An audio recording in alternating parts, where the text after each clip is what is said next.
What's up? Ghost Fictions is here, and we're back again. This is the second part of a story where Issei was a Gremory and had a harem with Serafall, Tiamat, and Ophis. But before we start, please consider subscribe to the channel and give this video a like.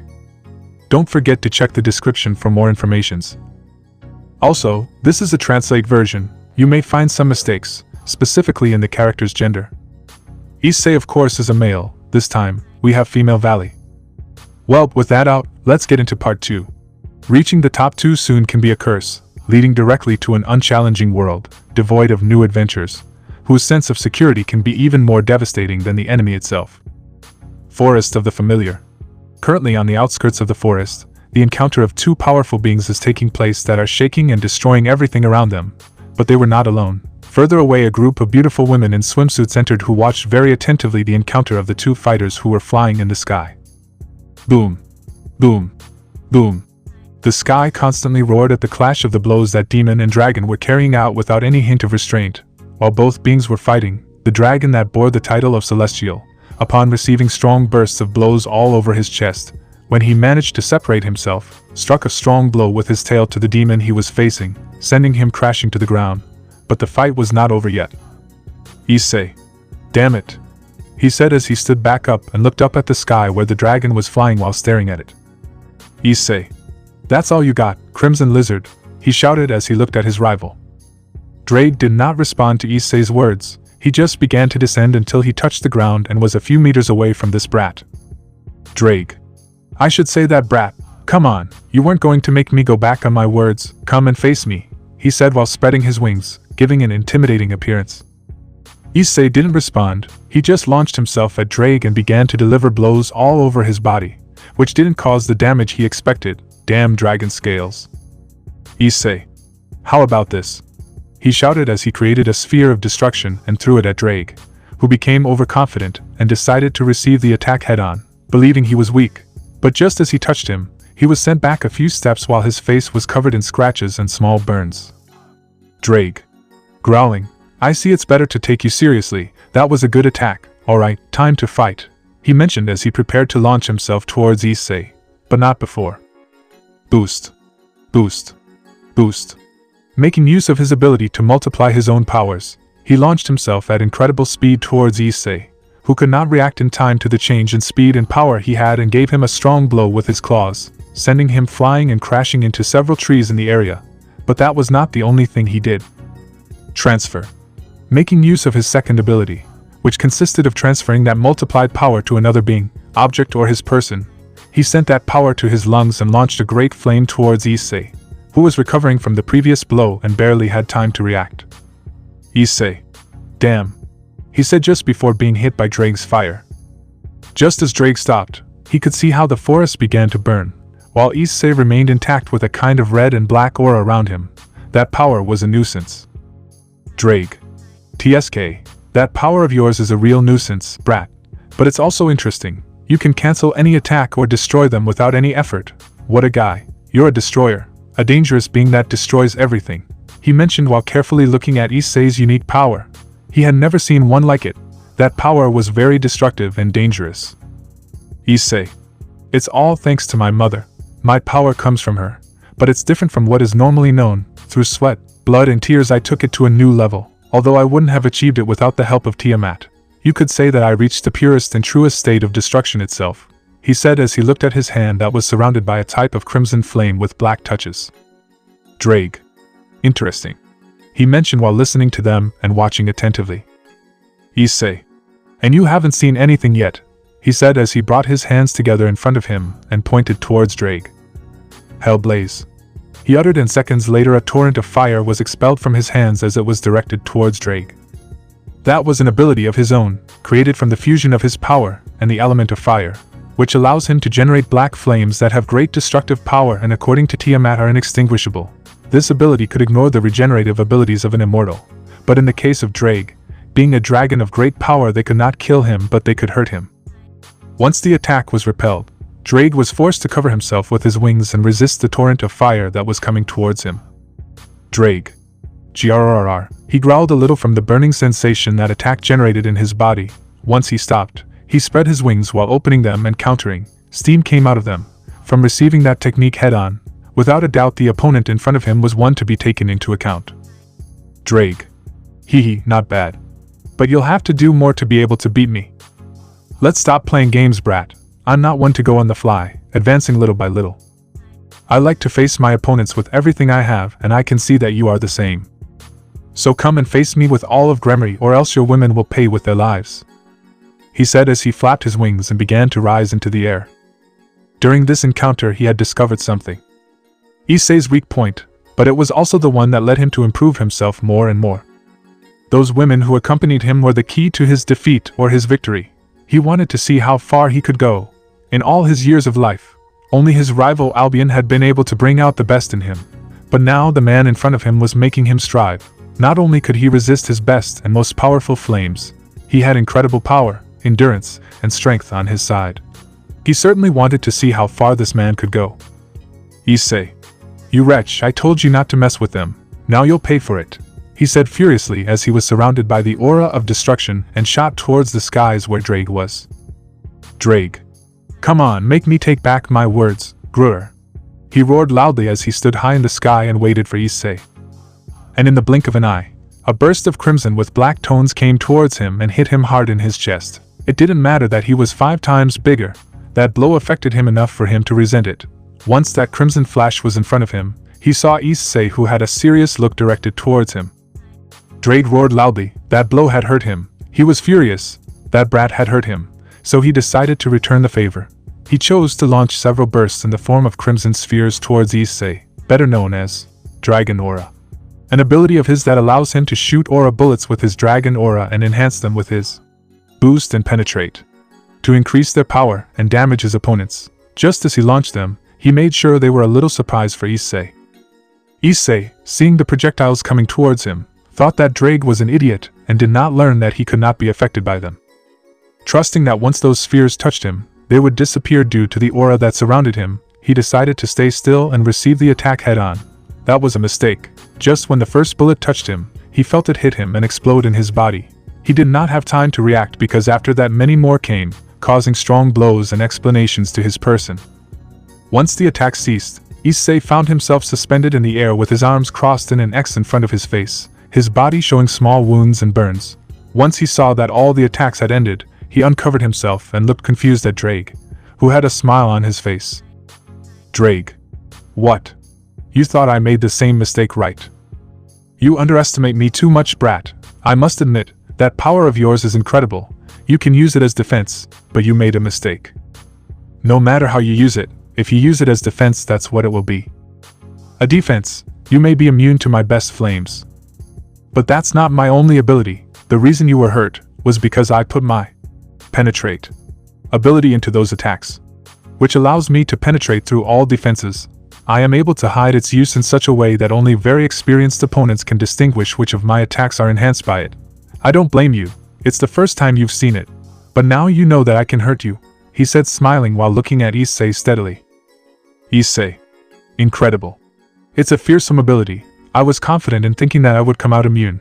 But this only made me see that I still have to improve my power. I won't let my guard down again, Drake. Let's continue with what we are doing," he said seriously as he looked at the dragon. He was right. For a moment he was confident and was hurt. He wasn't like that. It was time to show his full potential. Drake looked at Issei and opened his mouth to let out a large flame, which was going towards him. But he dodged it by moving aside and wasted no time, and went towards him at a surprising speed. Just when he had it in front of him, he received a strong blow to his face.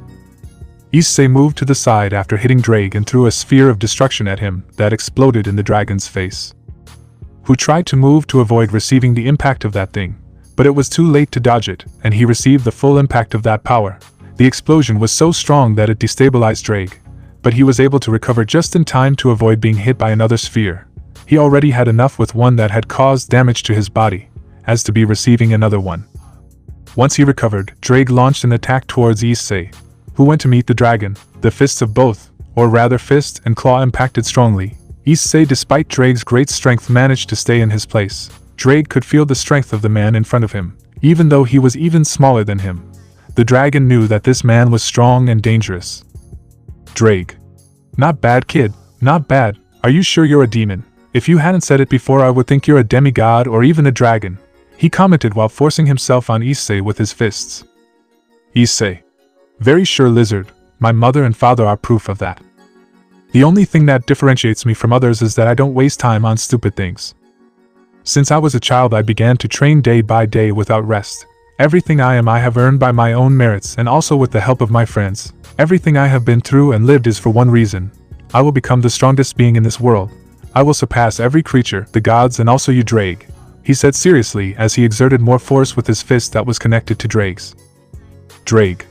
We'll see about that, brat, Gruer.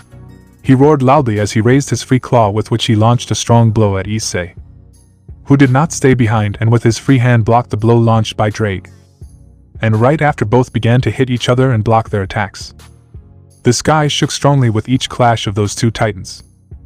The encounter of both forced them to take their fight much higher. Issei could not risk harming his friends. Once they managed to rise to a considerable height, the brute force of both exploded to its full capacity. Once they separated, both planned another approach. The first to react was Drake, who launched himself towards Issei and prepared his claw to release a blow, but it had all been a feint for Issei to cover himself, and just when he did, he used his tail and hit him with it on his left side. And he could swear that a few ribs were heard breaking. Issei, upon receiving that surprise blow from Drake, felt one of his ribs break. That was going to hurt later. But for now, he was going to get his revenge. Quickly leaving his daze, he shot towards Drake while his hand was surrounded by his power, and just when he was in front of the dragon, in a fit of rage, he unleashed a strong punch in his head that sent him crashing to the ground. But he didn't stay still, as he chased the dragon, and just when he reached him, who was getting up, he received another strong blow from the dragon's tail that sent him crashing and knocking down a few trees. Coming out of his daze, he went towards Drake again, and as an act of revenge, he grabbed his tail and using all his strength began to spin in circles, taking the dragon with him. Issei. Ro. He roared as he forcefully threw Drake to crash into the ground and a few trees in his path.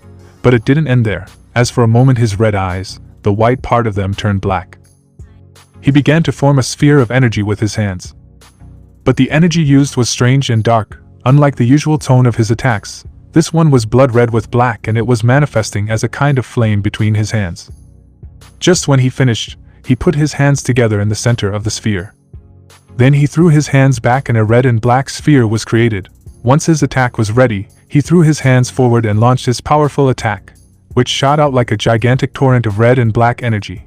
But more than energy, it was like a gigantic flame of fire that was directed towards Drake, who, once recovered from his fall, had to increase his defenses and withstand Issei's attack. The forest, the earth, and the sky were illuminated by Issei's powerful flame.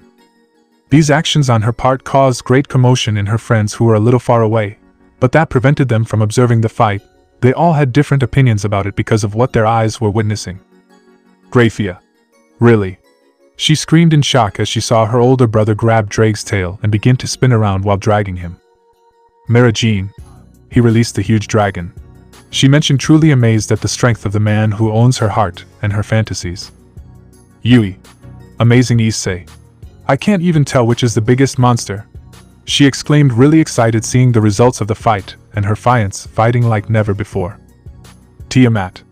So this is my master's power at its maximum, she said while smiling proudly at the progress and strength of the man who was destined to be her partner, and the father of her dragonets.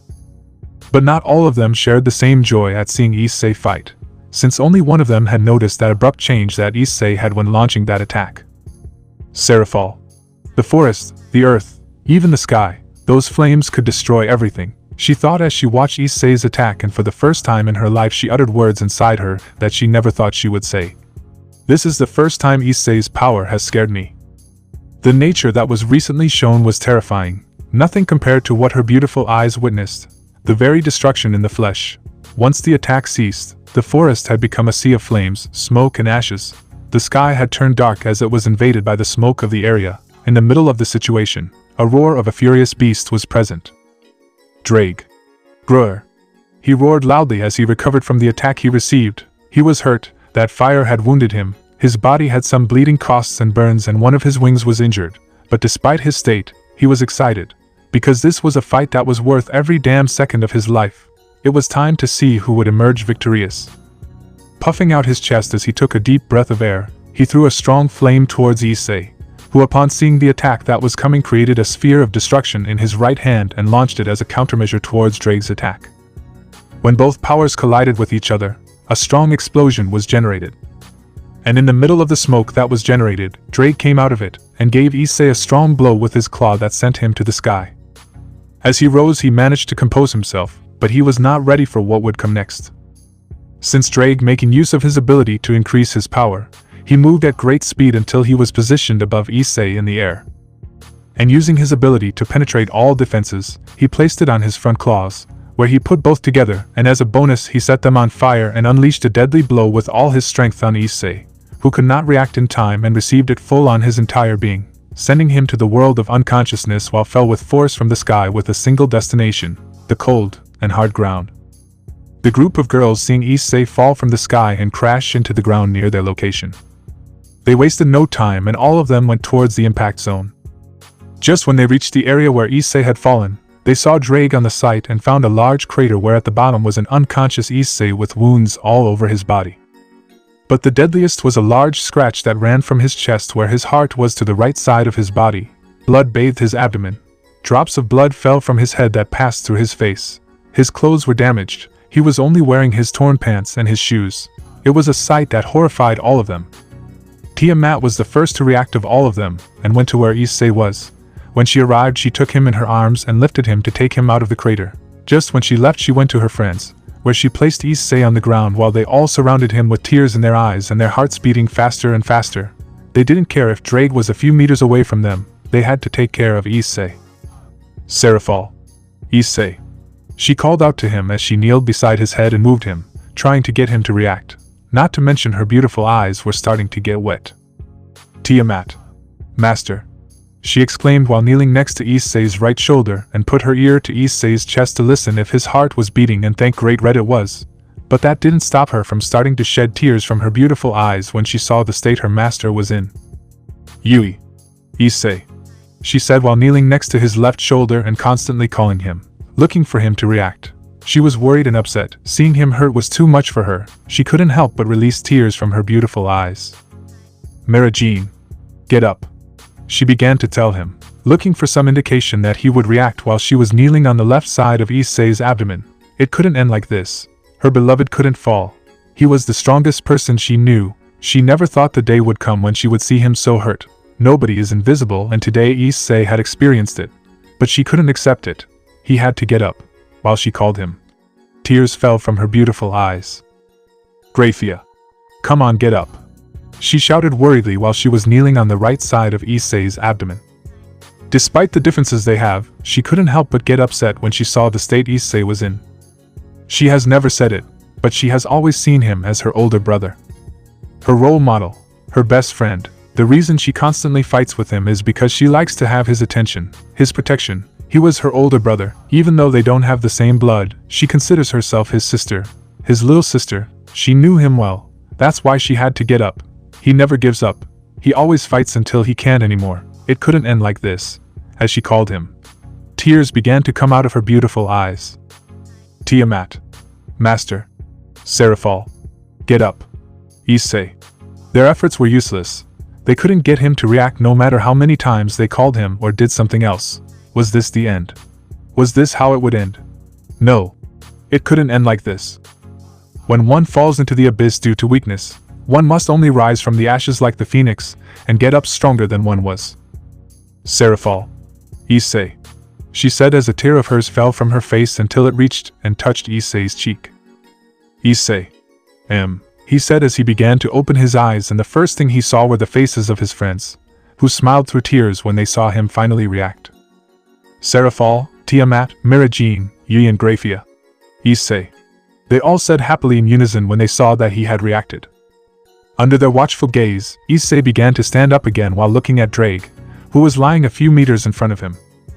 Drake. So you're still alive, creature that only serves to destroy things, he said as he looked at Issei, who had stood up again. Drake. You think you can keep fighting? Accept your fate, brat, Gruer, he said as he roared to the heavens. Issei. I'm not fighting to destroy anything, he said as he began to walk towards Drake and ignited the power of destruction in his hands, and his eyes turned red, After taking a few steps he stopped and stared at him. His wounds were many but they didn't hurt. Maybe it was because of the adrenaline of the moment.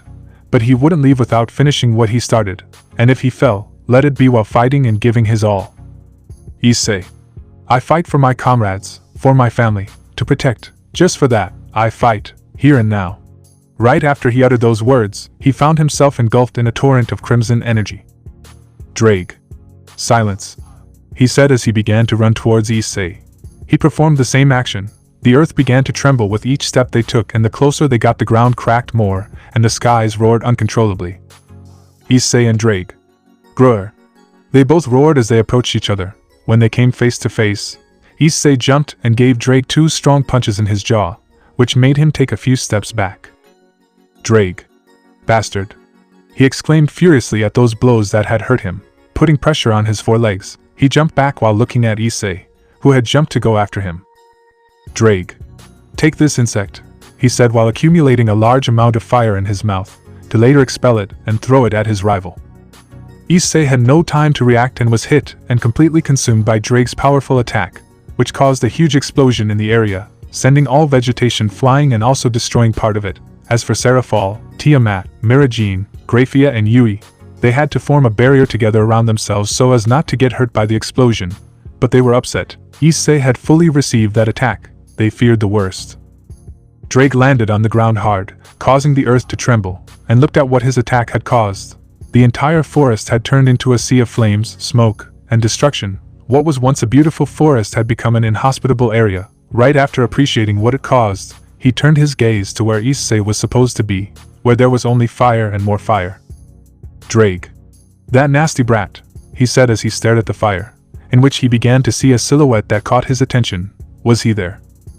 When the fire and smoke cleared a bit, everyone could see Issei. Seeing him made an impression on more than one. Since he was kneeling on one knee, but that was not what surprised them, but rather a pair of black wings grew from his back that were totally different from those seen in the demon race. His were gigantic. They looked like they had feathers like those of the angels and fallen, but they were not. Those feathers. Those wings. They were made of darkness, but also of Issei's own power. Those wings were different from those normally seen in demons. Since all demons have wings like those of bats, there has not been anyone with any exception.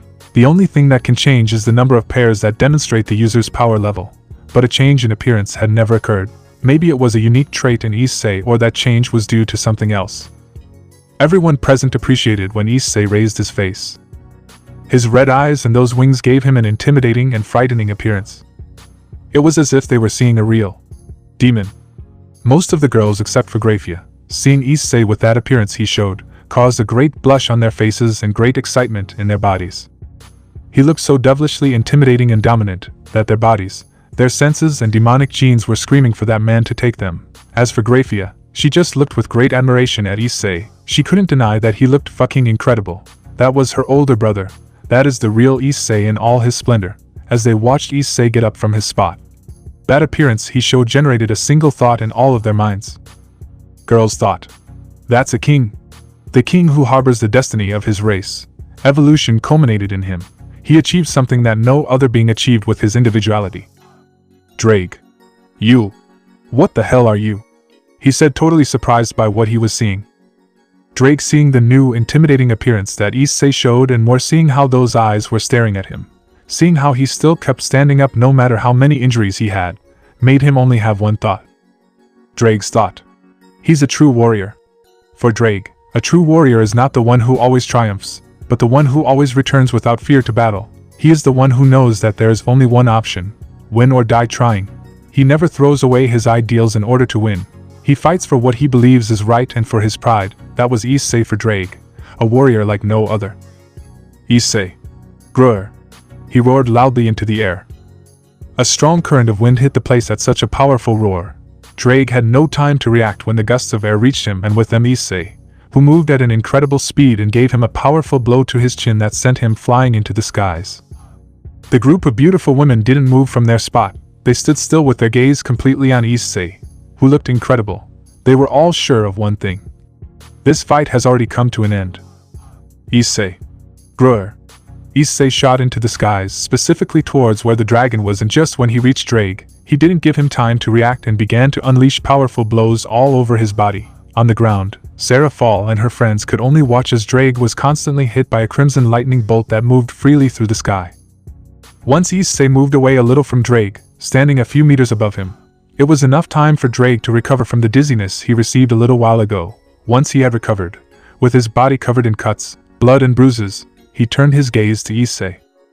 Drake, I recognize it. Your true strength. You are no ordinary demon. You. He couldn't continue speaking because he was interrupted by the brat. Issei. I don't care if it's me, he said seriously and coldly as his right hand was completely surrounded by the power of destruction. The amount of energy concentrated in his hand was enormous. That was his power. The power inherited from his mother. The power that he took to a new level, to a new evolution. Issei. I have dedicated my existence entirely to my comrades. Blood, flesh or bones, I don't need any of that, he said as he stared at his rival and concentrated all of his remaining power into his right hand. Drake, seeing the amount of power that Issei was concentrating in his hand, knew that this fight had come to an end. He began to multiply his own power and transfer that multiplied power to his lungs. Both were injured and tired. It was time to end this encounter. He never thought he would find someone other than his rival Albion who would take him to his limit. Without a doubt, Issei Gremory had earned his respect and admiration. For the first time in his life, he did not care if he won or lost this fight, since today he was lucky enough to meet an incredible man. Without a doubt, facing and surviving the Red Dragon Emperor was something that not many could do, and Drake recognized that in Issei. As Issei focused his energy in his hand and stared at Drake, who was preparing to launch his final attack just like him, he knew it was time to define this fight once and for all.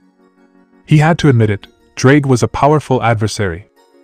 Maybe they were equal in terms of power, but in experience it was obvious that he lost to the dragon.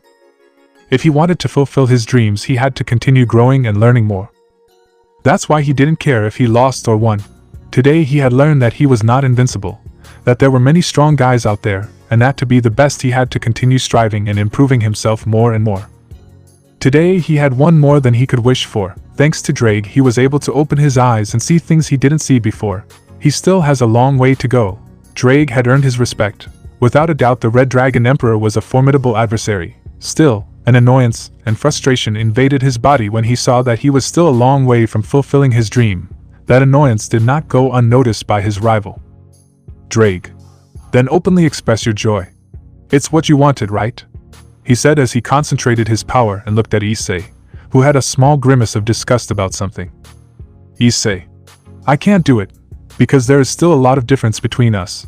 That has me frustrated, he said seriously as he finished concentrating all the power he had left. Drake. Then surrender and bow before me. Right after those words, he finished accumulating his remaining power and launched himself towards Issei, who did the same action as him. They both roared as they launched themselves towards each other. Issei rapidly swooped down towards Drake, and the All for Honor mentioned rapidly rose, flapping his wings vigorously to meet Issei head-on. Below them on the ground, the group of women watched attentively and totally nervously the result that would occur next. As they looked up at the sky, they could only see two crimson flashes heading towards each other without stopping. One was falling while the other rose. Their meeting was inevitable, and only one thing was clear. There could only be one winner. Which of the two will it be? Once Issei and Drake were just a few centimeters away from colliding with each other.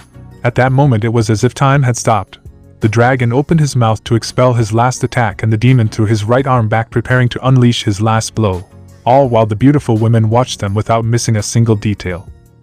When both fighters collided, the sky shook violently and a crimson light illuminated everything for a few brief seconds, which then gave way to a strong and powerful explosion that generated strong currents of wind that swept away what little remained of the forest. Meanwhile, in the sky there was a large cloud of black smoke. Serafall and her friends were forced to make a barrier around them all again to protect themselves from the strong winds and objects flying towards them. Just when the wind ceased, they got rid of the barrier and turned their gaze to the sky, where there was a gigantic black cloud of smoke, and within a few seconds they saw a trail of smoke falling from it, which shortly after touched the ground near their position, generating a loud bang in the area. The girls didn't waste a second and took out their wings to take flight and go to the impact zone, where Issei would most likely be. They didn't have to travel much distance thanks to their speed, once they reached the impact zone, which was a complete mess. To their relief, there was Issei, who was kneeling with one knee on the ground and with his head down, in addition to presenting several bleeding wounds and burns on his body. But he wasn't alone. A few meters away from him was Drake, who had several wounds spread throughout his body. One of his wings had a hole, but the wound that bled the most was one that crossed his right eye until it reached his mouth. Without a doubt they were both a mess. Both were breathing constantly, but the only one who remained in legal terms standing was Issei, since Drake was completely lying on the ground, his head resting on the ground and giving no indication of getting up soon, all while looking at Issei. Did that mean that Issei had won? Marajin. Issei, you did it. You were able to beat him. I'm very proud of you, she said, smiling as she began to walk towards him, as did her friends. Yui. It's finally over, she said, quite relieved as she brought her hand to her heart that had been beating like crazy since the fight began. Issei. Not yet. His body still remains. He moves, he said with a darkened gaze as he began to stand up. That comment stopped the girls in their tracks, who were surprised and began to get scared. What had Issei said? Tiamat. Master. She called him, quite upset and worried about what was happening to Issei. Issei. I have to destroy everything, until everything becomes nothing, he said as he began to walk towards the badly injured Drake and raised his head, finally showing his eyes. The moment Issei showed his eyes, the girls, when they saw them, their bodies were run by a chill. His eyes were different. His pupils were still black and his irises were red. All of them knew that when Issei used his power, his purple irises changed color. That was nothing new to him. What caused them the chill was that his scale was black. That was new to them, except Tiamat, who was the only one who knew the reason for the change, and it was nothing good. It was nothing good for anyone. Marajin. Issei, stop, she said as she watched Issei walk completely crazy towards Drake with intentions of ending his life. Around his body was present the power of destruction. It was like a layer of chaotic energy surrounding him. He didn't know what was happening to him, but it wasn't anything good. Yui. What's happening to you, Issei? She said, quite worried when she saw how he had started to growl. He looked like an out-of-control beast about to attack. And before Issei could launch himself at Drake, he was held back by arms that surrounded his waist and held onto him tightly, managing to stop his steps and his berserk state. Serafall. Ugh, GHH. She couldn't help but let out a few moans of pain as she hugged Issei's back. She didn't understand what was happening to Issei, but when she saw him move towards Drake, she didn't hesitate for a second and went to him to stop him. Just when she surrounded him with her arms, she felt a small burning sensation all over her body. That aura surrounding Issei was hurting her, but she wouldn't let go. Not until she had her Issei back. They all looked in surprise at the action that Serafall provoked in Issei, since she had managed to stop him. At that moment they remembered that if there was someone who could keep Issei in control, it was Serafall. She was very special to Issei, not that they aren't. Each one has a unique and own space in Issei's heart. None has been more than another, they are all treated equally. But Marajin, Yui and Tiamat knew that Serafall had a different place in Issei's life, one that only she could fulfill, and that was to be the beacon of light that illuminates and guides Issei's path, the only one who could get him out of the darkness that surrounded him. Serafall. Ugh, GHH. Everything's over, Issei. It's okay, I'm here, she said as she closed her eyes and tightened her grip on her hug. What clothes she had disintegrated since she held Issei, leaving her completely naked in the area. Her body had several burns, but that didn't matter to her. She only cared about Issei. He was her priority right now. Issei. It's over. Just as he uttered those words, the aura around him began to fade and his eyes returned to their original color. His knees gave out and he fell to the ground with Serafall, who didn't let go of him and put his head between her breasts while caressing her hair. Serafall. Yes, it's all over, Issei. My Issei, calm down, I'm here with you, she said as she kissed Issei's forehead and caressed his hair and face. It was all over now. Shortly after, the rest of her friends arrived at their position and approached Issei, who had his head resting on Serafall's breasts, and looked at them all. He didn't have the strength to move. He was acting unconsciously a little while ago, and thanks to Serafall he had regained consciousness, but the results of his fight had also arrived. The tiredness, the wear and tear, his strength and energy had run out. He could only stay there without moving. He had lost. Maybe it seemed like he had won being the one who got up a little while ago. But the truth is that since Drake and he fell from the sky and crashed into the ground, he had lost consciousness and his body acted on pure instinct while he was unconscious. Drake was weak, but conscious at all times. He had won. Victory belonged to the Red Dragon Emperor. Drake. Ugh, GH. Those sounds caught the attention of Issei and his friends, who turned their gaze to Drake, who was beginning to stand up, which surprised them all. Did he still have the strength to continue? He was undoubtedly an incredible adversary. Once Drake was back on his feet, he began to take steps towards where Issei and his friends were gathered, and when he arrived and was a few centimeters away from them, he lowered his head to the height of Issei and company while staring at them. Drake. You're a piece of shit, brat, he said in an amused tone as he looked at Issei, who was resting on Serafall's breasts. Tiamat. If you think about doing something, I swear I will kill you. I will not let you hurt my master anymore, she said seriously while looking at him coldly and releasing part of her power. Drake. Calm down, Tiamat, I won't do any of that. I just came to hear him say those words, he said while staring at Issei, who was surrounded overprotectively by his friends. Issei. What do you mean? He asked doubtfully as he looked at the dragon. Drake. You are fascinating, brat. I just want to hear you say I give up, he said while staring at him without missing any detail. Hearing Drake's words, the girls were totally surprised by what he was asking. Issei in his entire life has never given up to anyone, he was too proud and stubborn to do so, but there is always a first time for everything. Issei. Do I give up? Well, I give up. I see that you are very strong. I still can't defeat you, Drake. Wow, you are the strongest guy I have ever faced, he said, showing for the first time a sincere smile that captivated and surprised his friends. Today I had learned a valuable lesson. They say that the world belongs to the winners.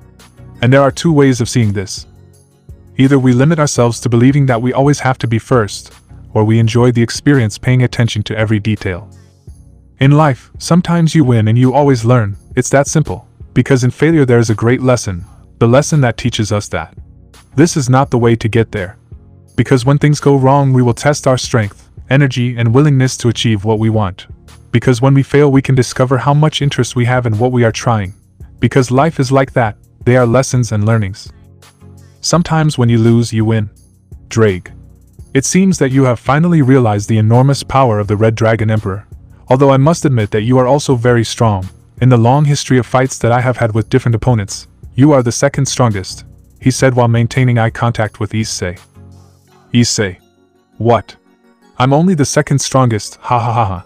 He couldn't help but laugh upon hearing Drake's words. It's been a while since he did that. Serafall, Mirajine, Graphia, Yui and Tiamat were totally impressed by the reactions that Issei was showing. First he showed a sincere smile, and now for the first time since they met him, he was laughing. Seeing him act like that made small tears come out of all of their eyes, but not from sadness but from happiness. They were happy to see that little by little that hidden side of Issei that has been locked away for a long time was coming to light. Drake.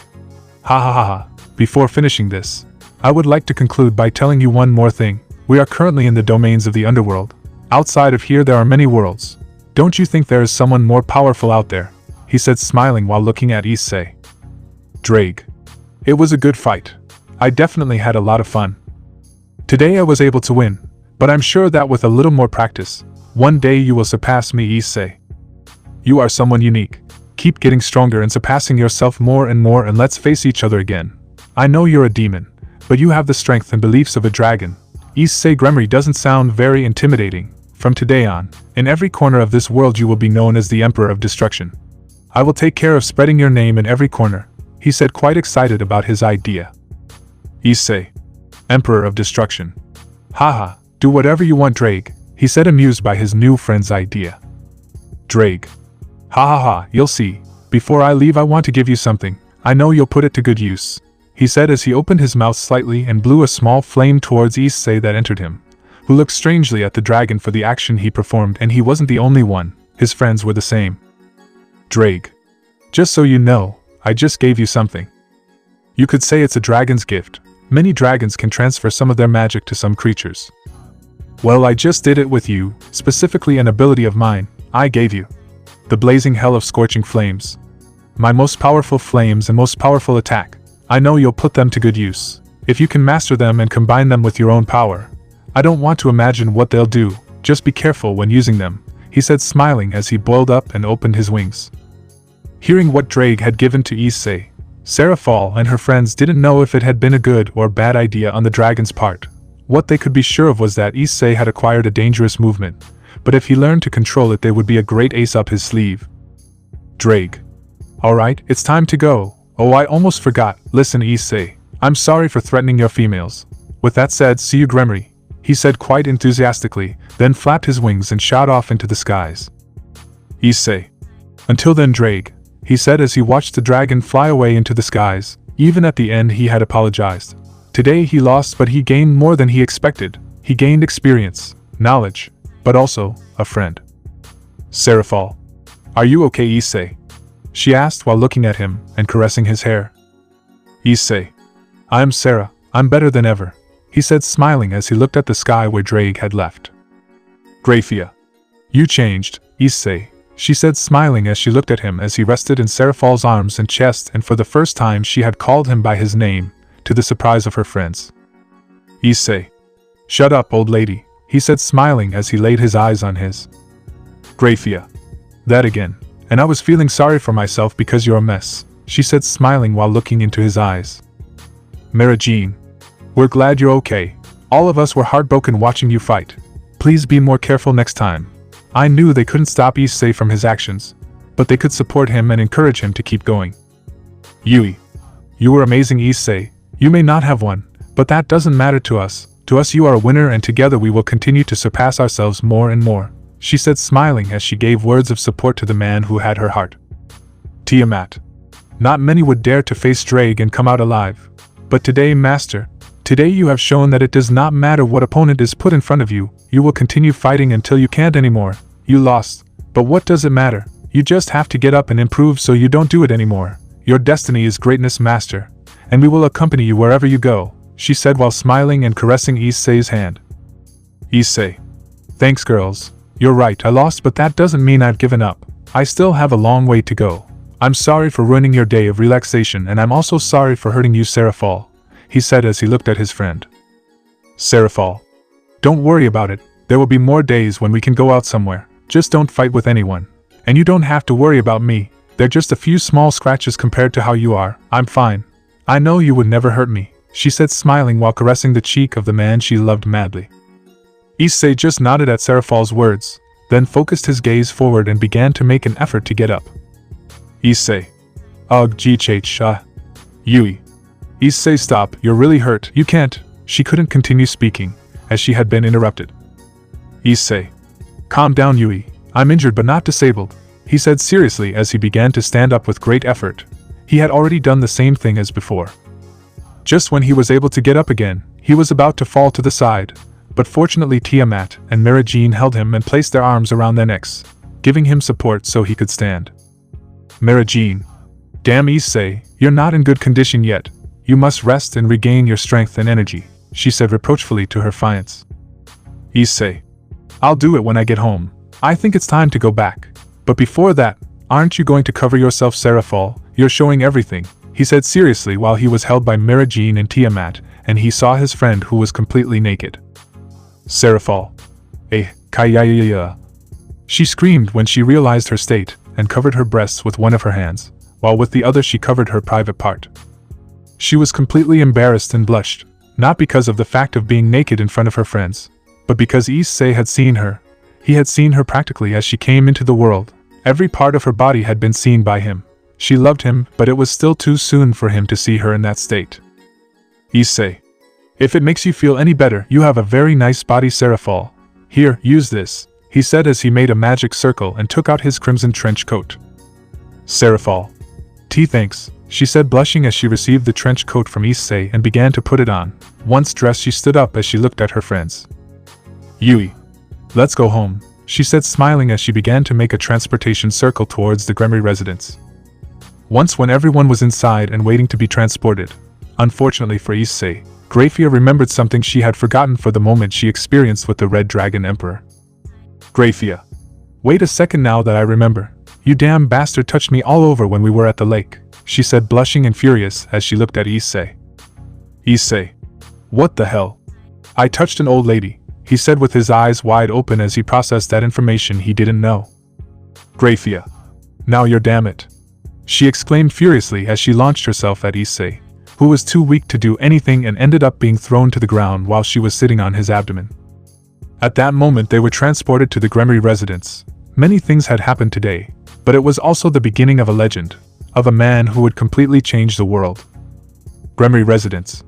Currently in the Gremory residence, specifically in the guest room of said home. Vanillana, Siactus, Serzex and Ajuka were gathered, who enjoyed some snacks accompanied by a few cups of tea. While they ate, from time to time they brought up topics to talk about. Whether about the war, where Serzex and Ajuka informed Vanillana and Siactus about the current situation on the battlefield, they also mentioned their performance, and that of their friends. But mainly that of Issei and Tiamat, who were considered by the angels and fallen to be the most dangerous warriors in the underworld. That information did not surprise Vanillana and Siactus so much. They knew their son and knew what he was capable of, and if you added a dragon queen to that, the result was obvious. Apart from that topic, they also talked about other things, like the future wedding of the two Gremory siblings, Issei with Serafall, Mirajine, Yui and Tiamat, and Serzex with Grafia. That topic was mentioned by a happy Vanillana and Serzex's misfortune. While they were eating, chatting, laughing and cursing, in the midst of the situation and the atmosphere present in the room, one person could not help but ask a question that caught the attention of everyone present. Serzex. You know, I was wondering when Oni-san and the girls will be back. They're supposed to go to some water to relax, but it's already taken them so long. Did something happen? He said while resting on one of the sewn for alls in the living room and looking up at the ceiling. Vanillana. Surely they just decided to stay a little longer. You have nothing to worry about, son. Issei is with them, and no one is stupid enough to do something against him with him present. Her words were true. As long as Issei was with them, there was nothing to worry about. Although on the outside she showed confidence, inside it was the opposite. She was worried, not for the girls, but for Issei. Her eldest son always had her like that with his actions. She just hoped that nothing happened on her day off. Siactus. Surely they're all coming soon. There's no need to worry. Everyone will come safe and sound. The only serious thing I can think of that could have happened is that Issei and Grafia had one of their fights. Ha ha ha. Those two are quite a case, he said while laughing at the thought of the chaos those two troublemakers could have caused on the trip. Vanillana. Fufufu, you're right, dear. I wonder if there will be a day where they don't try to kill each other and treat each other well, she said as she tried to imagine that day without any success. All her thoughts ended the same, Issei and Grafia fighting each other. Serzex. I know that one day they will get along. They will solve their differences and become good friends. The fights between them have decreased. I think we are only one step away from seeing a beautiful and healthy friendship, he said smiling while thinking about that scenario. Shortly after saying those words, in the middle of the room a transportation circle with the Lucifer clan insignia appeared in the room, which caught everyone's attention. It was surely Issei and his friends, since in that group was Yui who was the only one who could use that insignia. It could also be Lucifer, but he had no business with them. So by elimination only Yui remained. At the moment Issei and company were going to appear, none of those present were ready for what they would see next. Seconds after the circle appeared, Issei and Grafia came out first in a peculiar situation, while the others appeared behind them. Grafia. Say it, damn it. Who is an old woman? I dare you to say it again. Besides, you still owe me one for what you did to me at the lake, she said while sitting on the floor with Issei and had his neck between her right arm while with her free hand she ruffled his hair with her fist. Plus she had his face pressed against one of her breasts covered by her swimsuit. Issei. Og, damn you, Og, you're saved because I'm weak. Because if not, I would have already kicked your fat ass, he said as he tried to free himself from his rival's grip, without any success. He was too tired and weak to do anything. Grafia. He and thanks to your status, I'll be able to get even with you for all the things you've done to me. Get ready you, ouch. She couldn't continue because she was hit by her sister on the head, causing her to lose concentration and lose her grip on Issei. Mirajine. I can't believe it, Grafia. Issei is hurt, and you hurt him more than he already is. How low you have fallen, little sister, she said seriously as she took Issei away from her sister and nestled his head between her breasts, giving him protection and affection. Grafia. What? Now I'm the bad guy. But she couldn't continue because she was interrupted by her nemesis. Issei. Look, your sister is evil. She takes advantage of me while I'm weak. How can someone so evil be related to someone as beautiful as you? He said as he snuggled further into Mirajine's breasts. Mirajine. Now, you don't have to worry. I'm here to protect you from the evil Grafia. I won't let them hurt you, she said in a motherly way as she pulled Issei closer to her. Grafia looked in disbelief at her sister's actions.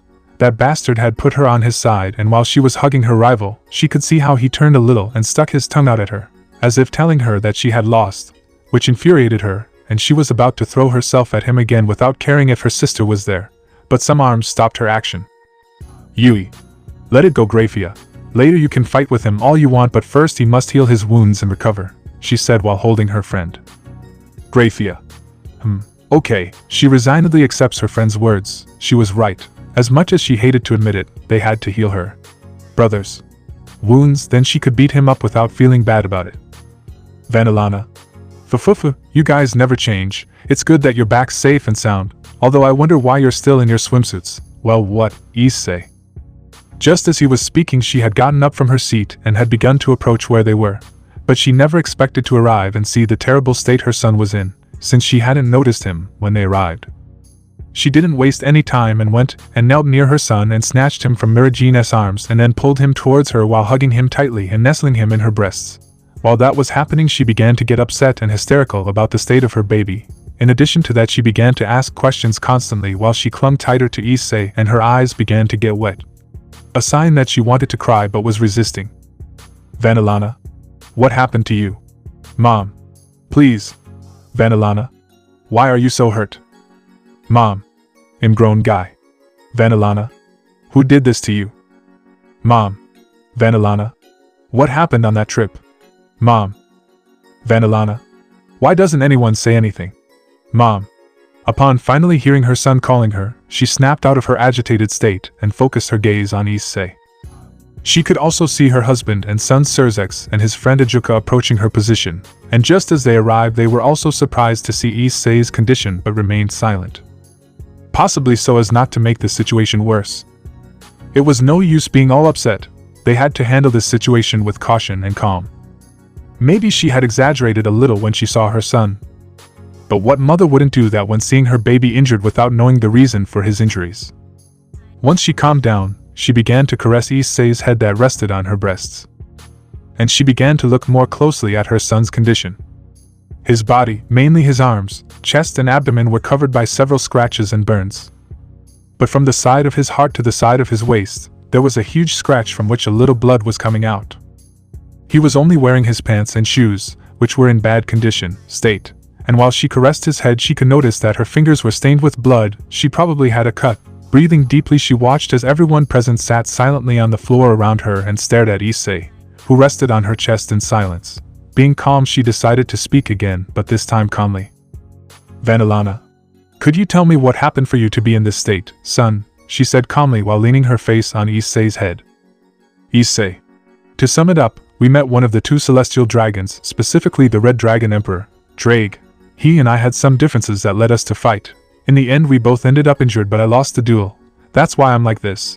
But you don't have to be alarmed, Mom. I'm fine. I just need to rest a little to regain energy and I'll recover, he said seriously as he looked forward and caressed his mother's hand. Vanillana. I see. And I imagine that you couldn't stop them from fighting, she asked while looking at the group of women who had been there at that moment. Serafall.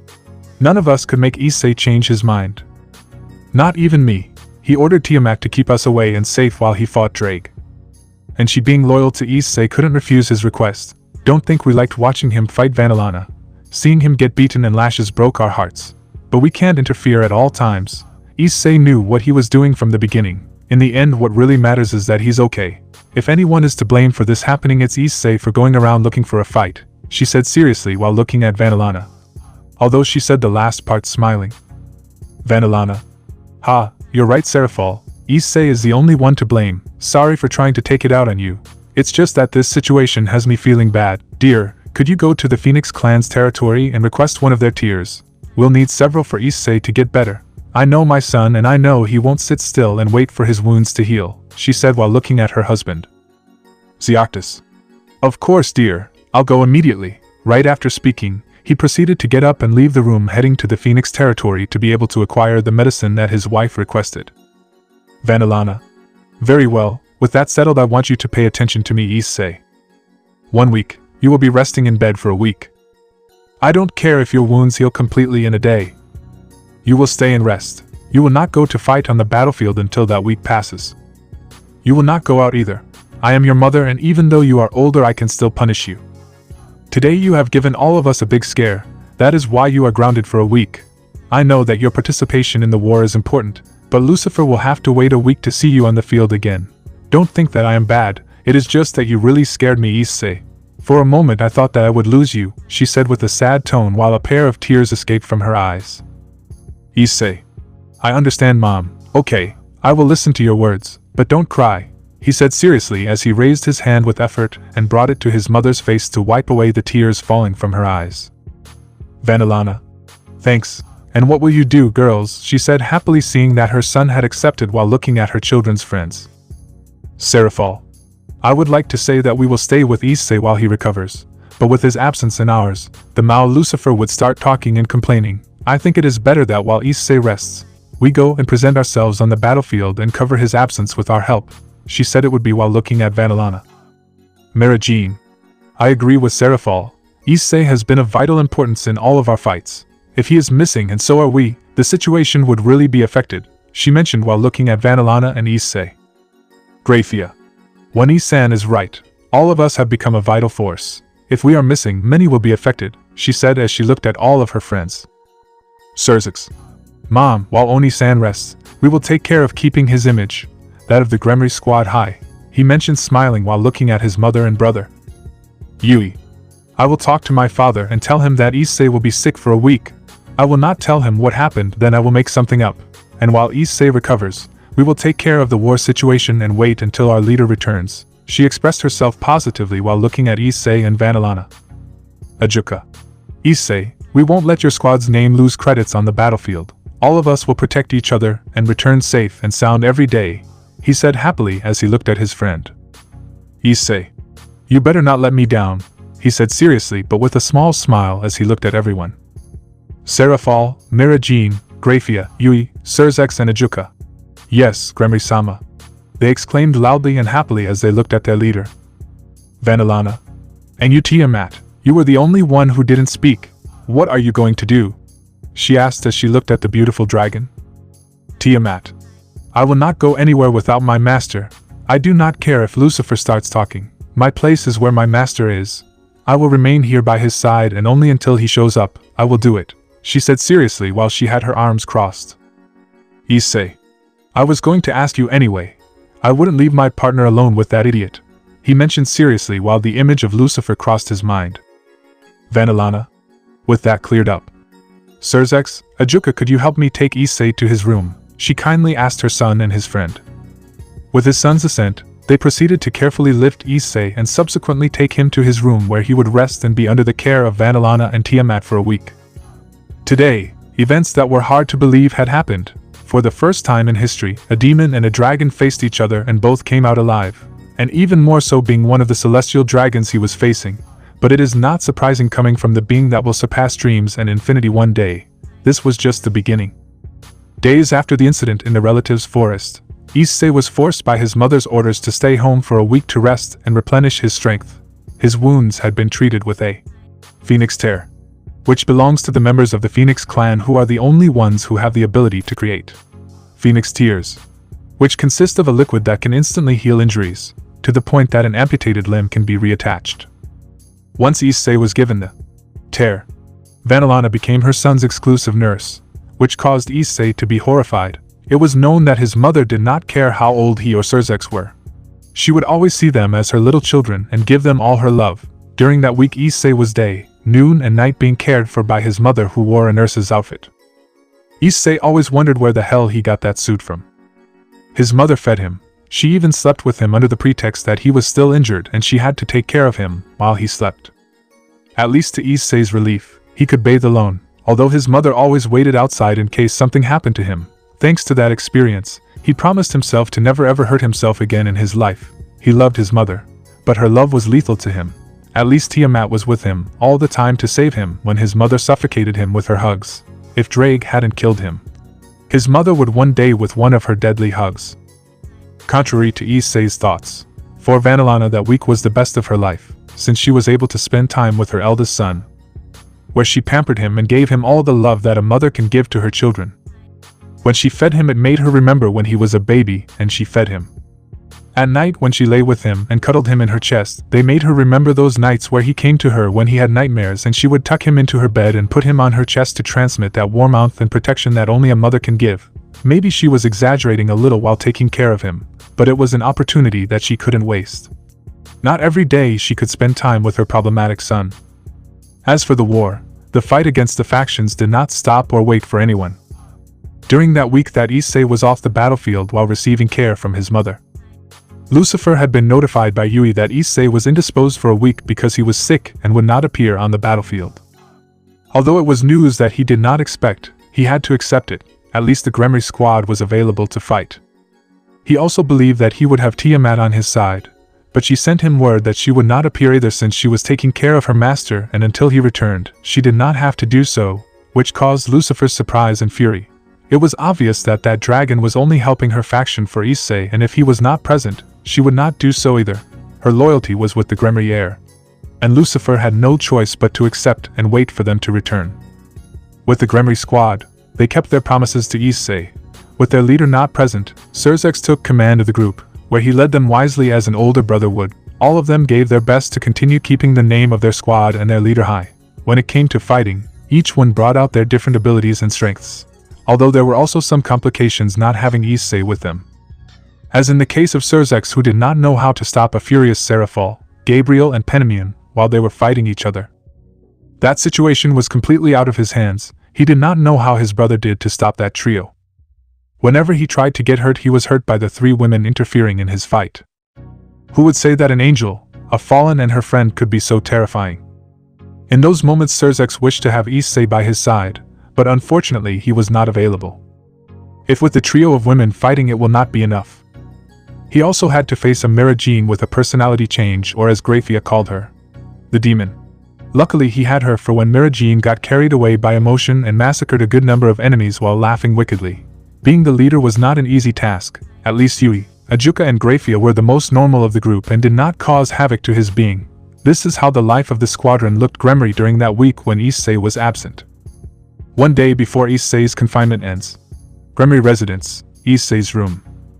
At this moment in the Gremory mansion a rather peculiar situation was being experienced.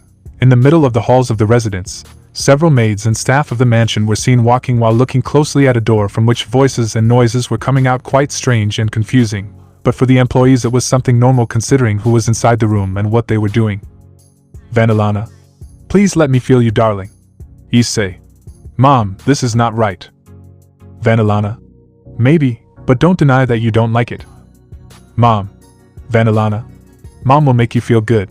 Mom. Issei Gremory. Get away from me, you crazy old hag.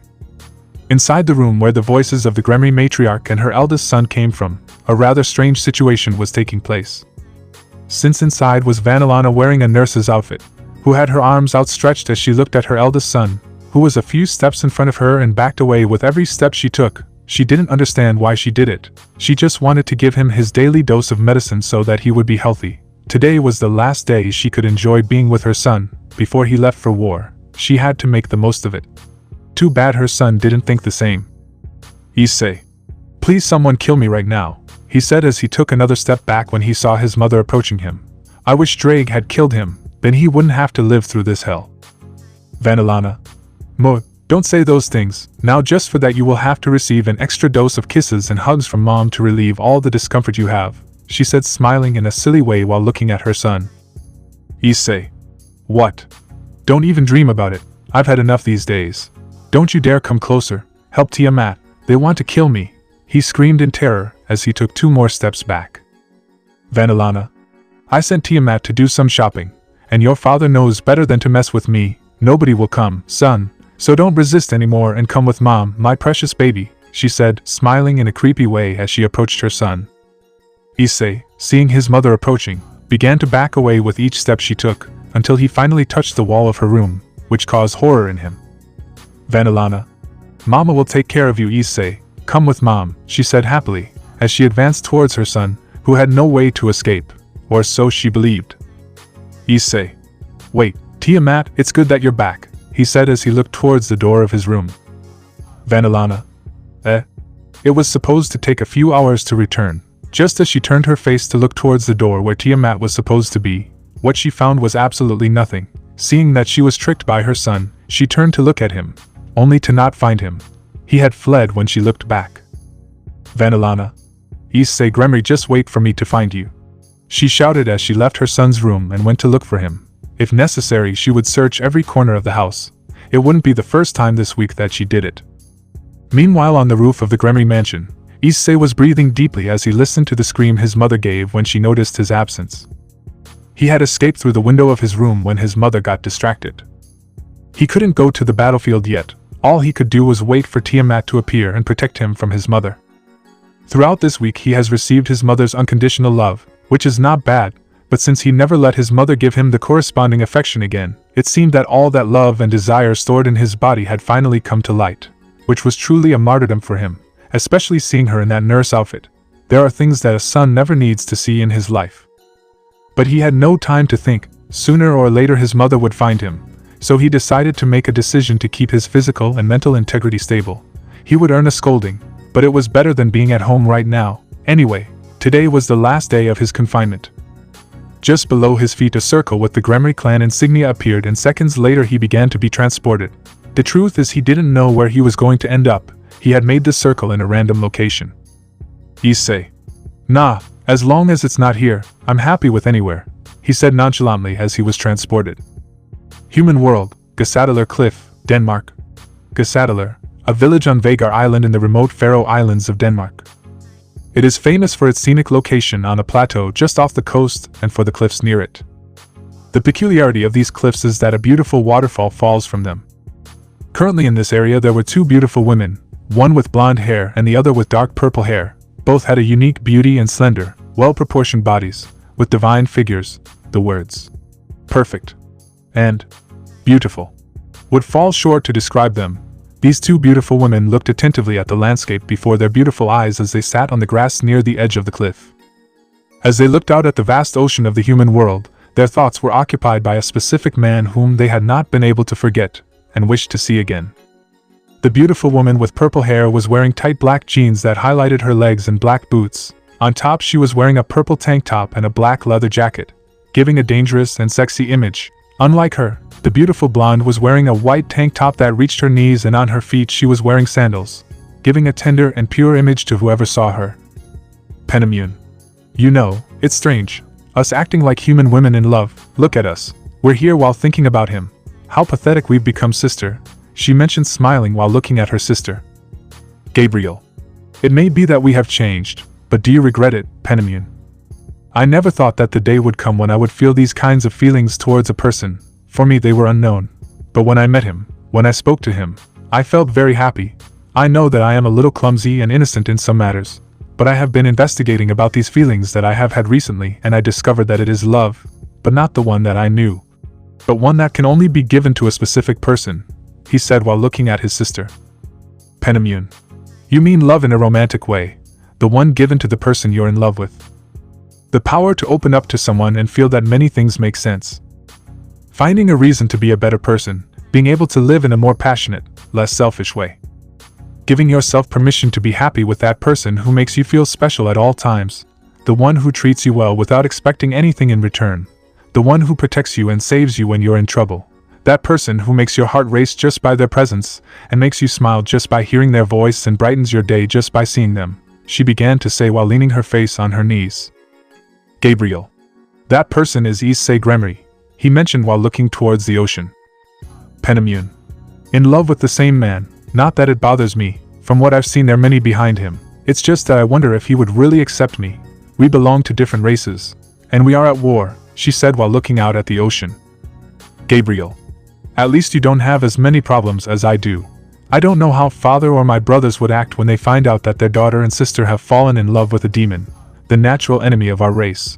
What would they think of me? I wonder if I will ever fall if I continue with these feelings," he mentioned with a certain touch of melancholy in his voice. Penamune. "Hey, don't say that sh," she couldn't continue, because right in front of them a strangely familiar magic circle had appeared. Seconds later a brown-haired man appeared with his back to them. That man was wearing a long-sleeved black shirt that showed off his muscles very well. On his lower half he was wearing black pants and shoes of the same color. That man was strangely familiar to the two beautiful women.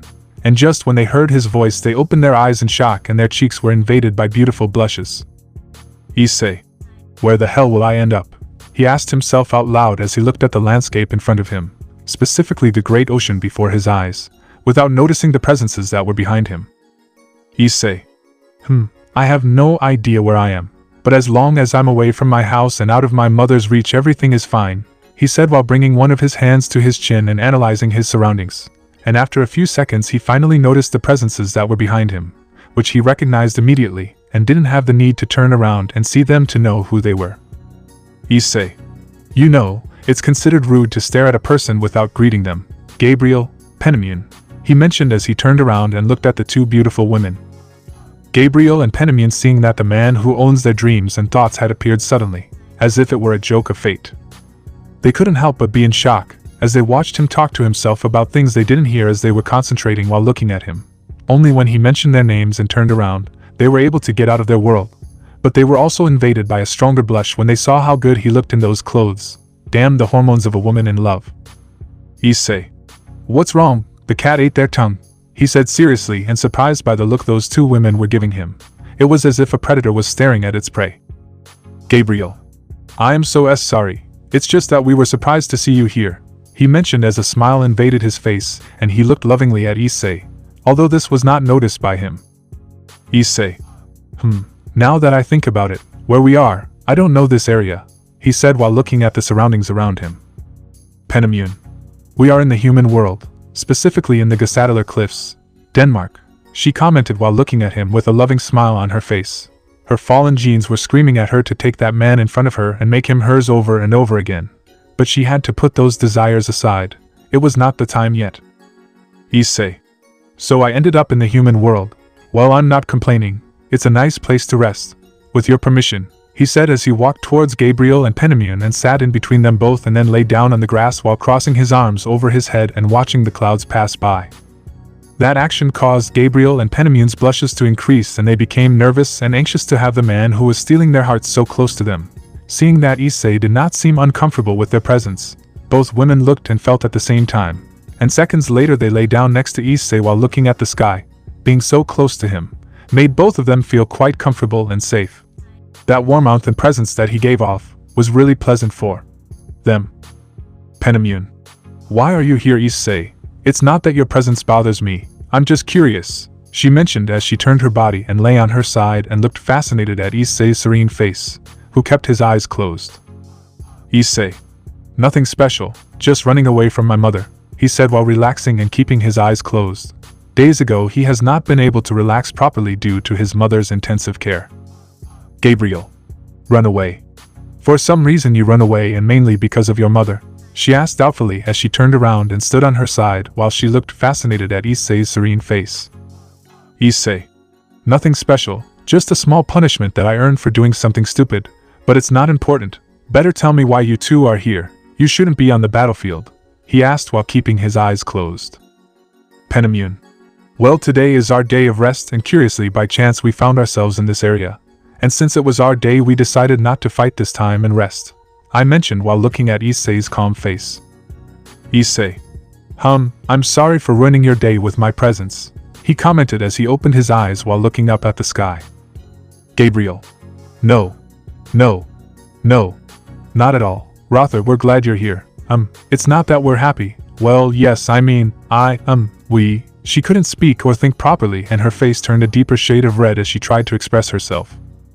Issei. Hey, calm down. If you don't speak clearly I won't be able to understand you, Gabriel, he said seriously while caressing the Tenchi's head with one of his hands, who smiled upon receiving that gesture from him. Penamune. So you're flirting with my sister while I'm around. Am I nothing special? It's good that you get along with Gabriel. Sorry that he doesn't have the pure aura of an angel, I said with a tone full of jealousy and reproach. Issei. Calm down, Penamune. If it were just you and me, I wouldn't hesitate to sink my teeth into you, he said while looking at the fallen angel who was acquiring a huge blush. Penamune. What? She hadn't expected that comment. It had completely broken down all of her defenses and left her completely vulnerable. Damn Issei and his charming, hot words. Issei. Just joking, he mentioned as he closed his eyes again. Gabriel. Issei, may I know if you still have the idea of changing this war? Are you still planning to kill the Maos? He asked, hoping that he has changed his mind. Issei. Gabriel, we've already talked about this. I don't plan on backing out. No one can stop the inevitable. Please don't ask me or bring up that subject again, he said seriously as he sat down and looked out to sea. And seconds later he noticed how Gabriel and Penamion did the same thing as him and sat next to him on both sides. Gabriel. I didn't mean to bother you. I'm sorry. He apologized while lowering his sad gaze. Issei. I'm not upset. It's just that they always bring up that topic. Listen carefully. I have already decided my path. To you it may seem crazy what I plan to do, but to me it is the beginning of a new way of living. I may end up being alone when I achieve my goals, but it is a risk that I am willing to take for the sake of my people and my family, he said while looking towards the sea, where some seagulls could be seen flying near the water, probably hunting some fish. Penamion. You are not alone. You have me. No matter what you do, I will always be there if you want to talk or be with someone to ease the loneliness. I do not like the path you are walking, but I cannot and do not have the right to tell you what to do. But I can go to your side and accompany you so that you are not alone and make your life better. It is what friends do, right? They support each other, he mentioned while he gathered his courage and rested his head on Issei's shoulder. He had finally understood. It could not be helped. Issei had a path to walk, a destiny, and no one could stop him. But that did not imply that he had to walk that path alone. Gabriel. I think the same. I accept that I can't change your mind. But that doesn't mean I'm going to abandon you. I'll be here whenever you need me. You're not alone, Issei. You have your family and friends with you. No matter what you do, they will never abandon you. Also, don't forget that you also have me. It doesn't matter if my father doesn't accept it. I will always be with you. I will be your personal guardian angel, your friend, she mentioned while like her sister. She gathered her courage and rested her head on Issei's shoulder. At last they both understood what they hadn't understood from the beginning. Issei walked completely in the dark, but he doesn't get lost or stray from the path because he carries with him some lights that guide him and keep him in the right direction. They had finally understood. The way to change and improve Issei's steps was by helping him and guiding him like the other lights. Only with their company, patience, attention and love. It was that simple. You can't change what you can't from the beginning. You can only improve it. Issei. Friends, huh? Not bad. I like you both even though we belong to different races. Thanks for wanting to be with me. Gabriel, Penamion. Please take care of me, he said seriously but with a small smile on his face as he wrapped his arms around the back of the Tenchi and the Detenchi until he placed his hands on their shoulders, giving them a hug while looking out to sea. Gabriel and Penamion. Yes, Issei. They both said smiling as they closed their eyes and enjoyed the closeness and the moment with the man who had stolen their hearts. They had already made their decision. They would accompany him on his path no matter the obstacles and difficulties that arose. They both knew that they could not be the only ones in his life, since there were several women who were also by his side. They had to see how they resolved their differences with the demon in charge of Issei's love life if they wanted to be with him. They would see how to do it. For the moment they would go calmly and improve their relationship. Something they understood is that with Issei things must be done with patience. For the moment they are friends. But that may change in the future.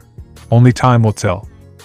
While the three of them were having a pleasant time chatting and laughing, getting to know each other better.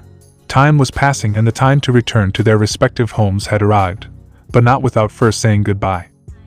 Issei. It's getting late. It's time for me to return home before my mother goes crazy for not finding me. It was nice spending time with you, Gabriel, Penamion. Let's see each other again when we're free. Take this, you can talk to me whenever you want, he said as he stood up and took 2 papers with his clan's symbol from his pocket dimension, which, by applying some magic to them, could contact him. Gabriel and Penamion stood up from their places and took the papers that Issei offered them with great joy. He would make sure to get the most out of this gift. Now they could talk to him without the need to see each other in person and risk their status in their belonging factions. Penamion. Thanks, Issei. Well, it's time for me to leave. I had a great time today by your side. We'll see each other soon. And Issei, I hope you answer when I call you, she said as she approached Issei and stood in front of him, while both looked into each other's eyes. Issei.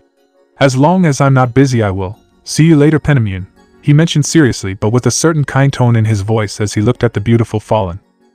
Penamion.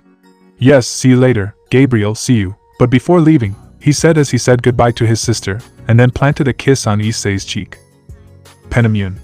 Now yes, see you, was the last thing she said before disappearing through a magic circle. It is worth noting that her face was blushing from having kissed Issei's cheek, but she did not regret what she had done. Seconds after Penamion left, it was Gabriel's turn to say goodbye and return to his home in heaven. Gabriel. Well, it's time for me to leave too. I had a lot of fun today. I hope we can do it again. I'll be calling you occasionally, to talk a little. I hope and don't bother you. If you're busy you don't have to answer," he said as he stood in front of Issei and looked him in the eyes. Issei. As I told Penemune, as long as I'm not busy I'll answer. Don't think that they are a bother to me. If they were I wouldn't have given them that. They are my friends, right? Feel free to do whatever you want, he mentioned seriously but in a somewhat kind way to the beautiful angel. Gabriel. Thanks for your words. See you, Issei. Just as she finished speaking, just like her sister, she placed a kiss on Issei's cheek. As they separated, she left for her home through a magic circle, and like Penemune, she left with a blush on her face for the action she did, but she would never regret it. Once Issei was left alone in the place, he appreciated for the last time the sunset that was in front of his eyes and he couldn't help but smile at his face as he thought about what had happened today. Issei. It might have been a simple coincidence that I met them, or is it fate doing its thing to screw up my life even more? Who knows? Only time will tell, he said as he appreciated the sunset before his eyes. And then he began to leave the area and go towards his house, where most likely his mother is waiting for him. Gremory Mansion. On the outskirts of the Gremory residence, specifically at its entrance, Issei made an appearance and subsequently began to enter his home. But just as he crossed the doors of the mansion, a chill ran through his entire being and his body began to tremble due to the dark presence that was behind him, and only when a hand rested on his shoulder did he feel true terror. Vanillana. You finally deigned to appear. We can find out where you were, son, because in the mansion no. It means that you went out while you are being punished. And that's not the worst, you left without receiving your dose of love. Bad boy. Issei is a bad boy who deserves to be disciplined by mom, she mentioned while she was behind her son and a dark aura surrounded her, and her face was shadowed. Issei. Mom, he said seriously but terrified as he turned around and faced his mother, who unfortunately for her was wearing that infernal nurse outfit. Seriously, no one could end her suffering. Vanillana. Mom, nothing. It's time for you to receive your dose of special care from mom for good health. But this time it will be double because you're going to who knows where, she said as she took her son and began to drag him to his room, all while he tried to free himself, which was useless. She might be very strong and all, but she exercised her right and power as his mother. Issei. No. Tiamat, help me. Anyone. Tiamat, don't leave me here. He screamed as he was dragged away. Vanillana. It's useless, Issei. Although Tiamat is here, I asked her not to interfere this time and she agreed for the simple reason that you left without her to who knows where, she mentioned while smiling, and they arrived at her son's room. Issei. What? Tiamat, how could you betray me? I trusted you, he shouted while reproaching his partner. Vanillana. Blah, blah, blah. Then you complained to your girlfriend. Now be a good boy and get into bed at once. You need to rest. Just because it's the last day doesn't mean you've escaped your punishment, young master, she said as she faced her son and denied his actions with her index finger. Issei. Damn it. And while Issei received and suffered under Vanillana's care, in another room where a beautiful woman with light blue hair was staying, the all for honor mentioned was resting in her bed while looking at the ceiling and listening to the constant complaints of her mother-in-law and her master. Tiamat. You deserve it for going out and not waiting for me. Idiot master. You should thank me for not saying that you were with the Seraphim and the cadre. I'll wait a few hours and go help him. He must understand that his mother just wants to spend as much time as possible with him before he leaves her reach. It's not easy to get close to him when you're away for a long time. Vanillana just wants to make up for lost time, she said as she turned around and looked at the door of her room, to then close her eyes and rest a little. She would help her master later, while she would let him enjoy their mother and son time. The next day. Forest of the Familiar. Currently on the outskirts of the familiar forest were Issei and Tiamat in the destroyed area where the fight with Drake took place a week ago. They had come because they had to do something specifically in this area. Tiamat. What a mess you two caused, master, she said in an amused tone as she looked at the entire area that was supposed to be a forest and was now completely destroyed. Issei. That's why we're here, Tiamat, to repair the problem I caused. We shouldn't delay too long. Serafall and the others are currently battling in the biblical faction's camp, he said seriously as he looked at his companion. Tiamat. Yes, master, she mentioned as she positioned herself next to him and watched attentively what he had planned to do. Issei. Let's begin then. L'Imperio Rawl, he said as he put his hand on the ground and a large green wave was generated that expanded throughout the inhospitable terrain.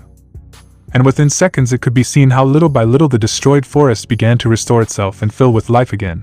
This was a technique of Yui's own that she had taught him, among others. Liperio Rawl, a revitalization magic spell that provides nutrition strong enough to bring large plants to life again.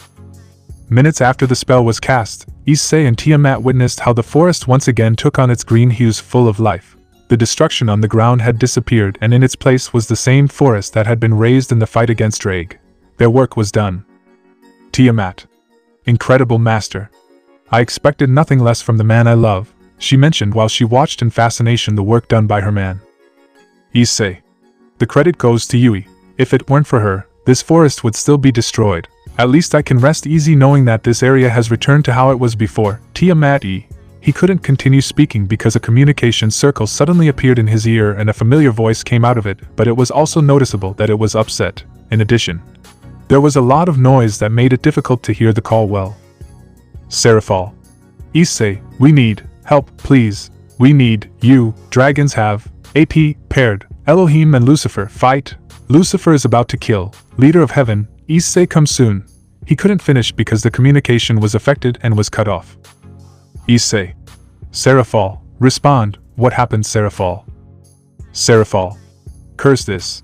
Tiamat, we're leaving. It's time to put an end to this. Serafall, I'm coming, just resist. He said seriously, but his tone showed concern.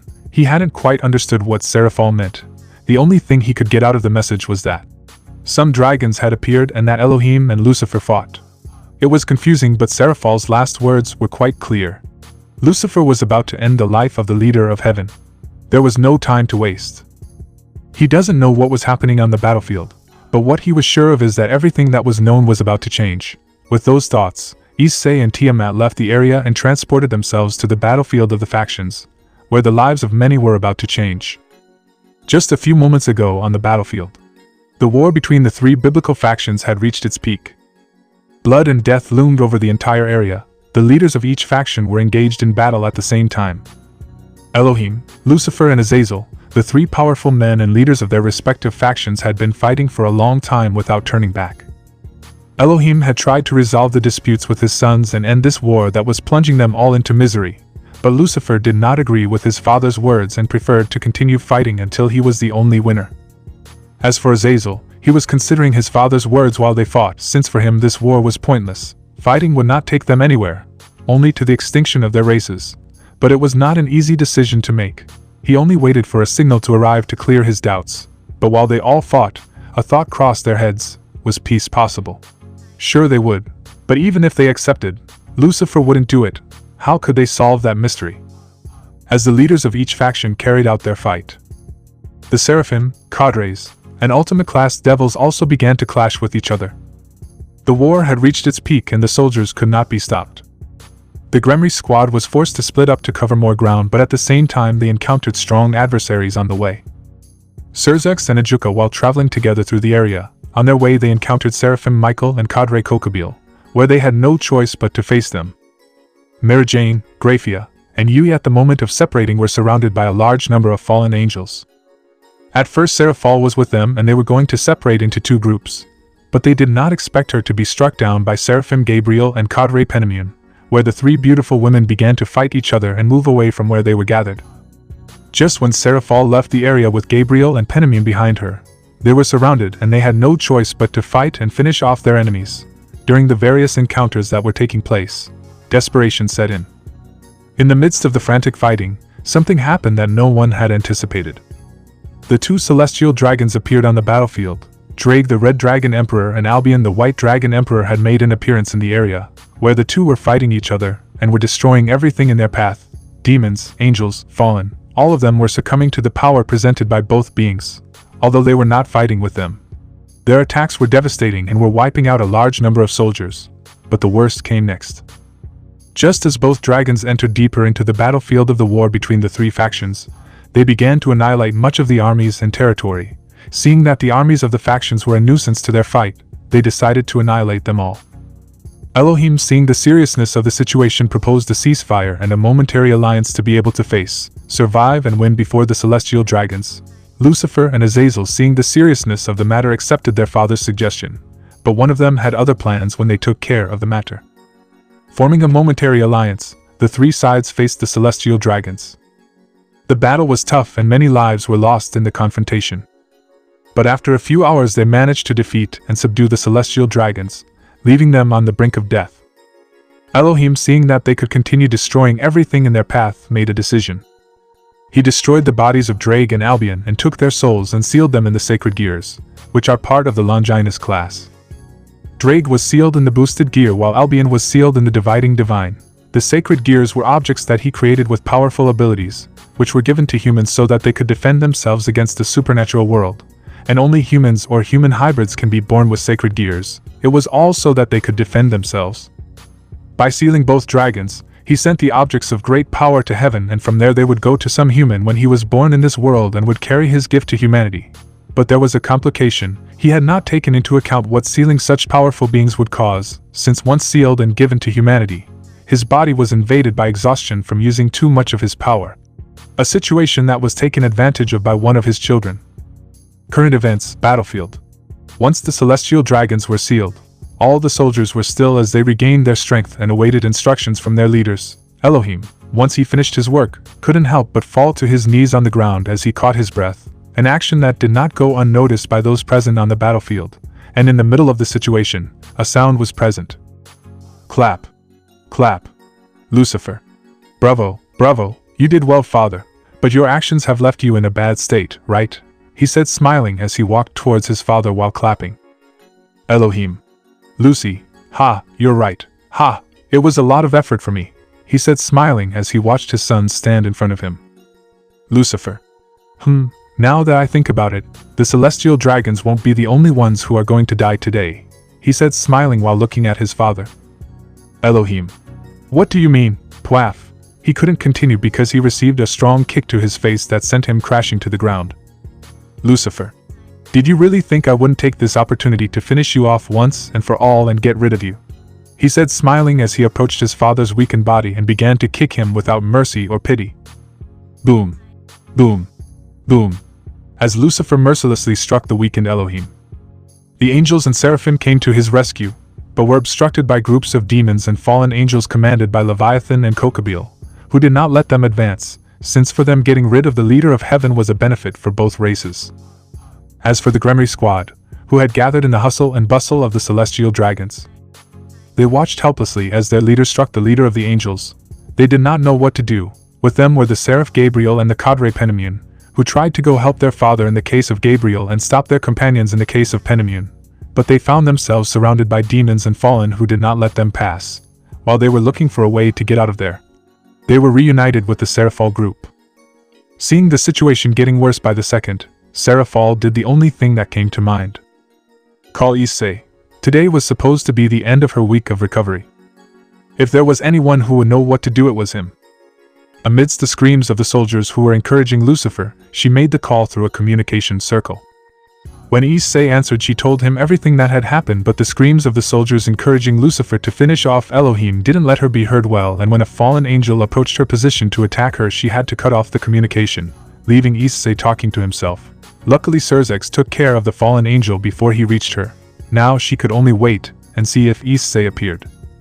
Lucifer continued beating his father, and there came a point where he got tired, and hearing the screams of his men, and some fallen for him to continue, made him smile, and he decided to end this once and for all. Lucifer. The time has come to end this, father, your life has come to an end. Die, he said as he launched himself towards Elohim, who was lying on the ground, and created a spear of light in his hand with the idea of sticking it into his father's chest. Gabriel and Penimion. No. At that moment it was like time had stopped. Demon and fallen soldiers thundering in joy, angels and seraphim crying as they tried to make their way to help their father. Serafall and company looking on as they clenched their fists tightly, Gabriel and Penimion crying as they screamed for them to stop, Elohim smiling as he closed his eyes and accepted his fate, and Lucifer grinning like a madman as he approached his father with spear in hand, as he was about to end his father's life. No one was prepared for what would happen next. Boom. Lucifer was hit all over his face and sent flying and crashing into the ground. The screams ceased. A silence fell over everyone as they watched in great shock and surprise at what had happened, all the while staring at the one standing in front of Elohim with his back turned and coldly staring at where Lucifer was lying on the ground. Issei. It seems that I arrived just in time. Now tell me what you insects were about to do, he said seriously and coldly as he looked in all directions and caused a chill and fear in everyone present in the area. His arrival was not expected by anyone, many knew him and knew what he could do. The devils and fallen angels had stopped their screams and movements. The angels and seraphim stopped their advance and only looked at the man who had appeared and saved their father. Gabriel and Penimian looked with tearful eyes and smiles on their beautiful faces at the man who owns their dreams and thoughts, who had saved their father. Serafall, Mirajin, Graphia, Yui, Serzex and Ajuka looked with smiles on their faces at Issei, but they were also worried about what he had done. Although they wondered why he was alone, where was Tiamat? Issei. You're a mess, Elohim. Take this, he said seriously as he took a phoenix tear out of his pockets and threw it at the leader of heaven, all under the incredulous gaze of everyone present. Elohim hesitated at first but took what Issei gave him, and within seconds his wounds were healed, managing to stand up and look at the man in front of him. Elohim. Why did you help me? She asked while looking into his eyes. Issei. Don't be mistaken, you were just in my way, he said showing a small smile while looking at him. Issei. In exchange for saving your ass? I don't want you to get in my way, old man. What's about to happen? No one can stop it, he said seriously and coldly as he turned around and walked towards where Lucifer was. Elohim didn't say anything, he just watched as Issei walked away from his position and went towards Lucifer, who was standing up after recovering from the blow he received and looked at Issei with fury. He knew what was happening next. There was no way to stop the inevitable. He could only turn around and walk away from there. Then he managed to see his daughters Gabriel and Penimian with some young people, so he decided to go to them. He knew they would be affected by what was about to happen, many would, but nothing could be done anymore. Lucifer. What do you think you're doing, Gremory? Why have you intervened in my moment of glory? Better yet, why have you helped my father? Are you betraying your race, your people, me, your leader? Answer, he said seriously and coldly as he looked at Issei who was a few meters away from him. Leviathan. Your actions have brought dishonor to our race. Why the hell have you interfered? You have cost us our victory. You better have a good reason for doing so, because you have come, Gremory, she said seriously and coldly as she descended from the sky and positioned herself next to Lucifer. Issei. How curious. Asmodeus and Beelzebub asked the same thing before I ended their pathetic lives, he said seriously and coldly as he looked at both mouths. Leviathan. What are you doing? She exclaimed furiously upon receiving that information. Lucifer. So it was you who ended the lives of our colleagues. Why did you do it? Aren't we on the same side? Answered Gremory, he said furiously at having in front of him the person responsible for the death of his colleagues. That information caused a great impact on everyone present in the area, generating fury on the part of the demons, surprise in the angels and fallen when they saw that a demon had been responsible for the death of two mouths of the underworld. Those who were not surprised were Elohim and his daughters Gabriel and Penimian, who were the only ones who knew that secret. But in the case of Serafall and company, that news was a great shock for all of them. Issei had been responsible for the death of the Mao Beelzebub and Asmodeus. Serafall was in shock at the information. She couldn't believe it. It couldn't be true, she couldn't accept it. Her Issei wouldn't do something like that, but he himself had admitted it. Why didn't he say anything about it to her? Aren't they best friends? He didn't trust her. Or had he thought that she would hate him and fear him if he told her that secret? Seeing that her friends' reactions were the same as hers, she knew that they didn't know either. But seeing those of Gabriel and Penimian, who didn't show surprise but sadness, she knew that they knew it from the beginning. Issei had many questions to answer. Serzex, Ajuka, Mirajin, and Graphia were shocked by the information Issei had said. If it was true, why had he done it? But nothing could be done now. It was already done and they couldn't focus on the past. What mattered was what would happen next. They didn't have to think much when they came to a conclusion. They couldn't help but look at one of their friends in particular. If Issei was going to be what they thought, how would you act? Yui was the most shocked of her friends, not because of the news of who was responsible for the Mao's deaths, but because she came to a conclusion. Issei had come to kill her father. She didn't know what to think about it. On one hand was the man she loves with all her heart, and on the other was her father. Although he hasn't been the best example to follow, he was still her father. She didn't know what to think about it. Issei. Why? You even dare to ask me such a stupid question. You Maos are the reason. This stupid war is the reason. Blood and death is what has brought about your leadership. You refuse to accept peace and lead your people to die because of your discontents and inequalities. I am fed up with your government, your system, your laws. I am fed up with you. I have come to put an end to your miserable lives. Your reign of terror has come to an end, and anyone who gets in my way will have the same fate, death," he answered seriously and coldly as he stared at them and changed the tone of his purple eyes to red, generating fear in everyone present in the area. "Leviathan. Strong words, kid, but you can back them up," he said in a cold tone as he released some of his power. "Lucifer. Too bad, you were a good soldier with a promising future, but this is as far as you've come, Gremory. Not even you can face us and our soldiers and come out unscathed," he said seriously and coldly as he looked into his eyes. Just as he said those words, almost all of the demon soldiers present took flight and positioned themselves behind Lucifer and Leviathan. All of them were ready to kill the cursed one who went against their rulers, while a few preferred to stay still and not interfere or get involved for fear of the one who bears the surname Gremory. Others who did not move from their spot were Serafall and her group, who would never go against their leader. "Lucifer. Surrender, Gremory. You can't win. If you kneel down and ask me for forgiveness for your actions, your punishment won't be so severe. Admit it, you're alone. And I have a great army at my disposal. You're nothing before me," he said arrogantly and smiling as he looked into his eyes. Even his men began to mock and insult Issei. This victory was his. Issei just shook his head at the nonsense Lucifer was saying. How wrong that idiot was.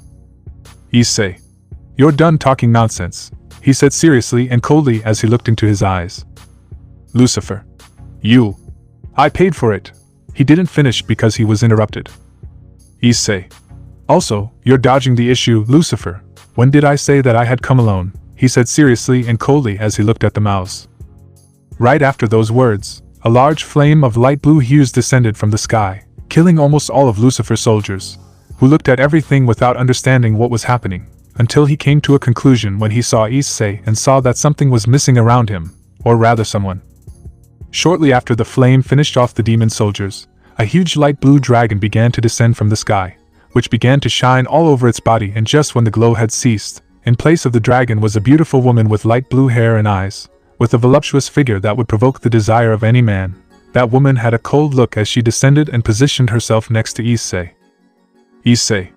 As I said, Lucifer, today is the end. I wonder if they will at least serve as a warm-up for Tiamat and me," he said seriously and coldly as he placed one of his hands on Tiamat's waist and pulled her closer to him, making her cling closer to him and hug him. "Issei and Tiamat. Today they will die."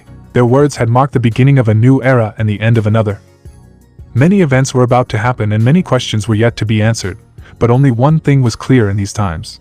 Today would be marked as the beginning and end of an era, where in the end there was only one option to take. Obey or die. Battlefield of the biblical factions. Currently the atmosphere in the area was quite tense. Silence reigned in the place after the words said by Issei and Tiamat.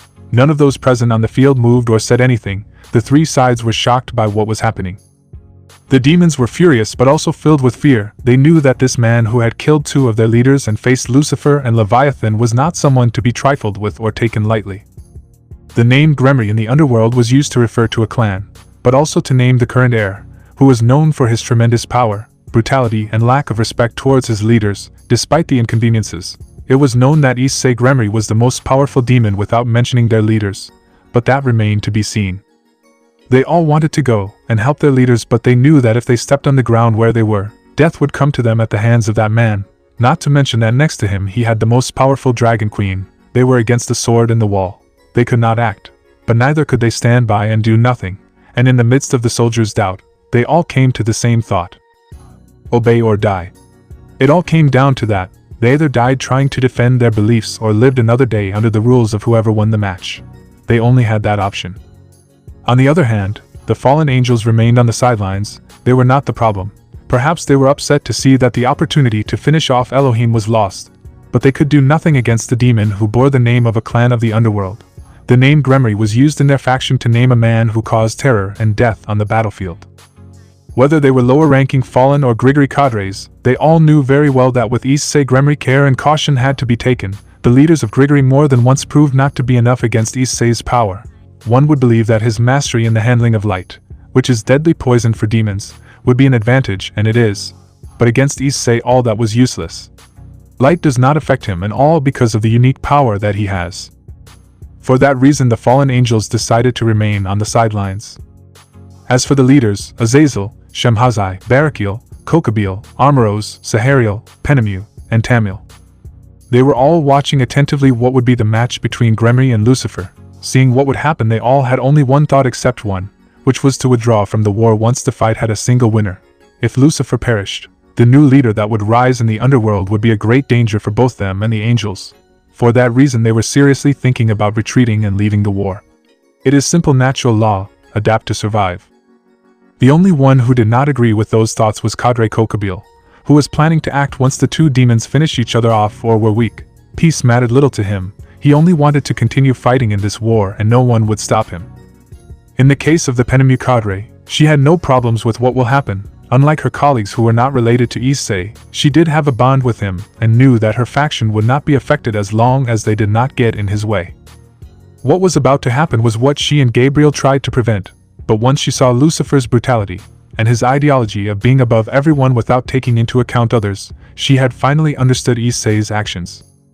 He was right to want to eliminate that guy who only brought misfortune. Penemu knew that Issei would emerge victorious and that he would lead the underworld into a new era full of peace and prosperity. Even if he had to act like the bad guy, it was the best for everyone. Once the underworld had a new ruler, he knew that both the angels and his fallen colleagues would have to make an important decision: continue the war and face Issei, or retreat and live their lives and forget all conflict between them. It was the only option there was. Issei would not only become the leader of the underworld, he would also be the one to keep the three factions at bay from a possible confrontation. All because of a single feeling for him: fear. Fear of falling into the hands of the man who stole her heart. Issei was not bad or a villain, many could see him that way with his actions, but he was not.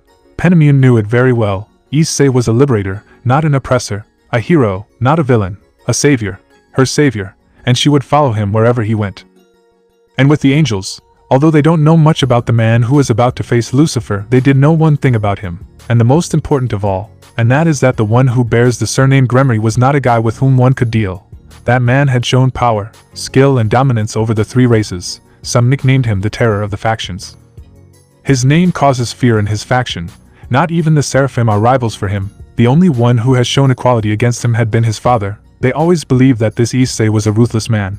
But their thoughts began to change when they saw him save their father from the hands of Lucifer. They had many questions about his actions, but they could not deny that they were not grateful to that demon. Thanks to him, his father was still alive, and both the lower-ranking angels and the Seraphim decided not to get involved in this approaching conflict, staying out of it, and closely observing the upcoming encounter. They all knew that from this moment on, what happened next would change the course of the war. And who knew it better than anyone was Elohim, who had already anticipated how all this would end. Issei would rise as the new ruler of the underworld. That is inevitable, and in doing so both angels and fallen would have to make a decision: continue with the war or succumb to Issei. Elohim had to recognize the strength he had and the ability to continue growing and evolving. He knew that a day would come when he could not face Issei. The wisest thing was not to have him as an enemy. They would not be allies or friends. But as long as they do not get in his way, everything will be fine. Issei shared the same thought as him about this war, a little different when it came to executing it, but with the same result: peace. That is why Elohim had already made a decision about the future of his race once the meeting between Issei and Lucifer ends. For now he could only watch. Despite the situation, he couldn't help but look at his daughter Gabriel. See how she looked at Issei. Those eyes, that look and expression she made while looking at him, generated a certain paternal discomfort in him. Once everything was over, he would have to talk to his daughter and clarify a few things. Not that he was upset by her choice, but being his daughter and the most innocent of all, it was his duty to have a talk with her to clear his thoughts. He never thought this day would come. Elohim. It's bad that I'm happy thinking about grandchildren, and at the same time I also want to kill Issei when considering what he would do to my daughter, he thought while carefully watching the upcoming match between Gremory and Lucifer. Just like Penemu, Gabriel had no problem with what was going to happen. Her worries had abandoned her since the day she accepted that there was no way to stop Issei. She wasn't worried about him, because she fully trusted his judgment and criteria, as well as his strength and power. She wasn't weak. Issei was probably the strongest man she had ever seen, not to mention her father. That was why she wasn't worried about him. Rather, she felt sorry for Lucifer. He had no chance of winning. She had seen him and Penemu in person. Issei had already surpassed the Maus. She knew it when she saw him finish off the Maus Beelzebub and Asmodeus. His strength and power were on another level. and she knew it was just the tip of the iceberg. Something inside her told her that there was still a long way to go before Issei reached his limit, that he still had to grow more. It was his destiny. She wasn't worried about her faction either. She knew that it wouldn't be affected as long as they didn't get in Issei's way. Gabriel could assure that in this fight Issei would emerge victorious and that he would lead the underworld into a new era full of peace and prosperity, not only for the underworld, but for all races. He had seen it in Issei's heart. He didn't know how to explain it, but he knew it, and he had seen it. A world in order and peace, where different factions and races lived together in harmony without the need to fight, and in the center, keeping that union possible, was Issei. She knew very well, for this world to prosper and life to be maintained, Issei was indispensable in the equation. Gabriel knew that Issei would not only be the ruler of the underworld, he would also be the ruler of the world. But more than a ruler, he would be a guardian. The guardian of this world, who would ensure that good and evil do not get out of control, but that they remain in complete balance. That was her destiny, the destiny of the man who stole her heart, and one day she would be with him in that future, not as his friend but as one of his life partners, his woman. And until that day came, she would continue to support and trust him, for now she could only see the rise of a new leader, the rise of a king. In Issei's group of friends, with the events that were occurring, they all had different points of view. In Serzex's case, he knew that nothing could stop his brother, not even Serafall. From what he had seen and heard, he understood that Issei had been planning this move for a long time and they had no idea. Only Tiamat apparently knew about it. It was to be expected. She was her brother's battle partner. He was a little upset because Issei didn't trust them and kept this secret from them. He was sure he wasn't the only one, but he was also aware that his brother had done it to protect them. Once Issei won against Lucifer, Serzex knew that he would take command over the demons. There would be time for explanations. For now he could only observe the match. She wondered what her mother would do once she found out what had happened. She probably wouldn't react well at all. She just hoped that Issei would be conscious of her at that moment. As for the Lucifuge sisters, as they watched Issei and Tiamat, they wondered how long they had been planning this. It wasn't something that could be established overnight. They had worked it out a long time ago, and hadn't told them anything. In a way it hurt them that they hid that secret from them. But they were also aware that it was for their protection. Nothing could be done about it now, and they only expected an explanation from both of them once the fight was over. Ajuka, while surprised by his friend's reasoning and actions, couldn't help but agree with Issei on a certain point. The underworld was currently corrupt, full of greed and arrogance. The leaders were a bad example for society. They were the cancer in the underworld. He understood Issei wanting to get rid of them, and he was sure that he would take charge of building a better place to live, even if he had to destroy the previous one. He just hoped that it wouldn't get out of hand. But knowing his friend, that wouldn't happen. Yui, on the other hand, was the most affected of the group. The man she loves madly and her father were about to face each other, and she was aware that only one would come out alive. That hurt her. She understood Issei's reasoning very well. The Maos have certainly brought misfortune to the underworld, but one of them was her father, and despite his flaws he was still her father. She had lost her mother a long time ago, and only her older brother and her father remained. But she knew that Issei would end her life. He had his reasons and motives for doing it. She couldn't help it, but she didn't know what to do. She still loved Issei. Even if he ended her father's life, she would continue to do so. But in order to maintain this friendship and in the future their relationship, both of them had to talk once all this was over. As for Serafall, she only had one thought: talk seriously to Issei. She cared little if he was in the mood or not. He would listen to her once all this was over. For the first time she was furious with him for the fact that he kept a big secret from her. Did he not trust her? Did she think he would fear her once he found out what she did or had planned? She has always been open with him. She never hid anything from him, and she expected him to do the same. She was his best friend and something more. Issei and she have never clarified their relationship, but both are aware that there is chemistry between them.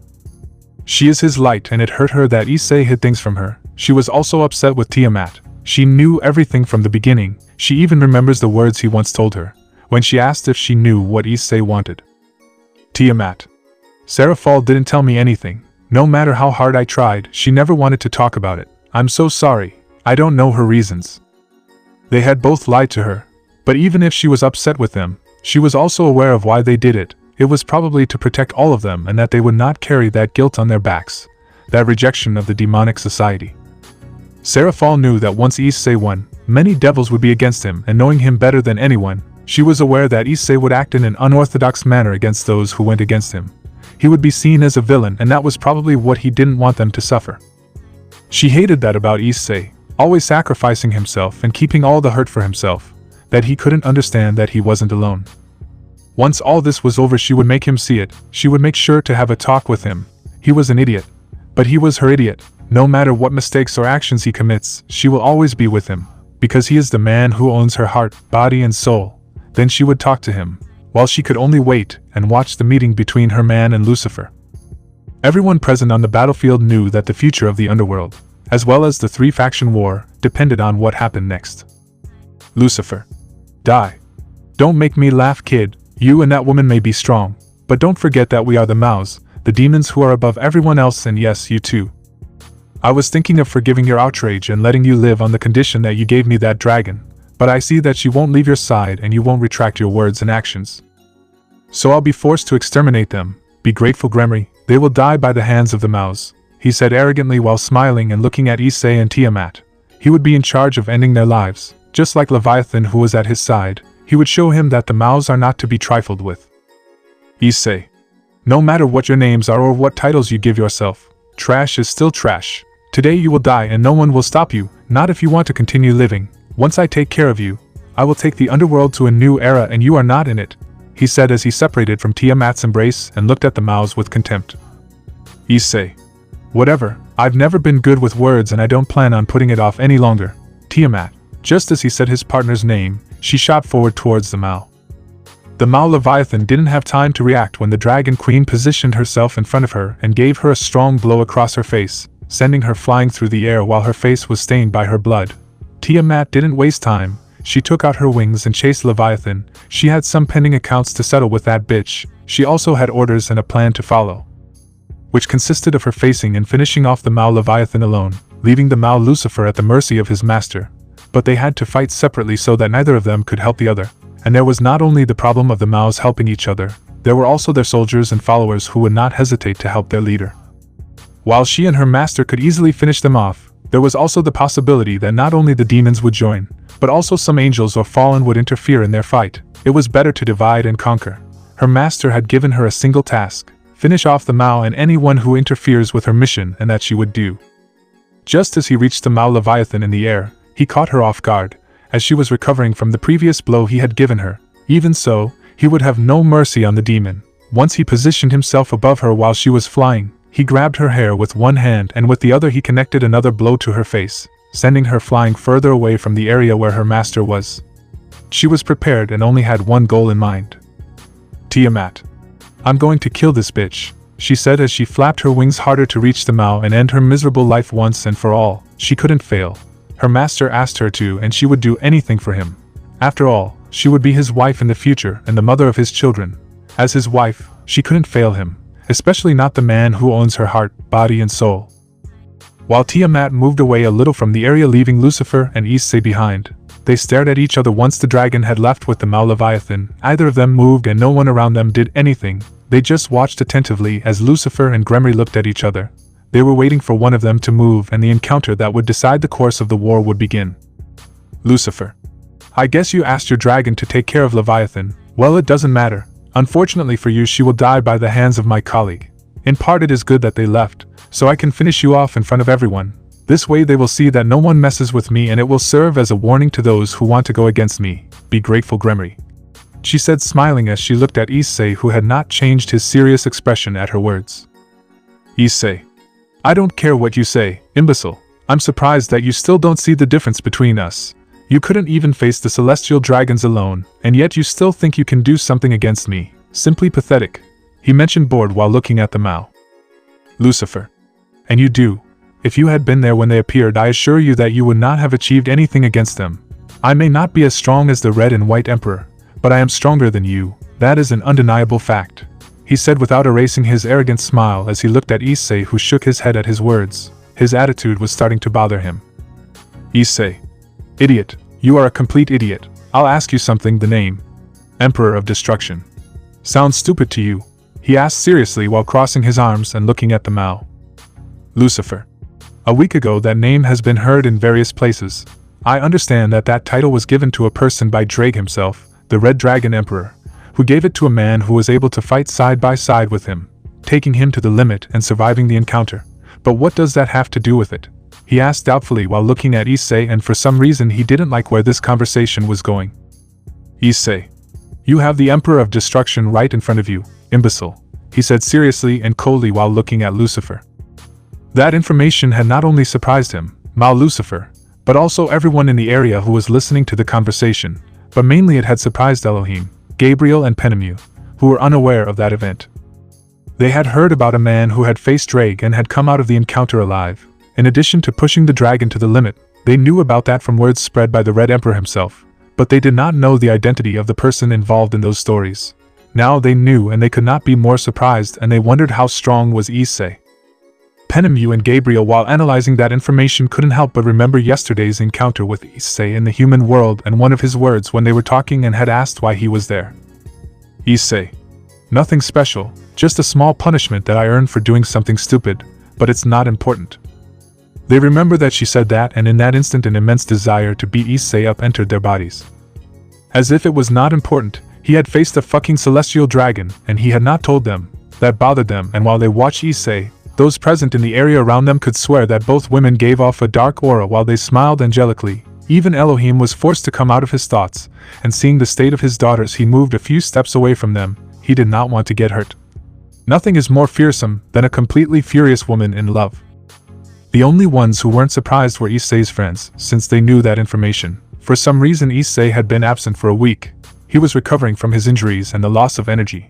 Although he had done that in just 2 days, they all knew that Vanillana wouldn't let him out until the week was over. Issei. Did you really believe that nonsense that I was absent for a week due to illness? You're an idiot. I was absent because I faced Drake and I had to heal my wounds and recover my energy from that encounter.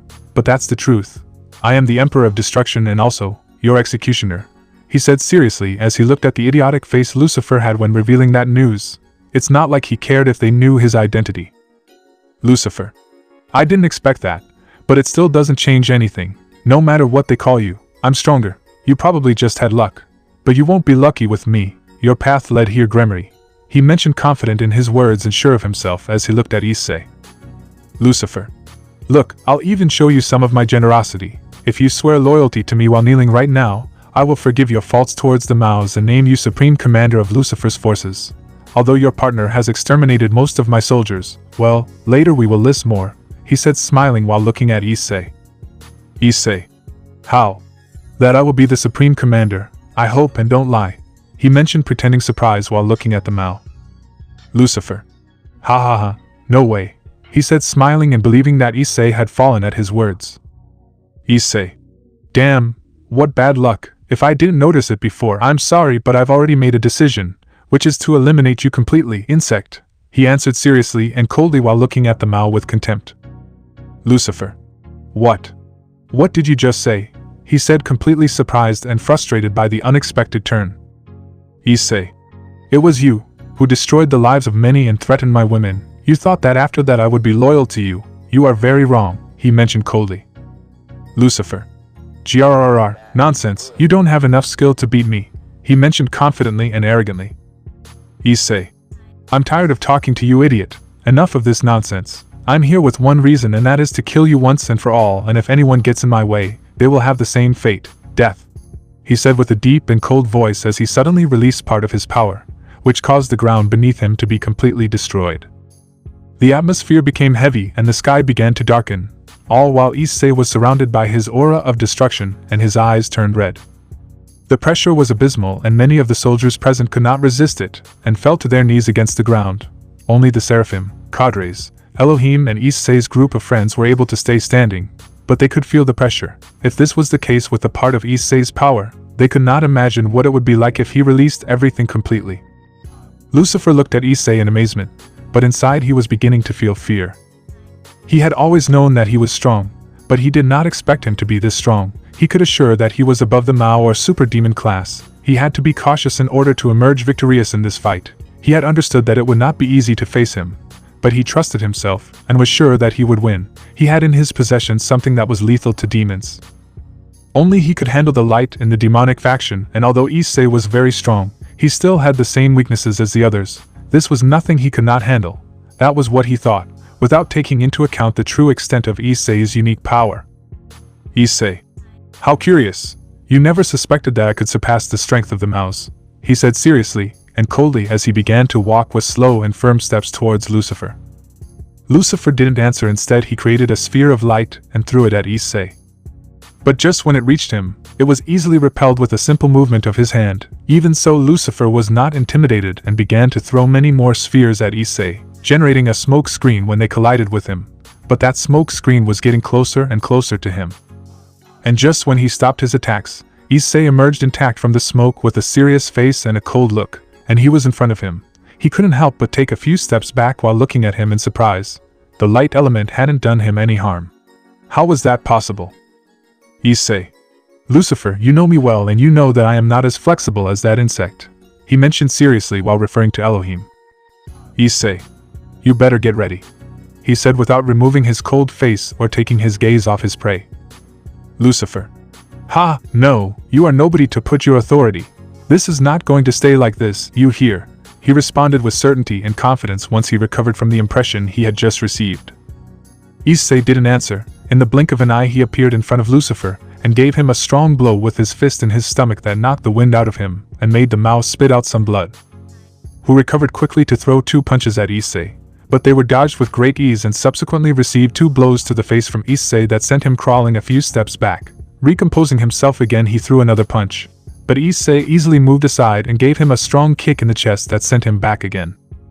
Launching himself into the attack again, Lucifer began to throw several combos of punches, but each one of them was dodged and counterattacked by Issei, who didn't show even the slightest effort during the fight, and that made the Mao even more enraged. After a few attempts to hit Issei, failing in all of them, fed up with the situation, Issei dodged Lucifer's last attack and hit him with a kick in his chest, which sent him flying and crashing into a pile of rocks present in the area, all under the watchful eyes of the spectators. Issei. What's wrong? Is that all you have? Pathetic. As I told you, you will die today, insect, he mentioned while crossing his arms and looking at where Lucifer was among several stones around him. The Mao did not respond. As he stood up, he maintained eye contact with Issei. He was furious, but he could not let his emotions cloud his judgment. He had to act wisely. Issei Gremory had shown that he was not someone to be taken lightly. Still, despite the difficulties, he was confident that he could win, that this was just luck on Issei's part. He could not be better or stronger than him. He would never accept it. It was time to get serious and finish off that traitor. While things were beginning to heat up on the battlefield of the 3 biblical factions, a little far from that area, another encounter was about to take place featuring 2 extremely strong women. Tiamat versus Leviathan. Boom. A few meters away from the war zone, the Mao Leviathan hit the ground hard, while Tiamat gracefully descended a few meters away from her. Once she had recovered, the Mao stood up while glaring at the dragon and wiping away the blood coming out of her lip. Leviathan. Damn you, how dare you lay a hand on me? I care little that you are a dragon king, you must respect me, damn it, she said furiously while looking at the dragon, who showed no feeling or reaction to her words and only looked at her with a serious and cold face. Tiamat. I only respect my master, bitch, she mentioned with her serious and cold face while looking at the Mao. Leviathan. Tuh, I'm fed up with you and your stupid master, I'm going to kill you, he said as he launched himself to attack Tiamat. Just before reaching her, she created a water snake and sent it at the dragon, who evaporated it with her fire and received it head-on. Once in front of her rival, they began to deal out several blows, whether kicks or punches. None of them stopped, and each blow they released was dodged and counterattacked by her rival. Seeing the situation, the Mao managed to connect her fist in Tiamat's stomach, which gave her enough time to get away and prepare her next move, placing her hands on the ground and launched her attack towards the dragon. Leviathan. Ice geyser. He uttered, and seconds later a huge torrent of ice on the ground emerged in a colossal way below Tiamat, impacting her and sending her flying and falling to the ground. Tiamat. TSK. Damn you, she said as she stood up again and looked at the Mao. She had been a little careless, but she wasn't hurt, just a few scrapes, nothing serious. Tiamat. That's how you want to play? Well, take this, you damn bitch. Right after saying those words, she expelled a large flame of sky blue fire from her mouth, which went towards the Mao and swallowed her completely. Once Tiamat's attack ceased, the dragon could see how the Mao was intact while she was protected inside a sphere of ice that disintegrated once the attack ended, all while Leviathan looked at the dragon with an arrogant smile. Tiamat. TSK. So fire is useless. Fine, then I'll just cut off that stupid, hideous whoreface of yours, she said as she extended her right hand to the side and opened her pocket dimension and took out a sword and pointed it at the Mao. Tiamat. Get ready, bitch, she said while looking at the Mao and pointing her sword at her, which was a gift from her master. He had made it with an extremely hard mineral, in addition to using his power to melt it and create this weapon for her. It was a very valuable treasure for her. She did not usually use it much, but she would make sure to end the Mao's life with the sword that her master entrusted to her. Leviathan. Interesting, he accepted the challenge, he said as he created an ice sword in his hand and pointed it at Tiamat. Clack. The clash of both swords resounded throughout the area. Tiamat and Leviathan did not give up at any time, both grappled with each other with their weapons without showing any signs of retreating.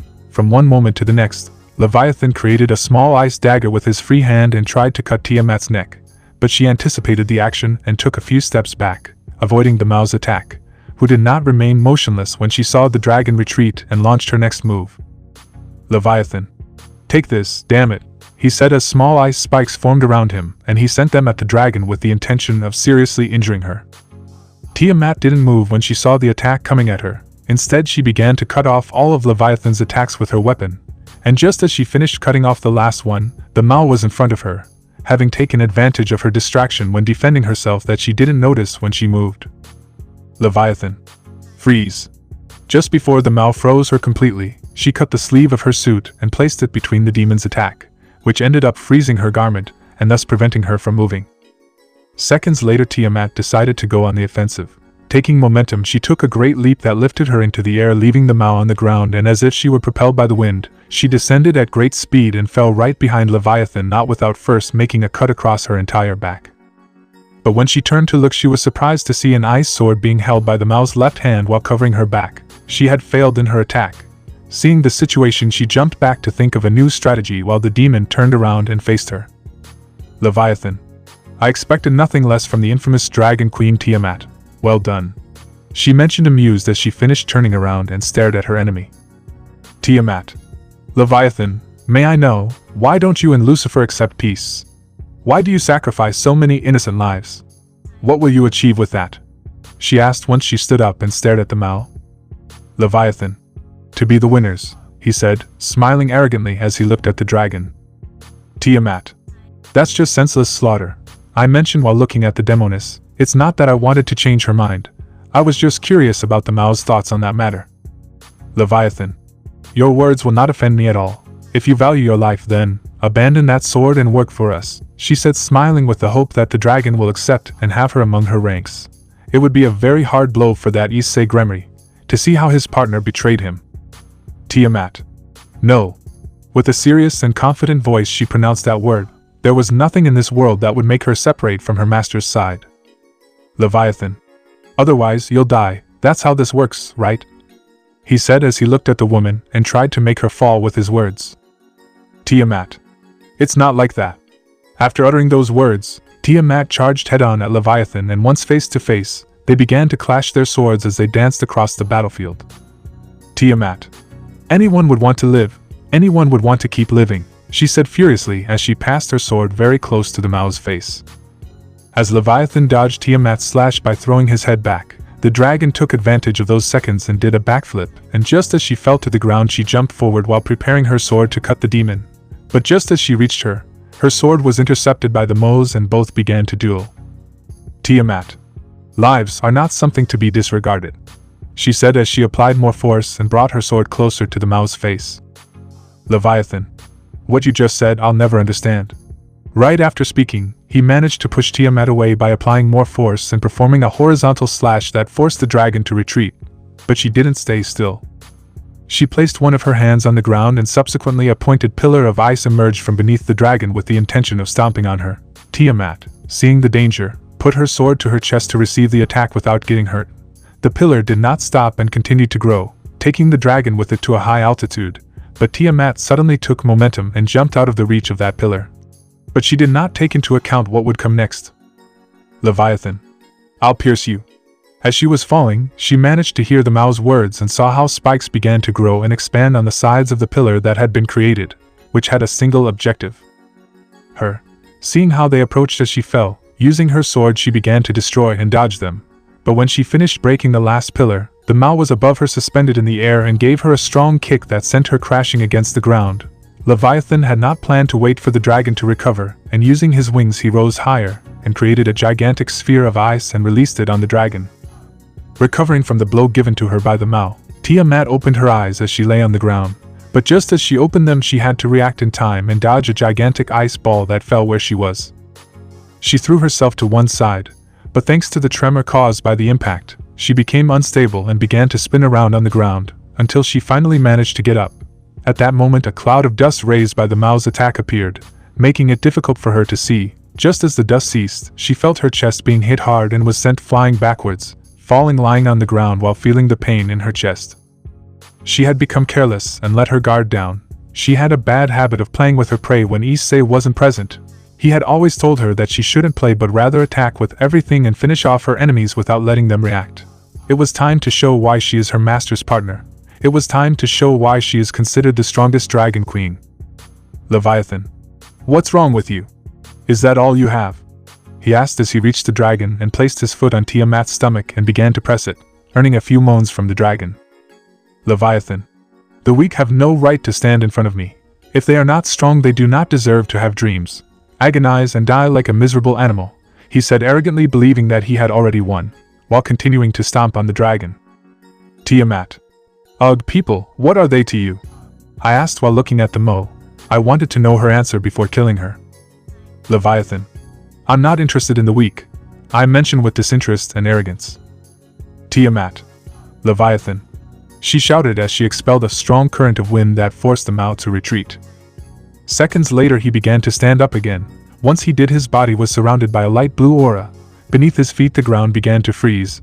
His arms turned light blue with scales while his hands turned into claws. From his lower back a tail began to grow, and finally from his forehead 2 small light blue horns came out, in addition to his cheeks and forehead being invaded by small scales and his fangs growing a little. This was a form he could acquire without the need to completely transform into his dragon form.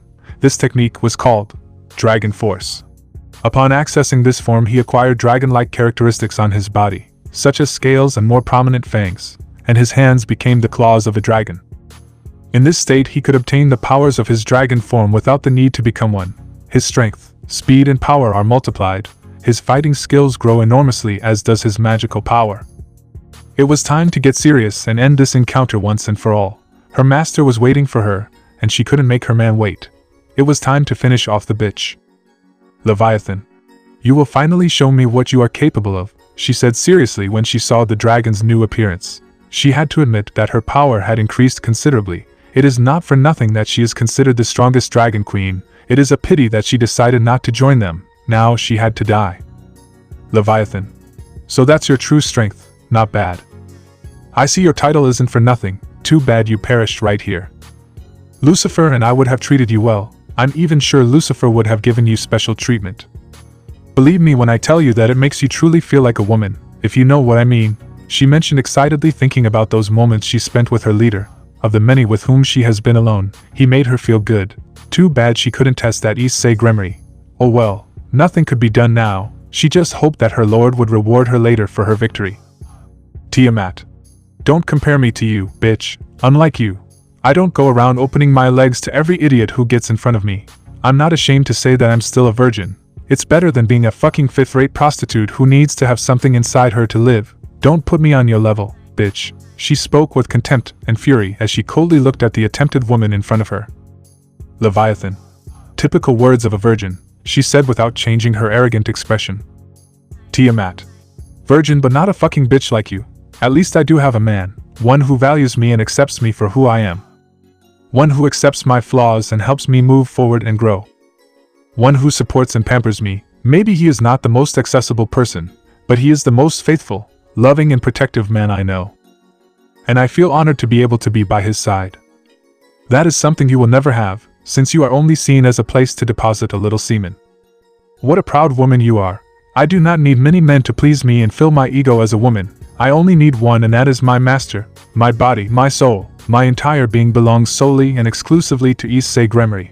And the day he claims me and makes me his and only his, that day cannot be compared to any experience you have had in your miserable and pathetic life, bitch. She said, smiling superiorly as she looked at the Mao, who was furious at her words. Leviathan. You, damn, lizard, she couldn't continue because the dragon interrupted her. Tiamat. Let's finish this already. My man is waiting for me. You will be defeated, she said seriously while pointing her sword at him.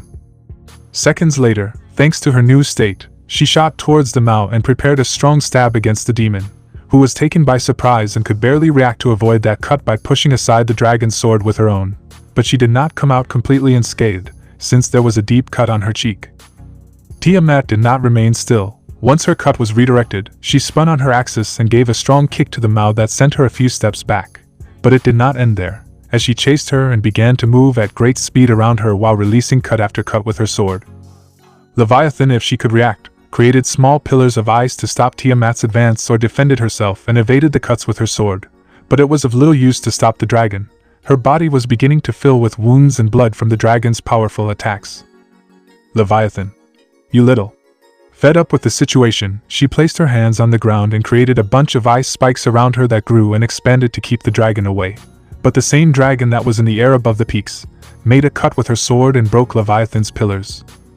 The demon, finally able to see her rival, wasted no time and rose into the air while the pieces of ice fell and stood on one, an action that Tiamat also did, and from one moment to the next as they fell, both launched themselves against each other and began to exchange blows with their weapons. Pushing themselves both backwards, they fell on some pieces of ice as they descended. Leviathan, using his power, created a pillar of ice that grew from the base where it was located and sent it against the dragon, destroying the piece where it was located. But Tiamat had jumped before the impact and landed on the pillar created by the Mao that served as a bridge to reach her and launched an attack. Leviathan, seeing the dragon's intentions, cut the pillar with his sword, but Tiamat anticipated that and jumped to a higher piece and used it to propel herself and fall on the demon, who could not react in time and was knocked down by the dragon. Both ended up hitting the ground hard, the Mao being the one harmed by being the first since Tiamat was on top of her trying to run her through with her sword. Once they both fell and the smoke screen ceased, you could see Leviathan lying on the ground while on her chest, specifically on her heart, there was an ice shield that prevented the reach of the dragon's weapon that was on top of her. Crack. Crack. That was not good. Her shield was beginning to give way to the dragon's strength. If she continued like this, she would be pierced. So she made a decision. Just when the ice gave way, she moved her body so as not to be pierced by gravity and let Tiamat's sword pierce her arm. Seeing this, Tiamat wasted no time and pulled her sword, but not before taking the Mao's arm with it. Blood soon appeared staining the ground above them. Seeing that she managed to injure the demon, Tiamat jumped back while dodging a cut made by Leviathan to get her away from her.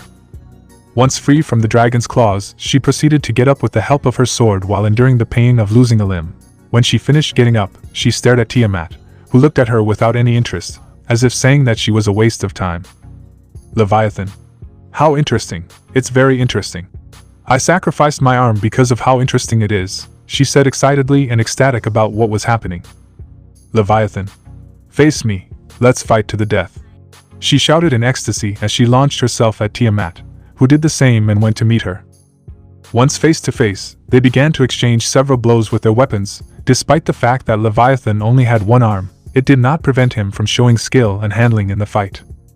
Seconds after dodging and making cuts on his rival, the Mao saw an opportunity and making use of his amputated arm, he shook it enough so that blood fell on Tiamat's face and cut her for a few moments, an action that Leviathan took advantage of and kicked the dragon in the left side, sending her flying and crashing against the ground where she rolled several times until stopping. The demon wasted no time and went to attack the dragon. Just as she arrived, she released two lethal cuts with her weapon that were agilely dodged by Tiamat. Once she cleaned her face and making a maneuver, she managed to separate herself in time from the Mao, who with her leg touched the spot where the dragon was, taking out several ice spikes. Once Tiamat dodged them all, she took her fight to the skies, jumping to rise, being followed by the demon, where once face to face they began to exchange blows between them. Leviathan, making use of her experience and skill, created a spike from her named arm that was directed towards Tiamat, who turned to evade it, and then cut it. At that moment the law of gravity became present. What goes up must come down. Once on the ground, Leviathan began to make cuts with his sword where he sent waves of ice against Tiamat, who destroyed every attack thrown at her. Getting tired of the situation, he went to attack the Mao head-on.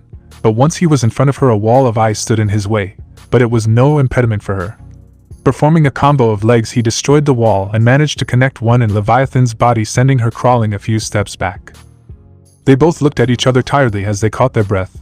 They knew that this fight was about to come to an end. Only one could come out alive. Tiamat. This transformation has no more time left. The next move will be the decisive one, she thought as they caught their breath and looked at the Mao. It was time to end this. Resuming her stance, she placed her sword in front of her as she held it, and prepared to deliver the final blow. Leviathan. I hope you live up to my expectations. Come, he said while pointing his gun at him. Without wasting time, Tiamat rushed forward with the Mao and, making use of her speed, began to attack the demon from several different points, who defended herself with her sword or created an ice shield to stop an attack. At one point she threw her sword where Tiamat was coming from, but she evaded it and began to attack with more fury. Leviathan, seeing herself increasingly cornered, began to kick and punch with her only arm where the dragon appeared, but she couldn't hit her since her speed surpassed her. Seeing that each shield she created was destroyed and Tiamat was getting closer and closer to her, just when her last defense was destroyed and she had the dragon in front of her with her sword ready to pierce her, she couldn't help but smile. Leviathan. Frozen hell. He uttered before receiving Tiamat's attack, causing everything around him to stop and turn a blue hue, as if everything was frozen, and it was frozen hell. It was his most powerful ability, which allowed him to freeze time for a few seconds, enough to move during its effects. Just a few seconds were enough to change the course of a fight. Leviathan. This is the second time I've been forced to execute it.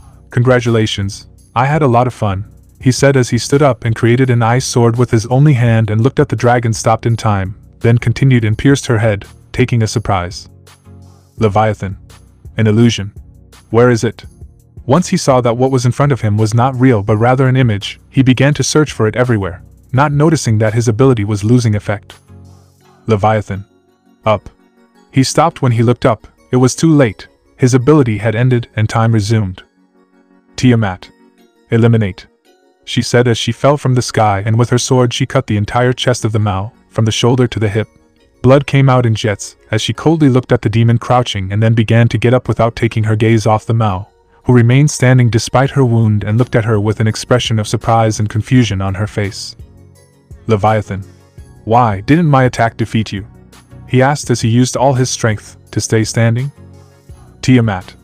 My master and I took the trouble to find out everything about you, your movements, your abilities, your way of thinking and acting, everything. I knew you had a very powerful technique stored away that you would use once you were cornered. I just had to pressure you to use it, she said seriously as she took her sword case out of her pocket dimension and placed it on her waist.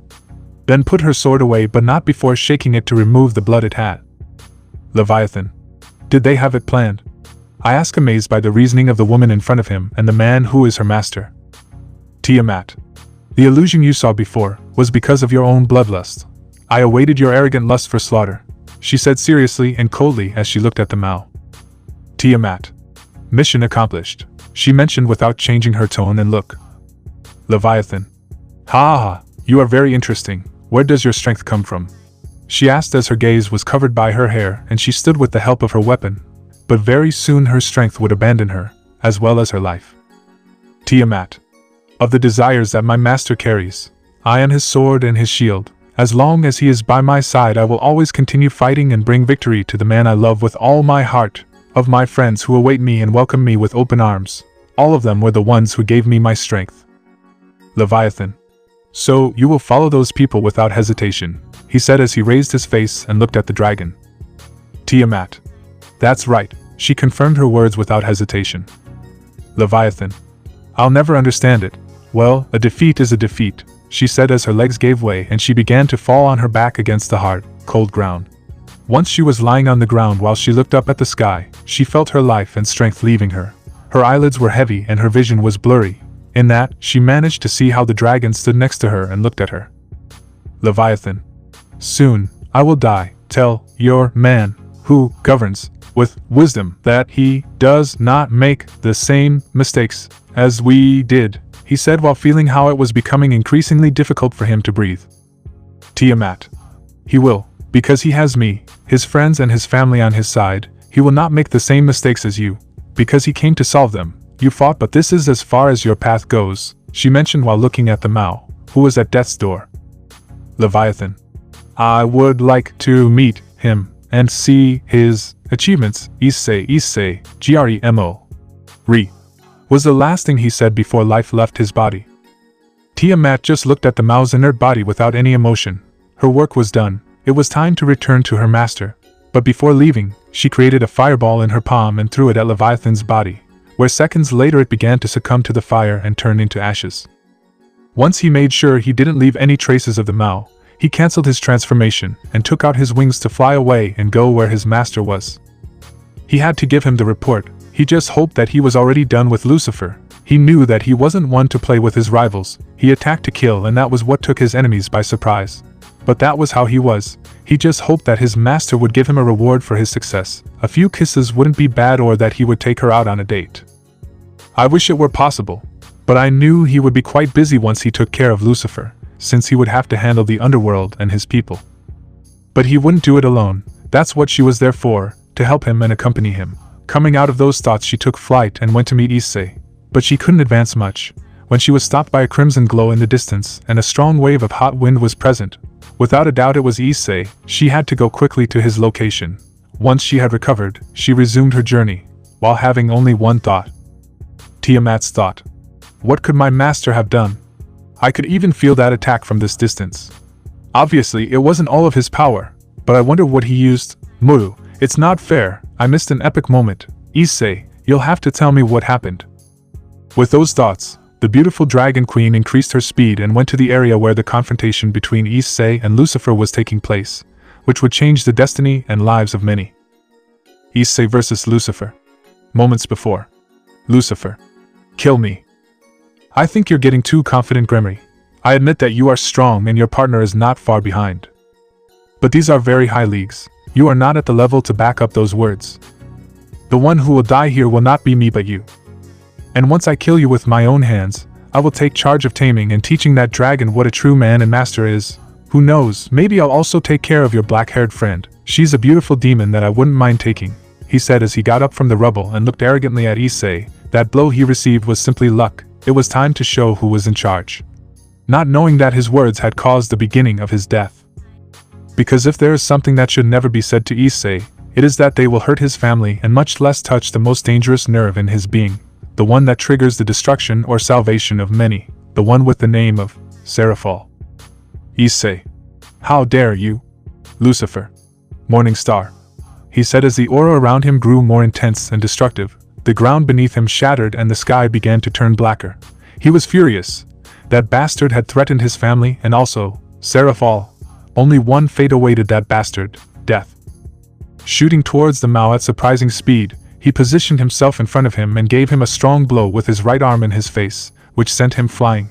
But he wasn't done. Moving again, he chased Lucifer, who was recovering, and just when he reached him, he gave him another blow, but this time on his chin, sending him flying, while drawing threads of blood from his mouth.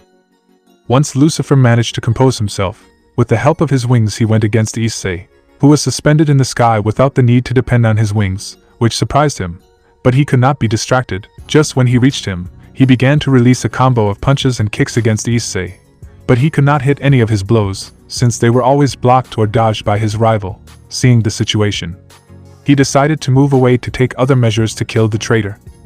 While both looked at each other from a safe distance elevated in the sky, below them remained all the spectators, who watched with great attention the encounter that until now was bowing to Issei. On the other hand, Lucifer was furious and frustrated. Nothing he did was enough to hurt that bastard. The worst thing was that serious and emotionless face she gave him, as if she was telling him that he was a waste of time. That infuriated him. Issei.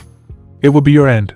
You heard Lucifer, he said while looking at him coldly with his red eyes and his aura present, giving an intimidating appearance to the Mao. Lucifer. You think you can defeat me?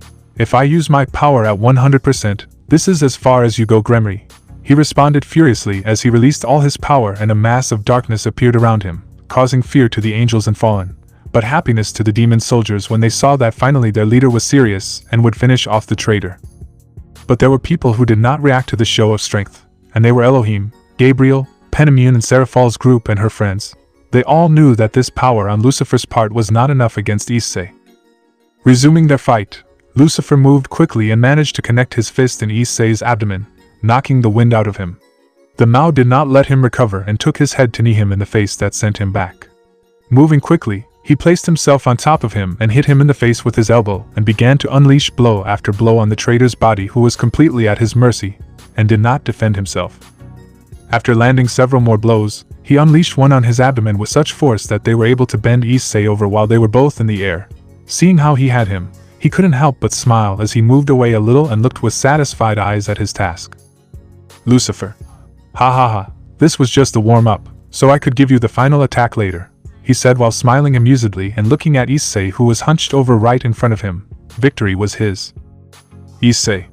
I hope so. It would be a shame if this was your maximum power. He spoke while he stood up and looked seriously at Lucifer. He had let himself be hit to see what the Mao's new strength was like, but he had been greatly disappointed. He hadn't even been able to harm him, and that was despite the fact that he had lowered his defenses. Only a few scratches were present on his face, and his clothes remained intact, somewhat wrinkled but nothing out of the ordinary. If this was the Mao's true strength. What a waste of time. Lucifer. Stop talking nonsense and prepare to die. Damn you. In a fit of rage he launched himself at Issei, who was starting to annoy him. He wanted to get rid of him once and for all. Once he got in front of him, he tried to tackle him, but he easily dodged it, turning around with light in his hands. He knew that against Issei that element was useless, but there was more than one way to use it.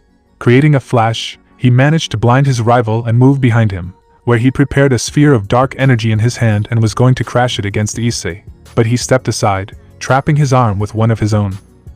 Once Issei had grabbed Lucifer's arm, since he was behind him, he threw his head back, giving Lucifer a strong impact in his face that disoriented him, and taking advantage of the situation, with his arm trapped, he began to spin in circles, taking Lucifer with him and then throwing him to the ground. Managing to recover, Lucifer managed to stop his fall by using his dark element as a propellant. Once he turned around, he saw Issei coming towards him while appearing and disappearing from his sight, disorienting him. But when he placed himself on his back, he had enough time to throw a fairly large sphere of light against that bastard, managing to consume him, earning a smile on his face. But it was immediately erased when he saw how Issei emerged from it completely intact. That power was a nuisance. He didn't have time to react when Issei gave him a strong blow to the face with both of his feet that drew blood from his mouth.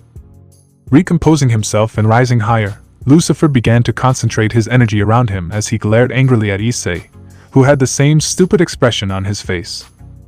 With his dark power surrounding him, he dived towards his only target. Seeing Lucifer falling on him, Issei brought his two hands together and threw a torrent of fire from them to intercept Lucifer, who didn't change his course and collided with the flames. But thanks to the dark element around him, it served as a barrier, and he began to descend while repelling Issei's attack. But seeing that he was making little progress, he decided to step aside, managing to get rid of the attack and head towards Issei without any impediment, achieving his goal and impacting on his side, taking him with him as they descended to the ground, where both impacted, while Lucifer did not stop and buried Issei more and more. Seconds later, the Mao gave a strong blow to his rival that buried him further, while he quickly left the hole and rose into the sky. But he did not stay still. Creating a sphere of light, he threw it towards the hole, and seconds later an explosion was present in the area. Lucifer. Ha, you could already see my power at 100%. You thought I was stupid, you deserved it, he said while laughing and watching, fascinated by the explosion he caused. He was sure that he had hurt Issei or even killed him. But from one moment to the next the earth began to shake, and later Issei emerged from it very calmly with some scratches on his body. His shirt and trench coat were gone. On his chest he showed a few scratches and small cuts, but nothing serious. Those present in the area were amazed by the direction this fight was taking. Angels, fallen and demons were surprised and terrified to see how powerful Issei was. No matter what Lucifer attacked with, that man always came back almost intact and without severe damage. It was surprising. And while everyone watched with great attention, Issei being shirtless, plus that dominant and serious attitude he showed in battle, was a mortal blow to the female gender present. The fallen wanted to have that man in their bed. The angels were beginning to have less than pure thoughts and fought not to see him so as not to fall. Only the demons in the area looked with caution. They knew the man and his reputation. They knew that they could only dream and see. As for Issei's friends, in the case of Serafall, Mirajin and Yui, although they have seen him that way on occasion, they couldn't help but blush at that appearance that Issei showed. They could only wait for the day when they could devour and be devoured by him. On the other hand, Penamion had her imagination at its maximum as she watched Issei fascinated. Her thoughts came and went with different situations in which it was only her and him in a room where they got the most out of her. She wanted to be buried between those strong arms and never leave them. The one who had it hardest was Gabriel. Her face was completely flushed as she watched Issei and was shaken back and forth by her father to get her out of those thoughts. All this was caused by a man who had no idea of the seriousness of showing his physique to the female gender. Returning to the fight, once Issei rose to Lucifer's height, both finally looked at each other, but the Mao showed signs of frustration on his face when he saw that his rival was without any severe damage. How much power did he need to be able to kill him? This was starting to be very annoying for him. Lucifer. What tenacity you have, he said seriously while looking defiantly at Issei, who looked back at him. Resuming their fight again, both of them launched themselves against each other, where once they were face to face, they began to give a combo of punches and kicks while dodging those that came at them. Taking distance, Lucifer was the first to move away while throwing a sphere of darkness at Issei, who dodged it and counterattacked with one of his own made with the power that Vanillana inherited from him.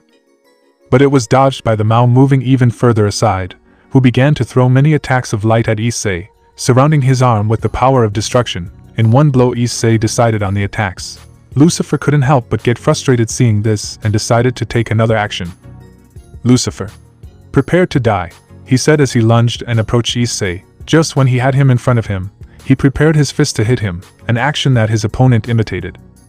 Once the two fists collided, an explosion was generated in the sky, where Issei and Lucifer could be seen emerging from the smoke caused by the explosion. Both opponents were giving and dodging their opponents' blows. While they fought, the sky was their terrain. In various parts the shock waves caused by their blows could be seen, and from one moment to the next they stopped, and the mole Lucifer descended until he was on the ground while gasping and had several wounds on his body. But he did not have time to react, and was hit by a kick from Issei that sent him crawling on the ground. Once he stopped and began to get up with his face bloodied, Issei appeared above him and punched him, sending him to the ground again, and seconds later he was kicked in the balls by his rival, sending him flying, but was stopped in his tracks by a blow to the stomach courtesy of Issei, which made him spit out a large amount of blood. Where he didn't stop and began to deliver many more blows that were fracturing several of his bones. While Issei constantly hit the Mao, he came to a conclusion. It was time to end this. There was no point in putting it off any longer. Delivering one last blow, he sent Lucifer crashing to the ground, while he remained still in place and watched as the Mao tried to get back on his feet with great effort. Lucifer was tired and sore. He felt his strength beginning to wane, but he couldn't fall, not until he killed the traitor. While he stared at Issei once he managed to stand up, he couldn't help but get frustrated and look at him with hatred. Why couldn't he do anything to him? He thought while catching his breath and trying to ignore the pain that was all over his body. In the middle of his thoughts he was taken out of them when he heard that his rival was talking to him.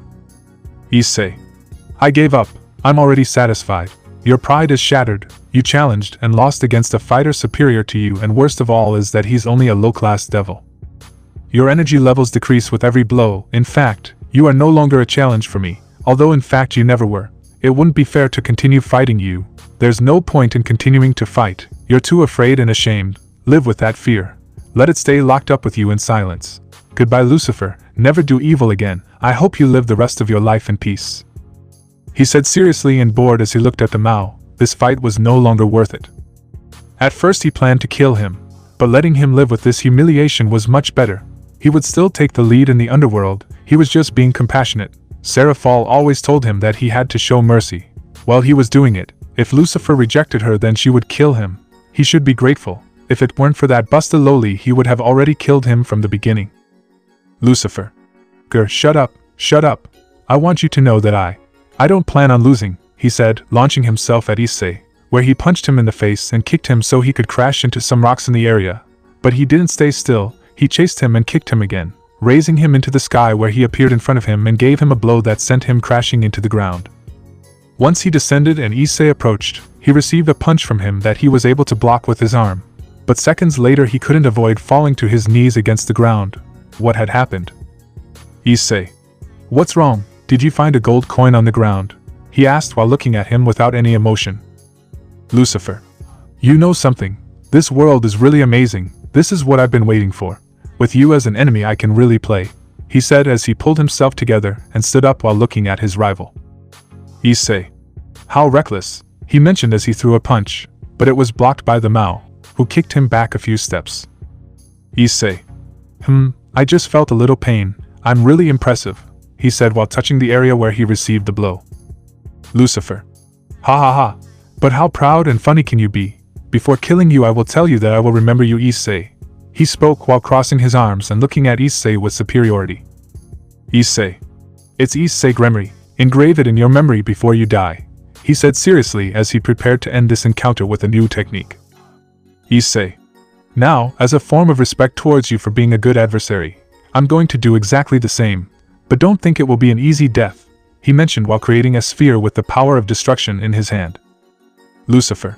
How incredible, you are a relentless bastard, he said smiling as he looked at Issei. From one moment to the next, the Mao was hit hard towards the sky, where Issei was waiting for him and gave him a kick that sent him crashing into the ground.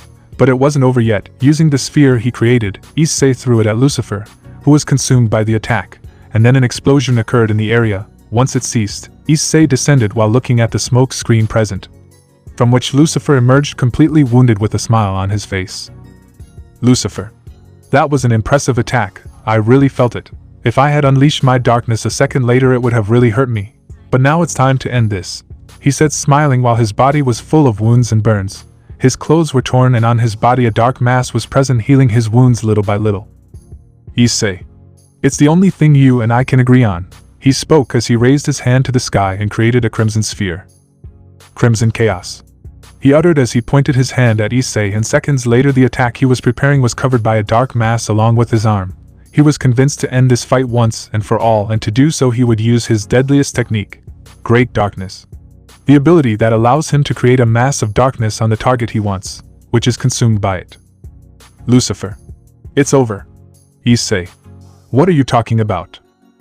Launching himself into the attack, Lucifer went against Issei, who was waiting for him in place without moving. Once the Mo arrived in front of him, just before colliding, Lucifer threw a great torrent of light at Issei, hitting him completely, creating a cloud of smoke, which once it dispersed, Issei could be seen with some burns while his gaze was shadowed, which earned the Mao no opportunity to help but smile with satisfaction. Lucifer. My darkness was able to absorb your power. It means that in magical terms I have the advantage over you, not to mention that you are still a demon, therefore the light affects you as much as me but to a greater extent. You understand what that means, Issei, he said while looking at him smiling and confident that he had already won. But seconds later several drops of blood came out of his body, completely shocking him. Issei. You say that my attacks have no effect on you, and who decided it? You say that you absorbed my power, and who decided it? He began to say with his face darkened while the mass of darkness that had his arm raised was repelled, as was the one that surrounded his attack. Lucifer. I never saw his attack against me. Who the hell is this bastard? His power is higher, even more than before, he thought as he saw the helpless appearance of Issei in front of him. It was as if he were facing a giant. The difference in strength and power was abysmal. Issei. Now, cruel son, he said as he concentrated his energy plus the fire that Dre gave him, creating a sphere similar to a blood-red sun, which emitted such a powerful heat that it began to melt the armor and weapons of the soldiers present, not to mention that everyone present was experiencing an atrocious heat, and the ground in the entire area began to steam. At that moment everyone was shocked without exception by Issei's powerful technique. No one could believe what they were seeing and they felt as if the sun itself was present. Issei. I am the only one who decides. Die, he said seriously and coldly as he threw his attack towards the Mao. No, he uttered just before being hit and dragged by Issei's attack into the sky with no chance of breaking free from it. He knew very well, this was his end. Lucifer. Issei Gremory. As Issei watched as his attack raised Lucifer higher and higher, at one point he raised his hand and pointed it where the Mao was going, then closed it, causing his attack to explode in a gigantic explosion that made the sky roar as large currents of air whipped through the area. The fight had come to an end, shortly after the attack lost effect and the sky began to return to normal. There were no traces of the Mao Lucifer. Finally everything was over. Seconds later, as Issei looked up at the sky and the battlefield was filled with silence from the people present, who looked with terror, hatred, fury and love at the Gremory heir who had remained still in his position. All of them must have come out of their thoughts when they saw someone falling from the sky near Issei. Issei. How did it go, Tiamat? He asked without looking at her while keeping his gaze on the sky. Tiamat. Mission accomplished, master. Finally everything is over, she said it would be while looking at her master. Issei. You are wrong, Tiamat. This is not over yet. There is still one matter left to resolve. He spoke as he turned around and looked seriously at the demon soldiers who were beginning to approach his position. Tiamat, like her master, turned her body and watched as a large number of demons began to approach them. She knew this would happen sooner or later. The people's dissatisfaction with the murder of their leaders. Now everything was in Issei's hands. Today would be marked as the birth of a leader. Issei. Tiamat, stay behind. This is something I must do alone. This is my path, only I must bear the weight of my actions. I don't want you to get involved. It's time for me to ascend and show who's in charge, he said seriously as he began to walk straight towards the dissatisfied demons coming towards him. All under the gaze of the factions of the angels and fallen, who watched attentively the birth of the new leader of the underworld. On the other hand, Issei's friends watched the situation with concern. This was a moment that would mark the history and life of many. Issei. Warriors, we have constantly lived in an environment of blood and death, and we are only causing ourselves to become extinct with all this conflict. We must join forces or we will be slaves to death forever. From today you are with us, or you are against me, he said while facing the demons, who were transmitting everything to the underworld. All the clans of the underworld had witnessed how the Gremory heir had finished off the Mao Lucifer through the transmission that the soldiers made during the meeting. Some were afraid of that man and did not want to die at his hands, so they were aware that following him was their only salvation, while others were dissatisfied and went to the battlefield to kill the demon that had finished off their leaders. But in the underworld there was a woman who was not having a good time at all once she saw the transmission. Vanillana was emotionally torn apart. She couldn't believe what her son was doing. As she watched, she only had one thought.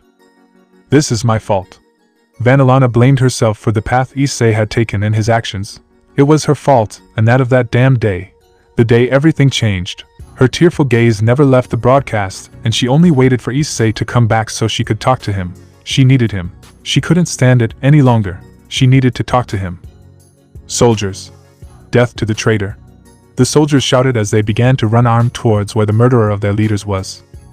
Once they arrived, the great horde of demons began to attack Issei, who dodged the attacks launched at him and hit everyone who approached him, from one moment to the next, bringing his hands together, and then separating them while extending them to the sides. He sent a strong current of wind that sent all the demons near him flying, forcing those who were not hit by the attack to retreat.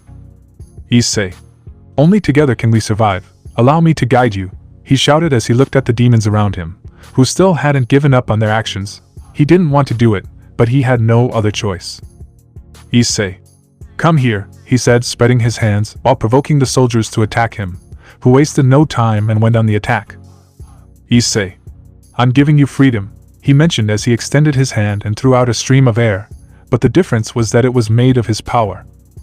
Just as the destructive currents touched the first soldiers, a bunch of explosions began to occur, sending everyone flying, quite injured, and some even perishing in the attack. Blood and fear were present as the soldiers began to back away completely frightened, as they looked at the invincible man in front of them.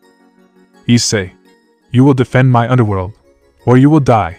He spoke seriously and coldly as he raised his hand to the sky and created a gigantic sphere of destruction that caused terror in the demon soldiers and also in the angels and fallen. The power present in the area was abysmal and the energy chaotic. The entire field was invaded by fear, and the cause of said emotion held in his hand an attack that would end everything in its path. That presence, that force, that power, that man, ended up subduing everyone present. Clack. Clack. Clack. Swords, spears, shields, all weapons began to fall to the ground, while their bearers trembled in fear and looked in horror at the man in front of them. The demons had understood. No matter how much they fight, no matter what they do, there was no other option. Live or die. They could only choose one. Little by little the demon soldiers in the area began to drop their weapons and kneel before their new leader and lord. Those who were watching the broadcast from the underworld also accepted it. If they wanted to live, they must follow and obey their new leader who bears the name of one of their clans. Gremory. Issei's friends watched the outcome of the situation with great attention. Today a new leader had been born, one who would take his home to a better era. They couldn't be more proud of their friend and brother. They all knew that things were about to change. They just had to continue following their friend and their leader. Serafall. One wants to sacrifice oneself for him. That's either leadership or a good brainwashing, he said as he looked in admiration at his brother, who was in front of the kneeling soldiers. That look, the way he looked. Serafall at that moment didn't see his older brother, but a leader, a king, one who would watch over the safety of his people and family. Without a doubt, he had the best brother of all. Serafall. No. That's Issei Gremory, she mentioned while smiling and looking with love and admiration at the man she loves madly. While everyone was watching with great attention at Issei, who was in front of the kneeling soldiers and had his arms crossed and his eyes closed, the all for honor mentioned opened his eyes and looked forward while his partner stood next to him. Issei, this is the beginning of a new era. And also, my destiny. Long live our king. Long live our leader. Gremory-sama. Gremory-sama. Gremory-sama. In the middle of the battlefield of the biblical factions, the constant shouts of the soldiers of the demonic race praising the man who was in front of them could be heard, some out of admiration and others out of fear generated by his presence alone. But there were also others who were at a fairly prudent distance while they observed the emergence of a new leader, and it should be noted that they were not happy at all. Euclid. What shall we do now, sir? He asked seriously as he looked at the spectacle before his eyes. Resivim. For the moment nothing. That damn Gremory is not someone you can eliminate so easily. We will stay out of it and plan a revolution. I know that many of the clans will be unhappy with this situation, and we will use that to our advantage. Kateria, Shalba, Kruzuri, you will be in charge of uniting into our ranks everyone who is against Issei Gremory, and together we will overthrow him. He seriously mentioned the other subjects who were with him. They were a woman and 2 men, who watched attentively the emergence of their new leader. But all of them were not happy with that idea. The woman present answered to the name of Kateria Leviathan, daughter of the late Mao Leviathan. She was a tall woman with glasses and a voluptuous figure. She has tan skin with long brown hair tied in a bun with headphones, and she had purple eyes. She was wearing an extremely low-cut dress and had a high slit that left a large part of her breasts exposed. She has a strong hatred towards the bastard Issei Gremory. She hated him with all her being, for believing that he was desecrating the name of the Maos. Furthermore, she wished to cause destruction and chaos in the world in order to rebuild it into a new world under the rule of herself and the other descendants of the original Mao, with the administration aimed at creating a new world where the system, laws and doctrine would fit the ideology of the true demon faction. But thanks to that wretch Gremory, her plans had been shattered. If she wanted to see her ideal world, she must first take care of the biggest problem and her greatest impediment, Issei Gremory. Beside her was another descendant named Shalba Beelzebub, son of the deceased Mao Beelzebub. He had the appearance of a handsome man dressed in black armor with a cape. He had long brown hair that reached his hips with many bangs covering his right eye. He was a cruel, ruthless, and manipulative individual. Much like Kateria Leviathan, Shalba believes that they must be the true rulers of the underworld, as they are true devils. But that wretch Gremory was denying them what was rightfully theirs, and he couldn't tolerate that. But he also knew that facing him wouldn't be easy. That's why they had to act cautiously and plan their downfall. His immense arrogance, firmly believing that his heritage as a descendant of Beelzebub made him superior to everything. To him, the only important thing was the special bloodlines and world domination, and to achieve his goals, he must first take care of Issei Gremory. The last descendant present responded to the name of Kruzuri Asmodeus, son of the deceased Mao Asmodeus. He had the appearance of a handsome man dressed in the clothing of a noble. His clothing was black with dark red belts and motifs, and he also wore a cape. He had black hair tied back in a small ponytail and violet eyes, pointed ears and pale skin. Like the other descendants, Kruzuri showed his hatred towards Issei. He hated him because he believed he was contaminating the name of the Maos.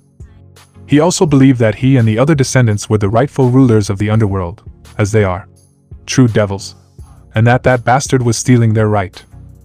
Arrogant and very delusional, and the enormous pride and delusional thoughts of him and his colleagues led them to ignore the fact that devils were already in danger of extinction. For this reason he despises the ideas and beliefs of the poor Gremory in peace and pacifism. He even considers that Issei's action of withdrawing from the war without resolving the conflict and showing superiority to the angels and the fallen angels was atrocious. For that reason they had to finish him off with Issei Gremory. Kateria, Shalba, Kruzuri. As Resivim-sama orders, they said in unison, so they would later begin to divide to search for their followers and carry out their next plans against Issei Gremory. Once the descendants set off in search of them, leaving Euclid and Resivim behind, the all for honor mentioned watched with great attention as Issei was being shot at by the soldiers. Seeing him made him nauseous. He hated him with all his being and longed to kill him, but it was not an easy task to do. He was a particular devil with a very laid-back personality, being cynical and joking in his way of speaking, as well as being vicious and brutal. Resivim has always been very proud of his achievements, leading him to always act with an air of superiority for being, in his eyes, a true devil. Unlike most of the deceased Mao's relatives, he did not have much interest in seeking revenge against the underworld or dominating it like the descendants of the deceased Maos. He also has no interest in the world domination that his father and the Maos, along with their descendants, had desired. No, he didn't want any of that. What he really wanted was the head of Issei Gremory in his hands, the demon that humiliated and surpassed him. He has always believed that demons are beings that have to be evil, perverse, brutal, wicked, scum, incorrect, beasts and depraved, and that it is their role to kill every person they don't like. He has followed this ideology to the extreme. But that bastard came and changed his life. Day, night and night, he only wanted that bastard dead and to prove that he was superior to him.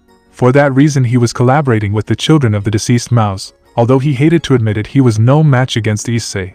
But with help he would be. He only lived to see Issei Gremory fall, and he would make sure to achieve it, no matter if he had to hurt his sister to achieve it. He would do whatever it took. Euclid, a loyal follower of Resivim, used to be a calm and collective person with a ruthless and manipulative side. He also respects the law of the Lucifuge clan by obeying the Lucifer bloodline and being loyal to Resivim Levon Lucifer.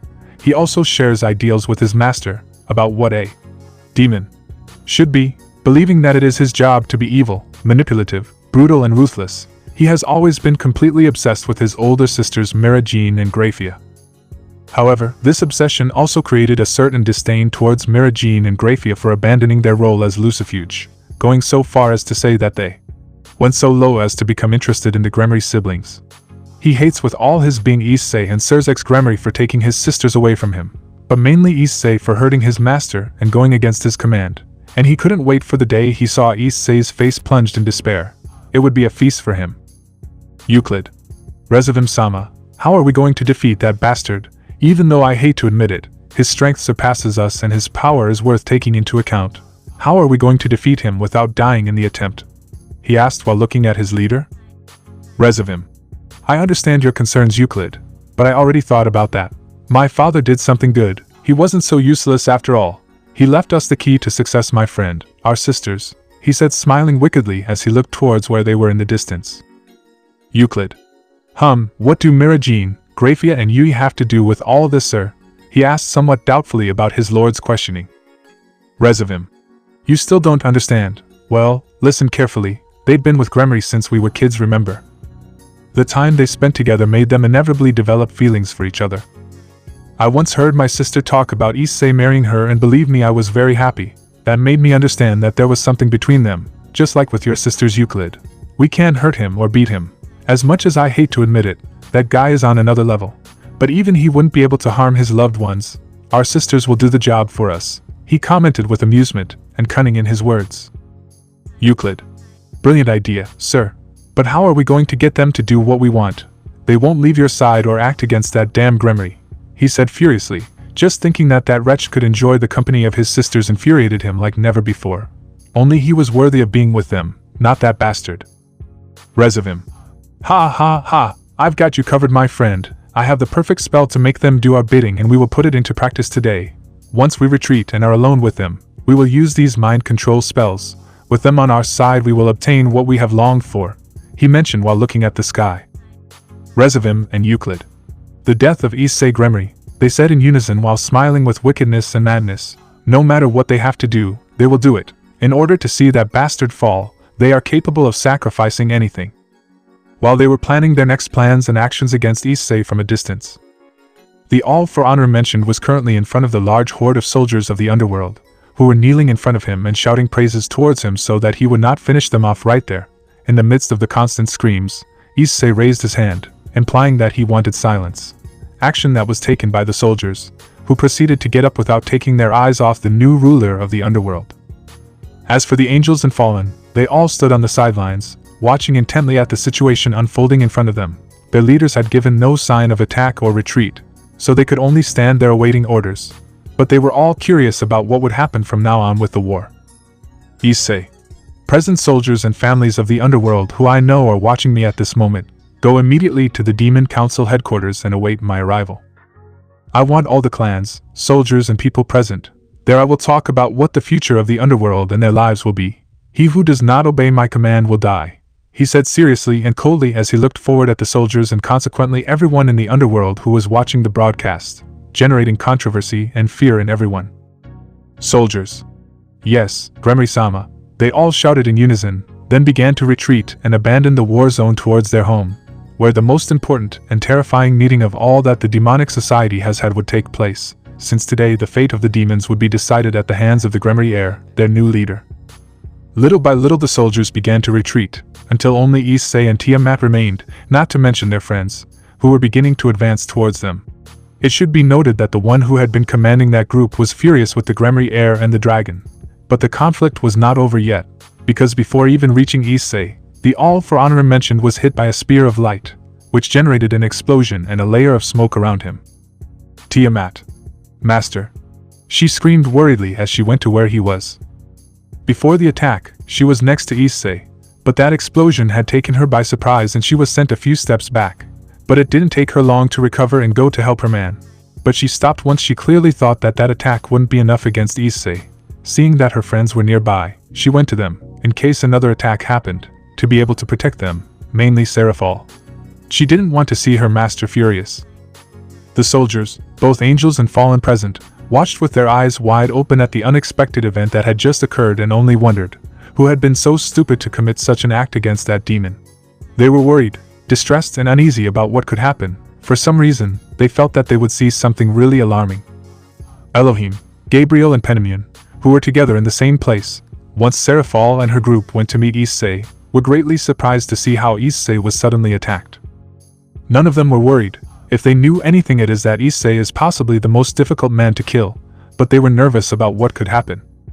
Raising their eyes, they saw the person responsible for said attack, who rose in the sky with his pairs of black wings spread out as he watched, fascinated by his task.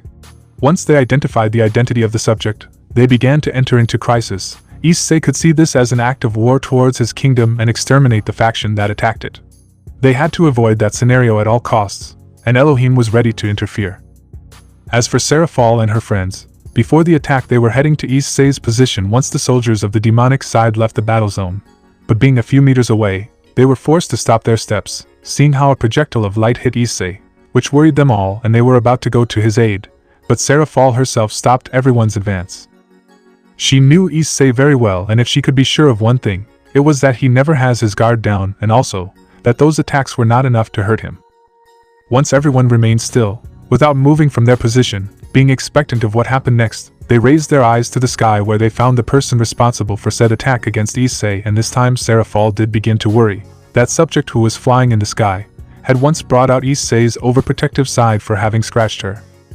Like Serafall, the others were with the same thoughts, where they came to the same conclusion. If Issei could kill the mouse with ease, what prevented him from doing it with a cadre? The person involved in this controversy stood in the sky as he stared at the place where Issei was supposed to be a few moments ago. Seeing that explosion he caused brought out an arrogant smile. Said subject had long dark hair, red eyes, pointed ears, a wide forehead, his mouth shows a set of triangular teeth, and he usually wears a black tunic-shaped outfit. This subject, belonging to the Fallen Angels faction, firmly believes that the Fallen Angels are the strongest race and has always strived to prove it. With this idea, he wanted to continue the Great War, but he faced strong opposition from Azazel. And the reason for that decision was the Cursed One who had attacked recently. Because of this, he has a strong hatred towards Azazel and Issei Gremory, believing that they were interfering in his dreams and goals. He has always shown that he has a lot of confidence in his power. For that reason he attacked the new leader of the underworld, believing that he was a weakling who had only been lucky against the deceased mouse, but not against him. He would achieve his goals and there would be no one to stop him. Or so he thought. Kokabeel. Ha ha ha, that's what you deserve, damn it, you're just a talker and a lucky one. But that's over, I, the great Kokabeel, have finished you off, you damn scum, he shouted arrogantly as he descended a few steps in front of where Issei was supposed to be. Once the demon soldiers had retreated, he saw an opportunity to finish off the one who interrupted his fun and the death of his father. He took advantage of the opportunity, and seeing that his guard was down, he launched his best attack against that demon, hitting him head-on, and then began to celebrate his victory and further increase his desire to continue the war until only the fallen angel's side remained as the winner. Kokabeel. Now everyone bow before me, he shouted as he raised his hands and looked at the soldiers present in the area of the fallen and angel factions. Too bad his moment of glory didn't last long. Plop. Plop. Plop. All celebrations stopped when they heard applause coming from the smoke screen, from which seconds later the new leader of the underworld began to emerge completely unharmed and with a cold look on his face as he looked at the cadre. Kokabile couldn't be more surprised. His best attack hadn't taken effect. What the hell was that guy? Issei. Bravo. And I thought that there couldn't be anyone more idiotic than Lucifer. But I see that I was wrong. He spoke seriously as he emerged from the layer of smoke completely intact and looked at the cadre in front of him. He had foreseen an attack on his person, long before it was launched. For some reason he always has his guard up. Despite his apparent calm, he never lowers his defenses in case cases like the one he resented happen at some point. Before the cadre's light attack hit him, his body was surrounded by its unique power, which was enough to repel Kokabile's attempted attack. To him, that cadre was a coward, attacking treacherously from a distant position, not daring to show his face and attack head-on. Cowardly. Just when he identified the man, a great fury invaded his being. That cadre was once responsible for wounding Serafall on her shoulder. Maybe it had been a scratch, but considering what she means and is to him, any measly scratch was a death sentence to whoever hurt her given by his person.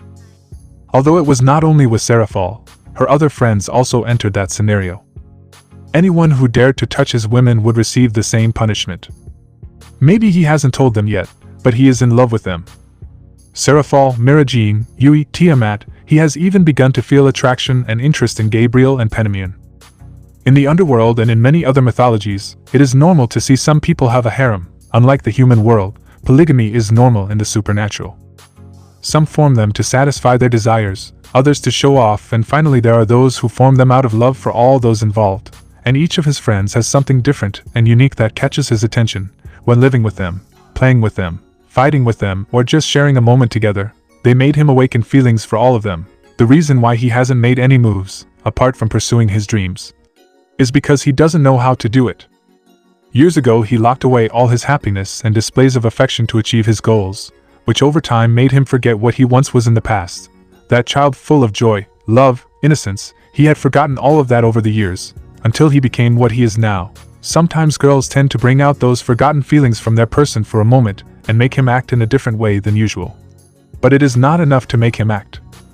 He just hopes that one day he will be able to express himself to them and say what he feels. That is why all of them are very important to him and untouchable for everyone, because if there is something that bothers him a lot, apart from them invading his personal space without his consent, is them touching what is his. It is not that he sees them as an object. Rather, he sees them as stars that with their beautiful light illuminate his path and help him cross the darkness that constantly surrounds him. They are his light. Without them he would not know where to go, and he would get lost in the dark ashtray. They are all very important. None is more than the other. Each one is special in their own way and they act in different ways in their lives. But when it comes to Serafall, everything is different. Her role is different from the others. If the other girls are in charge of illuminating his life, Serafall is the one who holds everything together and allows that to happen in his life. Without her, everything would fall apart, leaving him as he used to be before he met them all. Cold, serious, and alone in complete endless darkness. Thanks to Serafall that doesn't happen. She is the core and the others are the roots that extend into his being and improve his life. Maybe for that reason Serafall is very important to him, and that implies why he takes care of her so much. He knows that if she leaves or is taken away from him, his whole being would fall apart in complete chaos and darkness. It is for that reason that he does not allow anyone to approach her or touch her. He is afraid that they will take away her reason for being, her treasure. And just when she saw the imbecile standing in front of her, anger filled her. Not only had he attacked her person, where he could have hurt her beautiful dragon, he was also responsible for having hurt Serafall in the past. She could only receive one treatment from him. Kokabile. How come you, Plath? He couldn't continue speaking, because he was hit hard in his stomach, which knocked the wind out of him and made him spit out some blood as he knelt down and held his affected area. Issei. Pathetic. Boom. Hitting him in the face with his right fist, Issei sent the cadre flying into the sky, who was totally affected by the previous blow and could not react in time. Without wasting a second, Issei moved at high speed until he was positioned in the sky above Kokabile. Bringing his hands together while closing them, he unleashed a powerful and strong blow on the cadre's entire back, and he could swear that he heard some of the fallen's bones breaking. That blow given by him sent the cadre crashing against the cold, hard ground, who did not have the strength or enough time to stop his fall and ended up hitting the ground, under the watchful eyes of the spectators in the area. Once Kokabile recovered from those blows to his person, he got up as best he could from the ground in total pain. He felt like several of his bones were broken, blood was coming out of his mouth, How could he be in that state with just 2 simple blows? But there was no time to think. As he got up, he turned his gaze towards the demon who had hurt him, who was standing a few steps in front of him, who had descended a few steps in front of him and was looking at him with superiority and boredom. But he could also identify in his gaze hatred towards him. Humiliated and filled with rage, he launched himself into the attack while creating a spear of light in his right hand. Among the Gremory cadres, he is one of the most skilled in the use of light-based weapons. He is even capable of creating a spear of light that is larger than a human frame. He was furious, and he would take it upon himself to kill that bastard. Such was his fury that he did not see the great difference there was between them, and by the time he realized it, it would be too late. Just as he was a few steps away from his opponent, he began to stab and slash Issei with his spear, but every move he made was easily dodged by the demon, who continued to keep his face serious, expressing no emotion other than boredom. This situation was beginning to upset and stress him out, but mainly to annoy him, seeing that he couldn't land any blows. He took distance while pointing his weapon at Issei and looking at him with arrogance and superiority. Kokobile. Damn you, stop moving and accept your fate. He didn't get any response. He just saw how the demon placed his hands on his back, as if telling him that he wouldn't move and that he would attack him with everything, which generated an arrogant smile on the face of the cadre, who thought that that damned man had already given up before his great magnificence, and who was he to deny destiny to a poor lackey? Launching himself into the attack again, he began to deliver several blows, slashes and stabs against the demon. Issei did not move an inch from his position. He waited for Kokobile to reach him and received head-on every attack launched at him. Only the clash of the weapon against his body could be heard. But Kokobile was so euphoric that he had not noticed a small but important detail. Deciding to end the bastard's life, Kokobile raised his spear above his head, then brought it down with force, with the goal of splitting that man in two. But all happiness vanished when he saw his weapon shatter as it collided with Issei's head. Seeing this, he began to back away little by little as he began to tremble and looked in disbelief at the demon in front of him. What the hell was he, and why didn't his attack work? But just as he was in his thoughts, looking more closely at the man in front of him and seeing his body, he was horrified. There was no damage. His attacks had been completely useless. But he wouldn't stay like that. Coming out of his impression, he spread his wings and threw at that bastard a shower of his feathers, which seemed to be made of steel. This was an ability of his. He could use the feathers of his wings as projectiles to pierce his opponents, and that was what he planned to do to Issei. But just when the feathers touched him, it was like seeing a sheet of paper hit a wall. Every knife bent upon contact with the demon's body, without leaving a single scratch, all while his enemy maintained the same look of indifference to his person, which infuriated him, seeing that he was not taken as an opponent, but as a simple insect. Issei. I'm fed up with you, imbecile, he said seriously as he began to advance towards where the cadre was completely motionless. He didn't have time to react or make another move, appearing in front of him and throwing a punch in his face that destabilized him and sent him to the ground. Grabbing him by the foot, he began to whip him against the ground brutally and without any hint of mercy. After a few seconds, Issei released the injured Kokobile from his grip, throwing him against a pile of rocks near him, destroying them in the process by the force applied in his launch, leaving the cadre badly injured. But that was no impediment for him to continue. Advancing with a slow but firm step, he began to head to where Kokobile was, who upon seeing that demon coming towards him, with the help of his wings began to rise to escape from that monster. But he couldn't advance much, when he felt two of his wings being torn from his back, earning a cry of pain from him. Ah! He screamed as he fell to the ground again. He was injured and his back was bloody, and right in front of him fell the person responsible for his condition. The only thing he could make out were those red eyes that looked at him with contempt. Those eyes that would become his nightmare from now on, and he would wish to never be in front of them again. Not if he got out of this alive. Issei. You're trash fallen. You talk and you didn't hold back anything. You only made me waste my time, but that can be fixed with your pathetic life, he said seriously and coldly as he put one of his feet on Kokobile's head and began to press on it, while the ground began to crack under the force applied. Kokobile. Og, no. Og, please, have mercy. Og, I surrender. Og, he begged between moans as his head was crushed by the new leader of the underworld. Issei. I have no mercy on my enemies. Anyone who attacks me only has one fate awaiting them. Death. He spoke coldly as he pointed his hand at Kokobile and prepared to unleash an attack that will end his life. But just as he was about to act, his hand was strongly held and raised, preventing his action. Raising his gaze to see who had dared to stop him, he found blue eyes looking at him with utmost seriousness. He knew the man in front of him. What he was wondering was what he was doing here and why he had stopped him. This was none of that man's business. Issei. What are you trying to do? He spoke coldly towards the person in front of him who had stopped him in his action against the cadre. Elohim. That's enough, Issei, he said seriously as he held the hand of the new ruler of the underworld to prevent him from killing one of the Gremory cadres and his son. He had seen the entire encounter between them next to his daughters, but seeing how Issei planned to kill Kokobile, he was forced to move from his spot and go stop his action. Enough death with that of the mouse, as to add another one to the list. Although it was not his business or that of his faction, Kokobile was one of his children. With Lucifer he could not do anything or avoid his death, but now he could, so he would face the new leader of the underworld in order to save and preserve the lives of his children. He could not help but wonder what Gabriel saw in him. He was ruthless, cold, and did not care or respect anything. What was it that his daughter saw that he could not? He definitely had to talk to her. But for now he must resolve the dispute with Issei. Issei. Take your hands off me, old man, now, he mentioned seriously and coldly while looking at the leader of the angels. It should be noted that he was still stepping on Kokobile. He had only stopped applying force and pressure, to the relief of the cadre who remained motionless in fear that the demon would hurt him again. Elohim. First calm down or I will be forced to act, he answered without looking away or lowering his seriousness in his words, in addition to continuing to maintain his grip on Issei's hand. Issei. I want to see you try, he answered seriously while looking at the leader of the angels coldly. The situation was becoming more and more tense. If with Lucifer there had been a moment that froze the blood of everyone present, now that it was about Elohim and Issei, it was much worse. The atmosphere was becoming heavier and many were sure that everything would end in the worst possible scenario.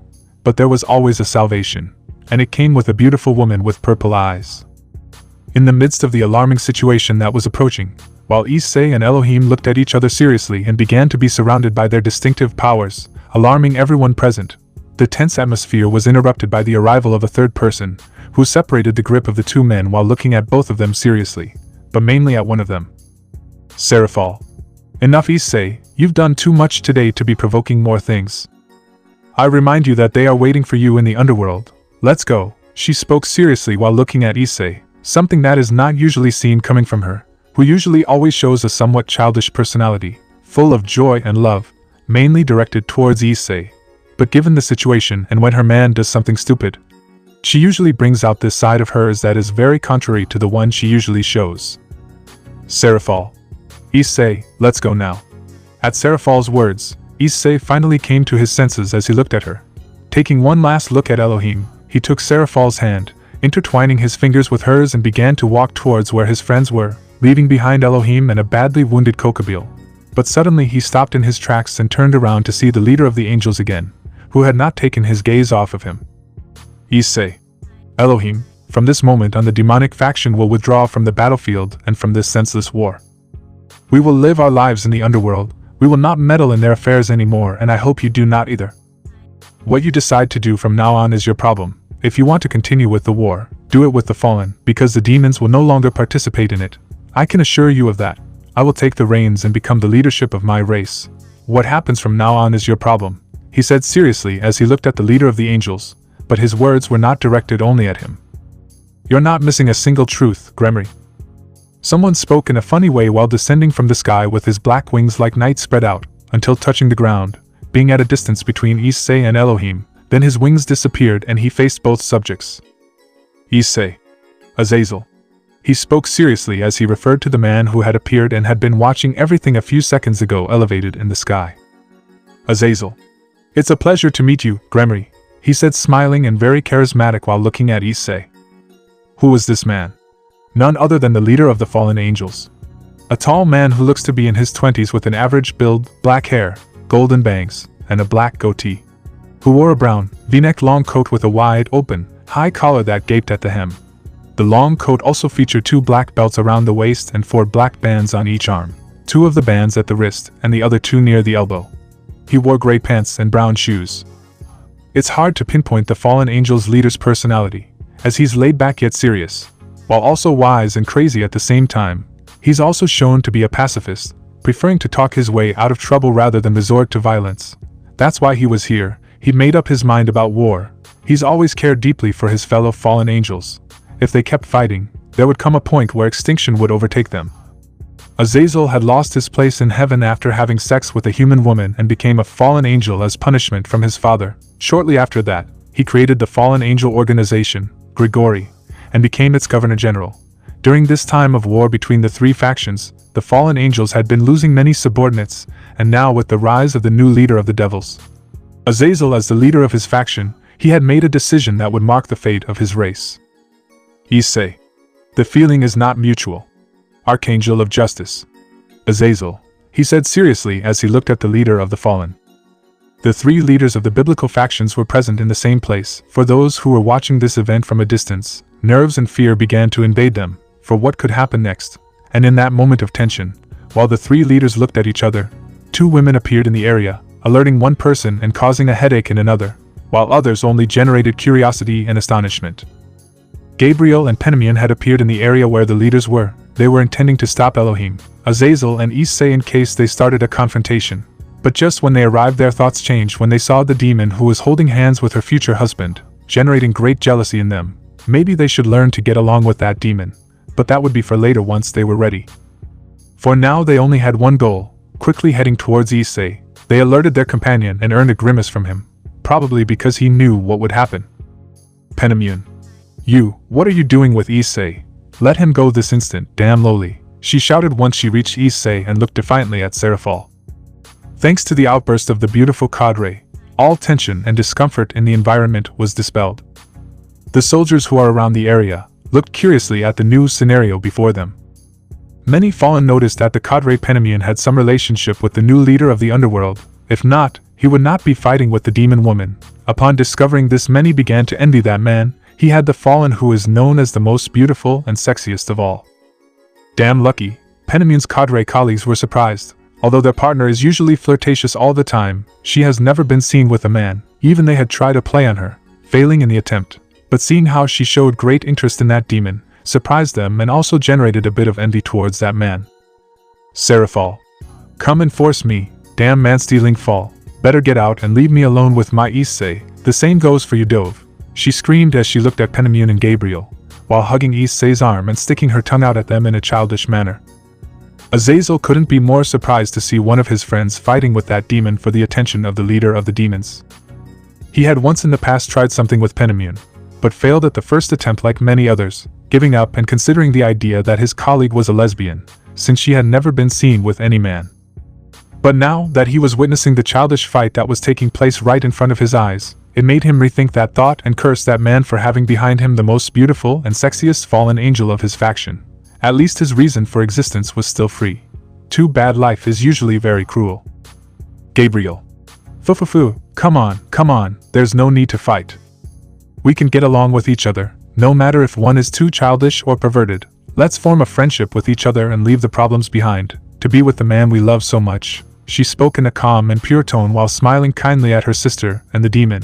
Habisi's her innocence was a detrimental factor, because without realizing it she had admitted her feelings in front of her father, as well as to everyone present in the area. Silence. Silence reigned in the area after the Seraph Gabriel's words. All eyes were focused on the beautiful angel, who noticed that her words had the opposite effect than she expected, as both Serafall and Penamion looked at her coldly, but with blushes on their faces. Her father looked at her with his eyes wide open and an expression of surprise and disbelief. He even saw Azazel fall to the ground on his knees while he was crying. Issei also looked at her with an expression of surprise. What was happening? But in the midst of the confusion, her words came to mind, and after analyzing them well, she had finally understood. She had confessed in front of everyone, in front of her brothers, her father, and what is worse, in front of the man she loves. This could not be more embarrassing. Gabriel's face was becoming increasingly redder, as she was dying of embarrassment, since everyone was looking at her, and that was not helping her health at all. But to her relief, someone interrupted that humiliating moment. Issei. Whatever, don't waste my time anymore. Serafall, Penamion and Gabriel, stop fighting each other. You give me a headache just watching you argue. The three of you are special to me and my friends too. I don't like seeing you fight, so please at least try to get along. He spoke seriously as he broke free from Serafall's hold and looked at the three of them. Serafall, Penamion, Gabriel. Sorry Issei, we will try to get along. they said in unison as they lowered their heads a little. They were sorry. They knew they had to get along with each other, since they all have the same goal set, and if they continued fighting they would only be preventing themselves from getting what they so longed for. Issei. Well, thanks for understanding. Now, Elohim, Azazel, as I said before, we demons will no longer participate in this war. If you want to kill each other, that is your problem. But if you attack my territory, I will destroy you without compassion or mercy. If you respect my kingdom, I will do the same with yours. That is the only thing I had to say. I speak seriously, and with a respectful tone when addressing the leaders. Azazel. You can rest assured, Gremory. For my part, one can assure you that the fallen angels are also withdrawing from this war. I have lost many men, and if we continue like this we will end with our extinction, and that is the least I want. That is all I will say. With your permission. He spoke once he recovered from the emotional shock when he discovered that the forbidden fruit already had an owner. Maybe he didn't look like it, but he was devastated. He wanted to leave as soon as possible and lock himself in his laboratory. He couldn't continue any longer in front of the man who had done what was thought to be impossible, fall in love with the seraphim Gabriel, the most beautiful woman in heaven. But before leaving, he approached his father and picked up the badly wounded Kokobile and took flight with his wings towards where his men were, and once he was in front of them he gave them the order to retreat. Azazel. This war is over, let's go home. There I will tell you better what will happen from now on. Let's go. Loud and clear shout. One by one the soldiers and fallen cadres began to disappear, at the command of their leader, finally leaving only Azazel and Penamion, who had not moved from his position and remained at Issei's side. Azazel. Penamion, are you coming?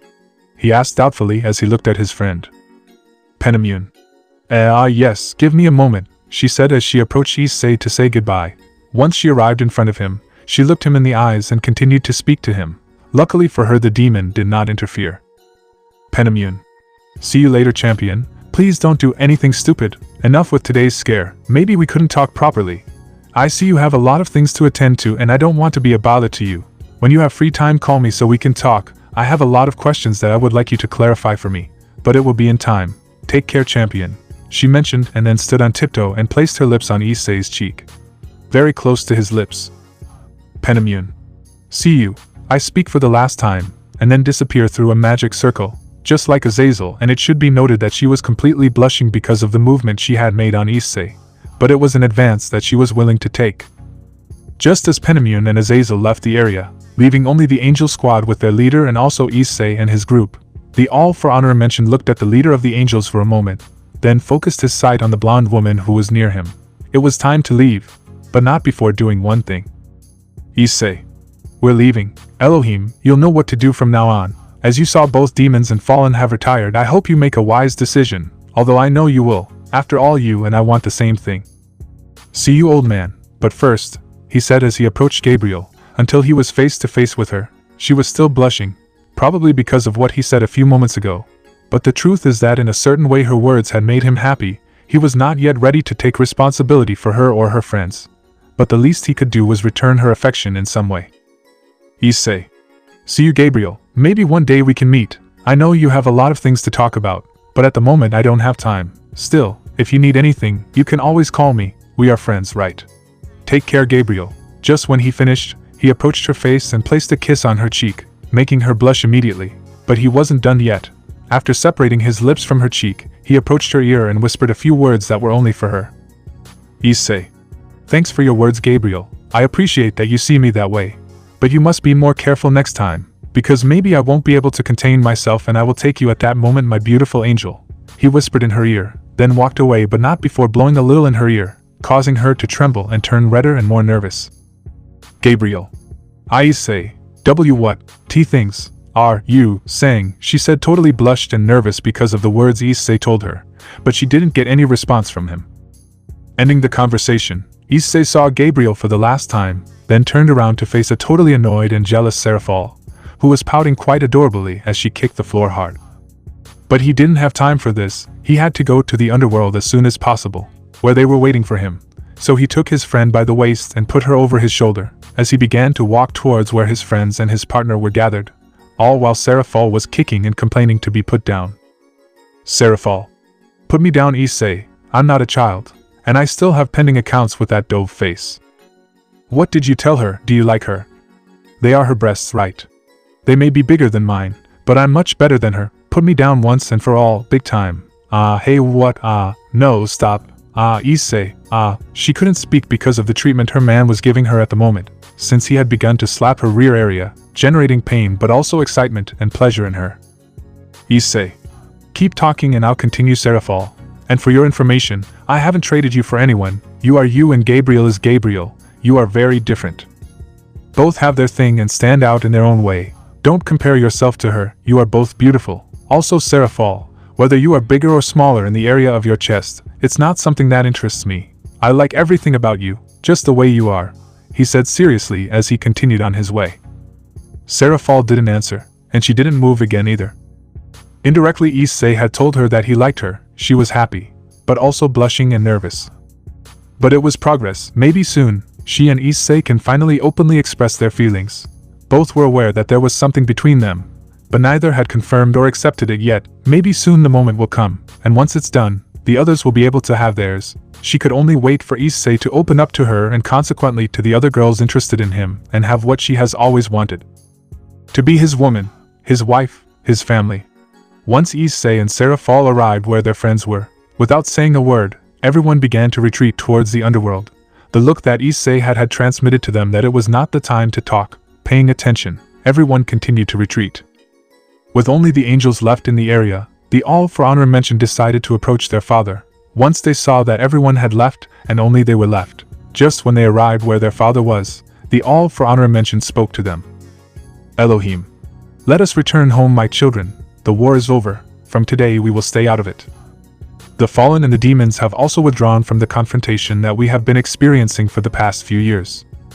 From now on we will live our lives in peace, without the need to see blood and death every day. We will not lower our defenses.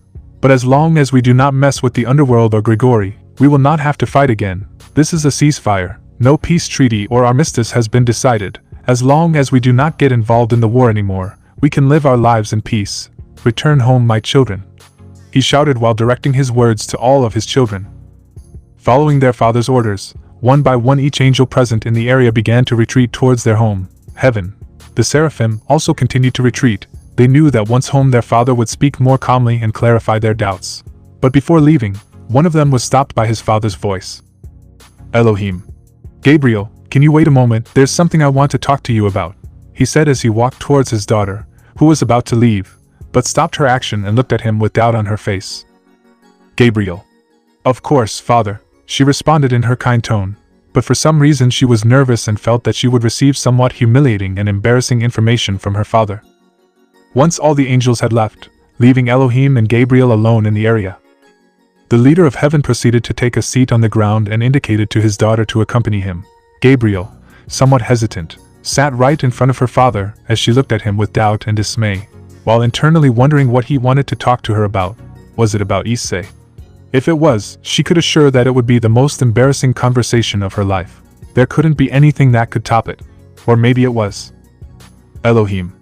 You see, daughter, the reason I asked you to stay is because I have noticed certain changes in your attitude, way of being and thinking when a certain individual is present. He spoke while scratching his cheek with one of his fingers and avoiding eye contact with Gabriel. He had never had this type of talk with his children before, but he had to do it. His daughter was unaware of many things. Although she would think that he would be upset by her choices, he could not command her life and tell her what to do and what not to do. He could only advise her and enlighten her. Gabriel, as soon as he knew where this conversation was going, couldn't help but blush and get nervous. This was so humiliating. Having this conversation with his father was not very pleasant. He couldn't help but cover his face with his hands, but that didn't stop his father from speaking. Elohim. You see, daughter, in humans, entering adolescence is one of the periods in which the greatest changes are experienced, both physically and hormonally. The beginning of a stage in which relationships are one of the most important parts of young people is one of the greatest fears for both parents.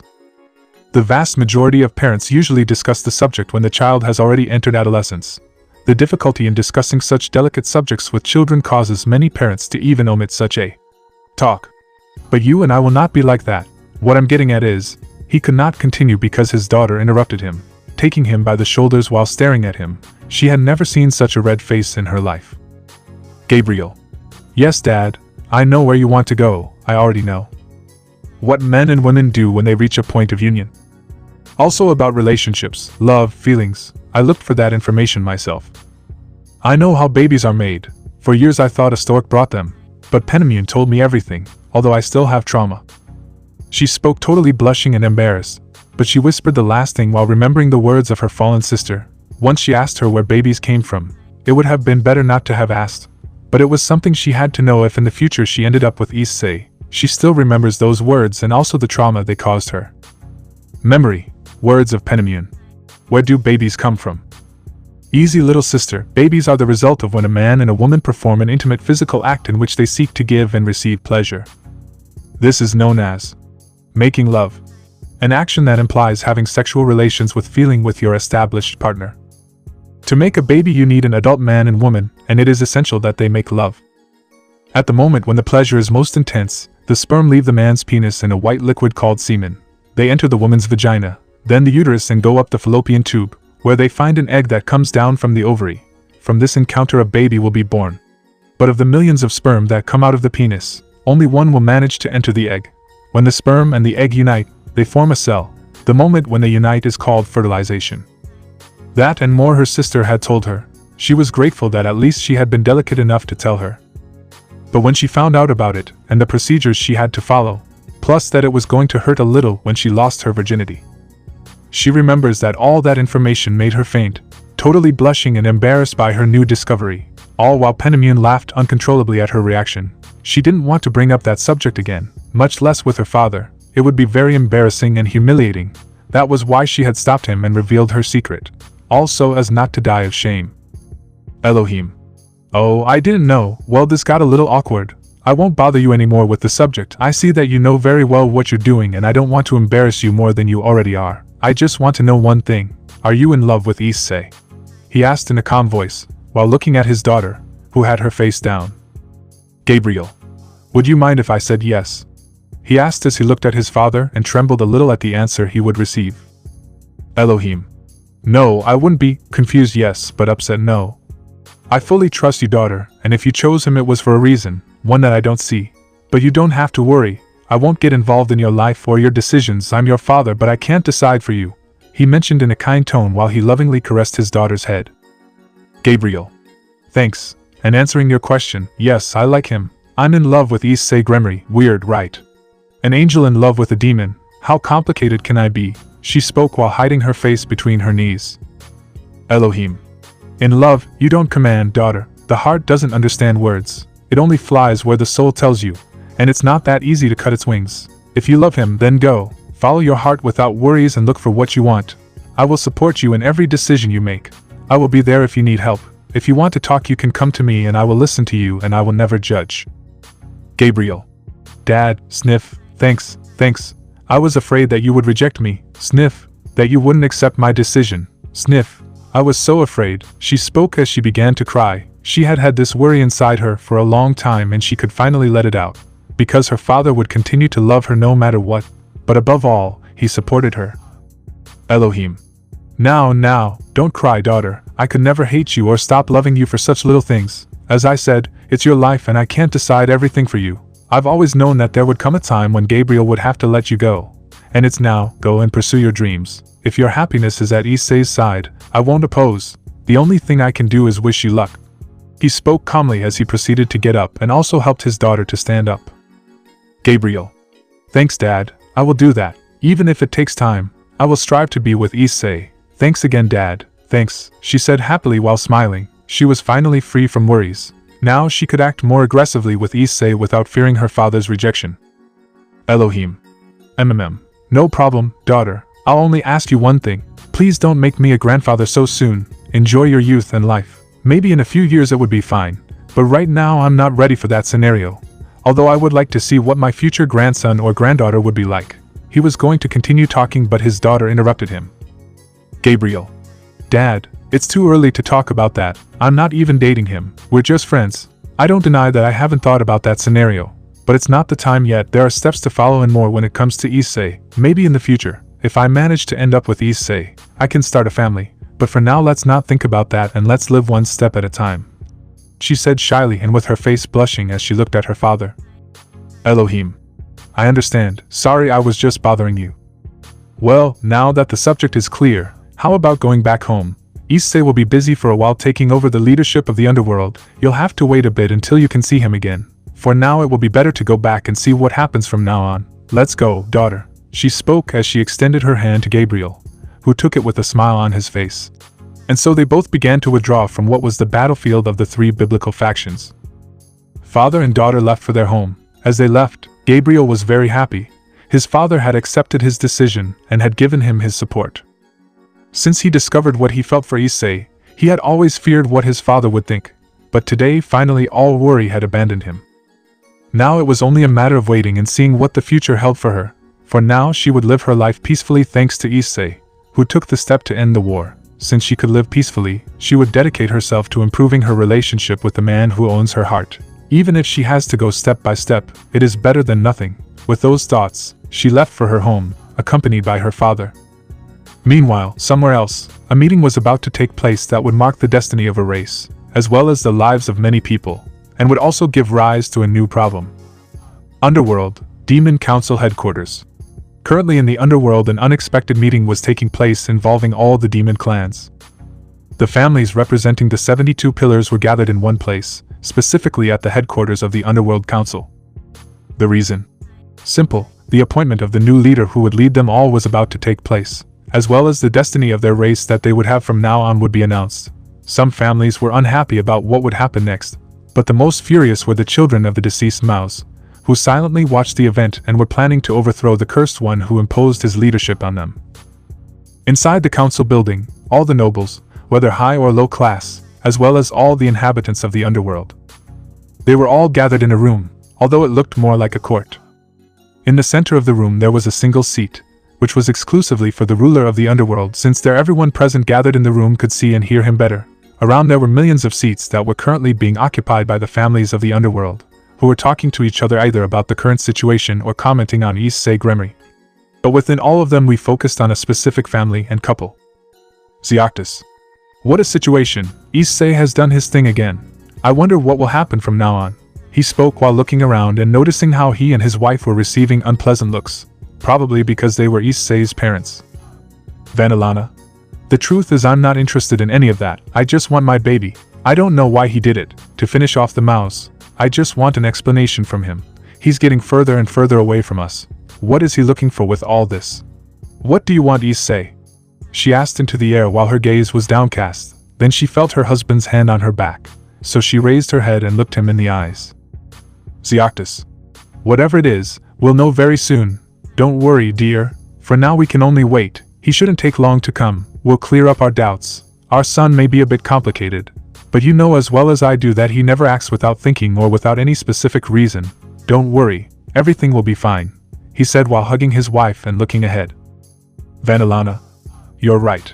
I wonder if Issei is coming or has already arrived. This environment is not very comfortable, let's say. She spoke while looking around while she was in her husband's arms, but her gaze focused specifically on the front door, waiting for her children to enter through it, as well as her friends. Outside the meeting room, a magic circle appeared, alerting the guards guarding the door. But the moment they saw who had arrived, mainly the man leading the group, they dropped their weapons and knelt down while trembling at the presence of that man. Issei. Get up, soldiers. He spoke seriously and coldly as he began to walk, followed by his friends. Soldiers. As you command, Gremory-sama, they said as they stood up, but the fear had not left them. It was noticeable that they were nervous by the constant shaking in their hands and the sweat on their faces as they were present in the same place with the new leader of the underworld. Issei. Come on guys, let's not waste any more time. I speak loud and clear, being followed by his friends. He didn't want to talk about what happened yet, he had to attend to a matter as soon as possible. Graphia. At least you can be nicer, don't let the power go to your head, brute. You may be the new leader, but you're still an idiot, she said seriously, as she walked behind Issei, as did all her friends, who stared at him, as if looking for some explanation of what had happened. Issei. It's not that, Graphia. Now is not the best time for discussions or delays. They are waiting for me and I do not intend to postpone the inevitable any longer. Later we will talk and I will answer your questions, so let's go. I have to attend to a matter, he mentioned as he stopped and stood in front of the door that separated him from the room where all the underworld families were gathered. Not noticing that his words had surprised all of his friends by the way he named Graphia, there was no insult or jokes, just seriousness. For the first time he had called her by her name. This was definitely a serious situation for him to do so. All of them could notice that the Issei they knew was not present at the moment, but their leader, the ruler of the underworld. Just when Issei was about to proceed to open the doors of the room, he was stopped by the voice of one of his friends. Serafall. Guys, could you go ahead and leave me alone with Issei for a moment please? She spoke while keeping her gaze down, her tone showing seriousness. Listening to her friend, Serzex, Ajuka, Marajin, Grafia, Yui and Tiamat who hesitated at first, but a look from her master was enough to make her understand that he wanted to be alone with Serafall. They all proceeded to enter the room and go to their respective families. They may be friends, but they knew that at this moment they should be with their respective clans. In the case of Tiamat, she went with Serzex to where Vanillana and Xioctus were, since she belonged to that family. Although she was not well regarded by the demons present, but there was little they could do against her and much less against her master. As the atmosphere inside the room grew heavier, outside of it, Serafall and Issei stared at each other seriously without saying a single word, until finally the beautiful demoness broke the silence. Serafall. Why didn't you tell me? I'm so unreliable to you. Haven't I been with you all this time, Issei? Why did you keep quiet? She asked seriously while staring at Issei. Unlike the others, she couldn't wait. She wanted her answers at once. Issei. I know I did wrong in hiding all this from you, Serafall. But don't think it was because I didn't trust you. You're my friend, my best friend. We've been together since we were kids and we still are even as the years go by. You are very important to me, as well as the others. The reason I didn't tell you anything is because this was something that only concerned me. I didn't want to involve you in this.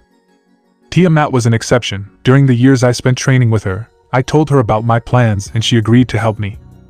The reason why only she knew about it is because she doesn't belong to the demonic faction nor does she answer to it. If you had been with me, your families would not have been well regarded. Even now I'm sure that the Gremory clan is being seen as the worst, but you don't do anything to have me. I know I did wrong, Serafall. My actions weren't the best. I killed the mouse. That will be a sin that I will carry forever. But I did it all for the good of our home. You know well that if this war continued, we would only end with our extinction. The mouse would not accept peace. I saw myself obliged to take matters into my own hands and ended up becoming the new leader and ruler of the underworld. But also a murderer. I'm the worst, aren't I? I don't know why you're still by my side after what I've done. I honestly don't deserve you, Serafall. He spoke while looking his friend and first love in the eyes. He had no forgiveness. If she decided to get away from him, she would understand. Slap. A slap rang out loudly in the corridors. The one responsible was none other than Serafall, who had delivered a hard slap across Issei's face as tears ran down her face. Serafall. That you don't deserve me. That's what you think, Gremory. You don't decide that. I do. We've lived a lot and been through a lot. For you to come and believe that because of one action of yours I will get away from you, you're an idiot. A stupid. You're a. She couldn't continue because Issei caught her off guard in the middle of her outburst and joined his lips with hers. Although at first she was in shock, it only took a few seconds for her to recover. She raised her hands to position them on Issei's neck and felt him put his on her waist. It was only seconds before both of them applied more strength in their grip and got closer to each other to feel more while they continued kissing calmly, but above all with love and desire. Serafall could feel the muscles of Issei's chest, abdomen and arms. They made her feel protected, safe, and that heat generated by his body made her comfortable and calm. And feeling his lips dancing in synchrony and harmony with hers, made all worry, fear and anger leave her being. She was sure that Issei felt the same sensation as her, and she was not wrong. While Issei had his friend in his arms and kissed her with love, feeling her closeness, her smell, her body, made him enter into peace and tranquility. All problems or worries went away when he was by Serafall's side. After a few minutes, they finally broke away from their kiss, but not from their hold. They both stared at each other without saying a word. There was no need to say anything. They had already resolved everything and that kiss had spoken and clarified what words had not. It was just time for both of them to digest the words they had been keeping in for a long time, but they knew that it was not the right time yet. First they had to resolve some matters. Serafall. We better go in. I don't know how long they can keep waiting for you. But before doing so, I want you to know that I will never leave your side. I will always be with you, no matter what you do. Nothing and no one will take me away from your side. I will be with you no matter what. I will even love you even if you don't want me to. Because that's what I want, and that's what I decided. Remember that you will never be alone. You are very important to me as well as to Marajin, Grafia, Yui Tiamat. even to Gabriel and Penamion. No matter what happens, we will always be by your side, to protect you, take care of you and make you happy, she said, smiling as she looked into Issei's eyes. She couldn't help but remember that promise she made the day they met. Memory of Serafall. You will never be alone again, because I will be there accompanying you. You will never get lost in the storms again, because I will be the beacon of light that guides you and takes you out of them. You no longer have to walk the paths in the dark, because I will be illuminating your way. You are darkness, and I will be your light.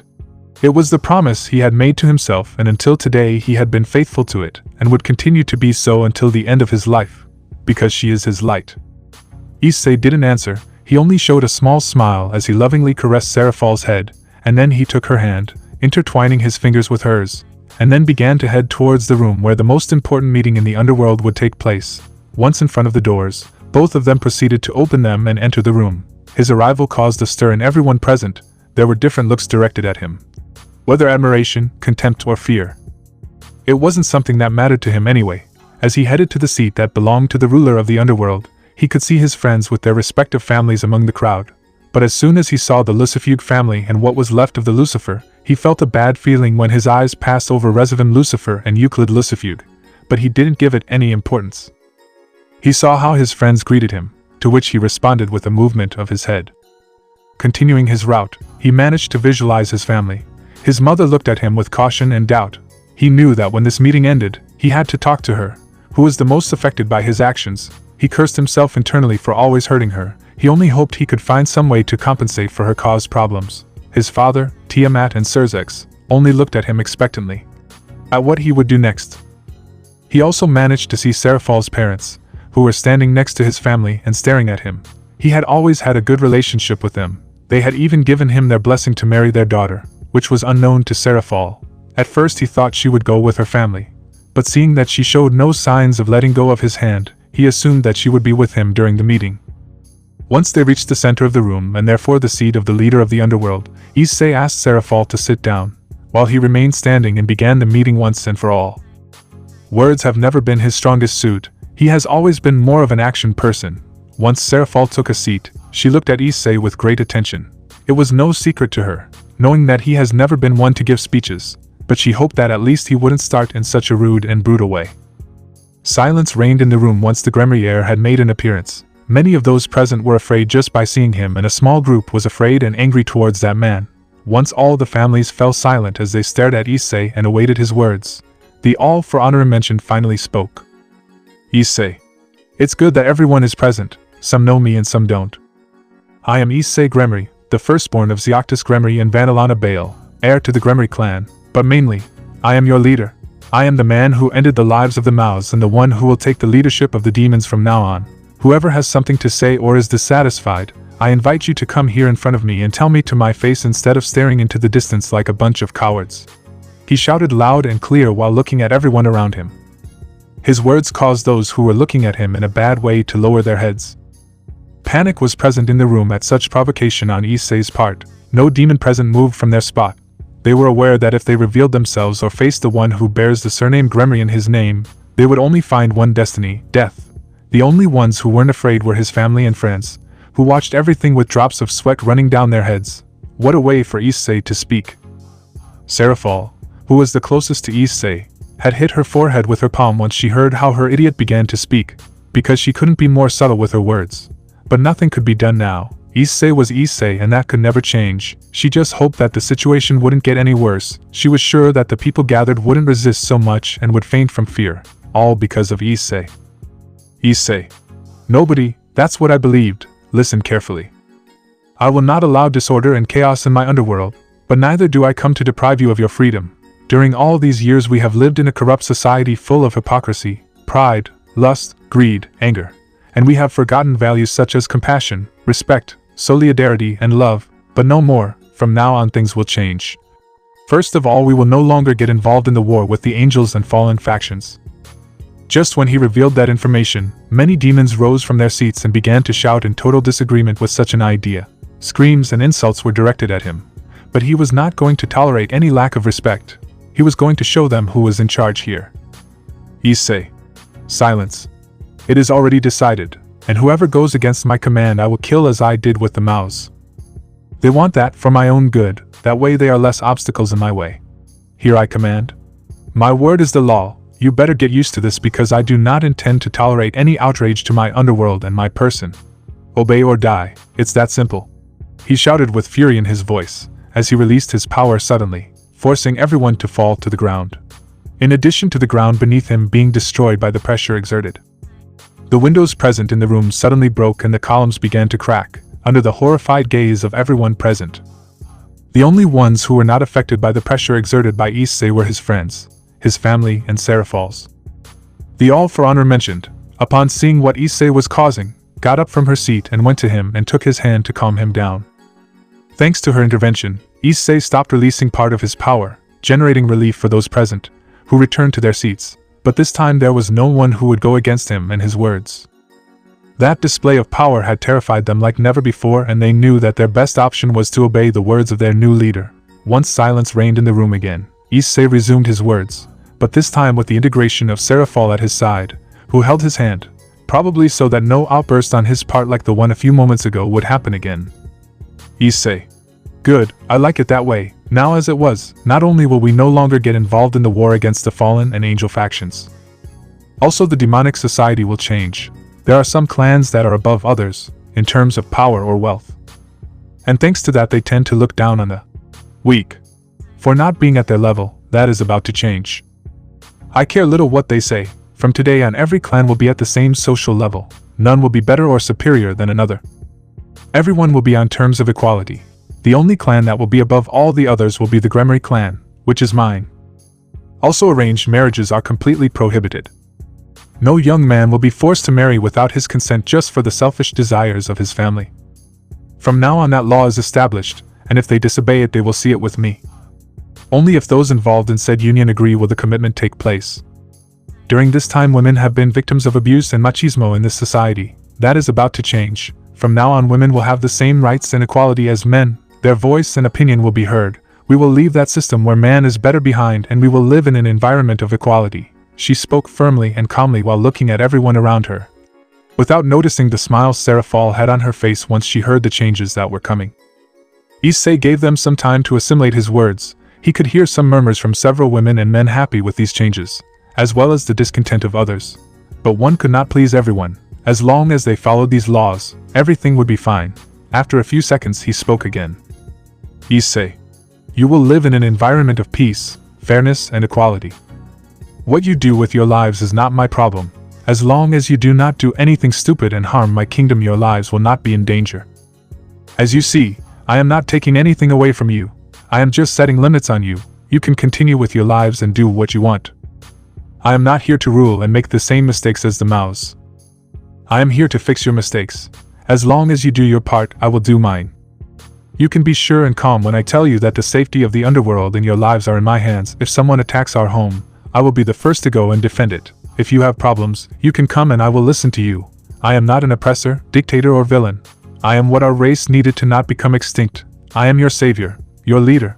I speak seriously and confidently while looking at everyone present. Clap. Clap.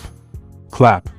Little by little the room began to fill with the sound of applause from the people present, which was directed towards one person, towards the leader of the underworld.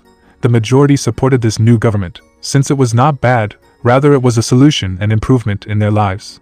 But a small group was not satisfied and were already planning their next move against their leader.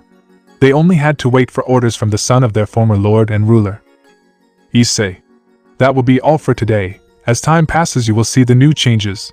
For now you can leave and continue with your lives peacefully. Of course, if you make any mistake you will have to deal with me. This meeting is over, he declared with a commanding voice before the audience present. Demon Village. As Lord Gremory-sama commands, they all shouted before retreating. One by one they left the room, either by magic circles or by leaving through the main door. And in the middle of the crowd that was moving to leave, Mirajane, Grafia and Yui were taken and forcibly taken by their brothers, who teleported to an unknown location, where they would plan their next moves against Issei, and for this they needed the help of their sisters. Thanks to the number of people who were leaving, either Issei, Serafall, Serzex, Tiamat or Ajuka, none of them noticed the kidnapping of their friends. By the time they realized it would be too late. Once all the demons retreated, leaving only Issei and Serafall, as well as Vanillana and Xiactus and their friends in the room, They all went to where Issei was, so they could retreat and go to a better place to talk. Serafall. So Lord Gremory-sama, not bad Oni-san, he said once he reached his brother, and gently tapped him on the shoulder. Vanillana. Son, excuse me, I should address our leader with more respect. She corrected herself once she spoke to Issei when she arrived at her position in the company of her husband and Tiamat. Issei. Mom, don't give me any honorifics or anything like that. I'm still Issei, your son. There's no need to change anything. Anyway, let's go home, there we can talk better. Because from now on my time will be reduced. I don't know how or why I got into this, but nothing can be done now. What's done is done. Let's go. He spoke firmly while preparing a transportation circle towards his home. The meeting had ended, but he still owed some explanations to his family. Although it was strange not to see Mirajin, Grafia and Yui there with them. Maybe their families had summoned them and they had to leave. He would talk to them tomorrow, but mainly with Yui. He had to explain his actions well, with those thoughts in mind. Everyone was transported to the Gremory Mansion. Gremory Mansion. Once the meeting that would decide the future of the underworld as well as the appointment of the new leader of the demonic faction was over, Issei and his family and friends returned to the Gremory Mansion, where a small pending meeting that they all had with Issei would take place, to clarify their doubts and discover the reasons behind his actions. Once they arrived at the Gremory residence, everyone moved to the living room, where Vanillana asked the maids to bring them tea and some snacks. Following the Gremory matriarch's orders, they brought what was requested, and once everything was ready, Issei proceeded to talk about the reason for his actions and how long he had been planning it, which caused great surprise in Vanillana and Zeoctis, realizing that their son had planned it all when he was a child. They also couldn't help but be annoyed at first with Tiamat for keeping quiet about that information, but they understood that she was only fulfilling her duty as her son's familiar and companion. It has always been known that the dragon's loyalty is only with Issei and that she would follow him without hesitation wherever he went. It was normal that she has remained silent regarding that subject during these years. Nothing could be done now, only continue. Once Issei explained the most important thing, the room fell into silence, as everyone processed the words spoken by him. But it was broken by the Gremory matriarch. Vanillana. I see, that's why you did it, son. But you shouldn't have carried that alone. You have us, me, I'm your mother. I will never stop loving you because of some mistakes or actions you commit. What I mean is that you should have told us and not kept quiet about it during these years. You don't know how much of a scare you gave us once we saw how you fought against Lucifer. She spoke calmly while looking at her eldest son. She was grateful that he told them everything, but she couldn't help but reproach him for what he did. She was sitting next to her husband and had her son sitting on the couch in front of her. Issei. As I told Serafall, I didn't want to involve anyone else in this. They were my decisions, my problems. Although Tiamat helped me achieve my goals, it was because she had no problem doing so and no repercussions either, since she does not belong to our faction. I'm sorry for the inconvenience I caused, but it was all for a purpose. Don't blame Tiamat either. She was just obeying orders, he said seriously as he looked at his mother, while caressing the head of his dragon, who was lying on his lap, while she had her eyes closed and a smile on her face from the pampering she was receiving, not to mention that from time to time she would let out some cute growls. Serafall. Calm down. Although at first I was upset with you too, now I better understand your actions. Now we can only continue and get on with our lives. Lord Gremory-sama, she mentioned with her cheerful personality, but the last thing she said mockingly towards her man, who was sitting next to her. Tiamat. Fufufu. It's strange that they call you that now, master, but I think it suits you. It's a sign of respect towards you, but also of fear, she murmured loud enough for them to hear her while enjoying her man's caresses. In the midst of the pleasant atmosphere they were living, Serafall noticed that his brother was a little thoughtful, so he decided to see what was tormenting his thoughts. Serafall. Oni-san, is something wrong? You seem very thoughtful, he asked as he looked at his older brother, and as he asked that question, everyone in the room turned their gaze towards him. Even Tiamat opened her eyes and turned her face to see her master. Issei, seeing that he was the center of attention, remained silent for a few seconds, but finally let out what had been tormenting his mind for a few moments, specifically since he ended Lucifer's life. Issei. It's just that, surely Yui must hate me right now. I mean, I killed her father, although it was for a necessary good, that doesn't change the fact that he's her father and I killed him. Surely she must hate me, he said seriously but with a certain sad tone in his voice. From the beginning he knew that the relationship with his friend and one of the women he loves would be affected by action. At least he hoped to be able to talk to Yui. But since the meeting he hasn't seen her, and even when they arrived at her home, he tried to communicate with her, failing in the attempt. The strange thing was that Mirajine and Grafia didn't answer his calls either. For some reason he had a bad feeling. Vanillana. Calm down, son. I'm sure Yui doesn't think that way about you. You just have to give her time and also clarify as soon as possible the repercussions that your actions caused. After all, she is your fiancée and you can't let her go. She mentioned amused while winking at her son. She wanted to break the atmosphere that had been generated and also calm her baby. Issei. That's what I'll do, Mom. It's already very late. It would be better to go and rest. Tomorrow will be a very busy day for me. Being a leader is not an easy task. Serafall, Tiamat. Do you want to sleep with me or prefer? He couldn't finish, as the two women mentioned ran off to his room. Issei. Whatever. Rest. He spoke as he began to leave the room and went to his room, where Serafall and Tiamat were most likely waiting for him.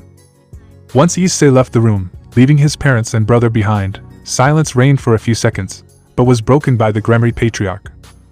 Zeoctus. Well, we better go rest too. Issei has already told us everything we wanted to know.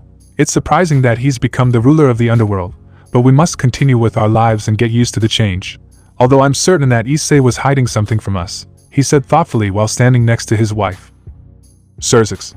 Who knows, Dad? If that's the case, he won't say it later. Oni-san isn't someone who likes to be pressured. Well, I'm leaving. Rest. He mentioned just before leaving the room, leaving his parents behind. Vanillana. It would be better if we also left, dear. Today has been a very complicated day and I know that many more are coming, but I know that we will overcome them. She spoke as she stood up and continued to leave the room, but not before taking her husband's hand and dragging him with her to her bedroom. While everyone was preparing to rest, one person was deep in thought as he rested next to two beautiful women who were wearing only their underwear, and were resting hugging the person in the center who was thinking. Once Issei entered his room, he found Serafall and Tiamat in his bed, who had taken off their clothes, leaving them only in their underwear. Although it was quite a tempting image, Issei only proceeded to get into bed between the two and rest. Within seconds the beautiful demon and dragon rested their heads on his chest as they hugged him and fell into Morpheus' arms, leaving Issei as the only one awake and deep in thought. And they were all directed towards specific people. Mirajane, Grafia and Yui. For some reason he couldn't stop thinking about his friends and his sister. He felt like something big was coming and they were involved. But that wasn't the only thing. All his life he had always felt watched, but never found anyone. He didn't know how to explain it, but he felt that sooner or later he would have to face a great danger. Maybe it was the tiredness or stress that made him feel that way. Only with time will he know. The leader's job is to take people from where they are to where they have not been. It reflects that the leader emerges when it is necessary to reach a point that the members of the group are not able to solve individually or without coordination. Power is not control. Power is strength, and it is giving that strength to others. A leader is not someone who forces others to become stronger. The following days, as Issei had predicted, had been a complete headache for him. Being the ruler of the underworld was not a simple task. He had to attend to many matters, whether in the fields of politics, economy, meetings with each clan, attending to the people, among many other things. At first he regretted having taken that position, but he knew how to carry it out since he was the only one who could do it. Luckily his friends came with a suggestion for him, and after meditating on it he accepted. In the underworld, the appointment of new Maos who would be directing and helping under the orders of Issei Gremory was announced. Those involved in said position, while taking the titles of the original Maos, were Serafall Leviathan, Ajuka Beelzebub and Serafall Lucifer, causing controversy, discontent and curiosity of many, but since it was a decision of their leader they had to accept it.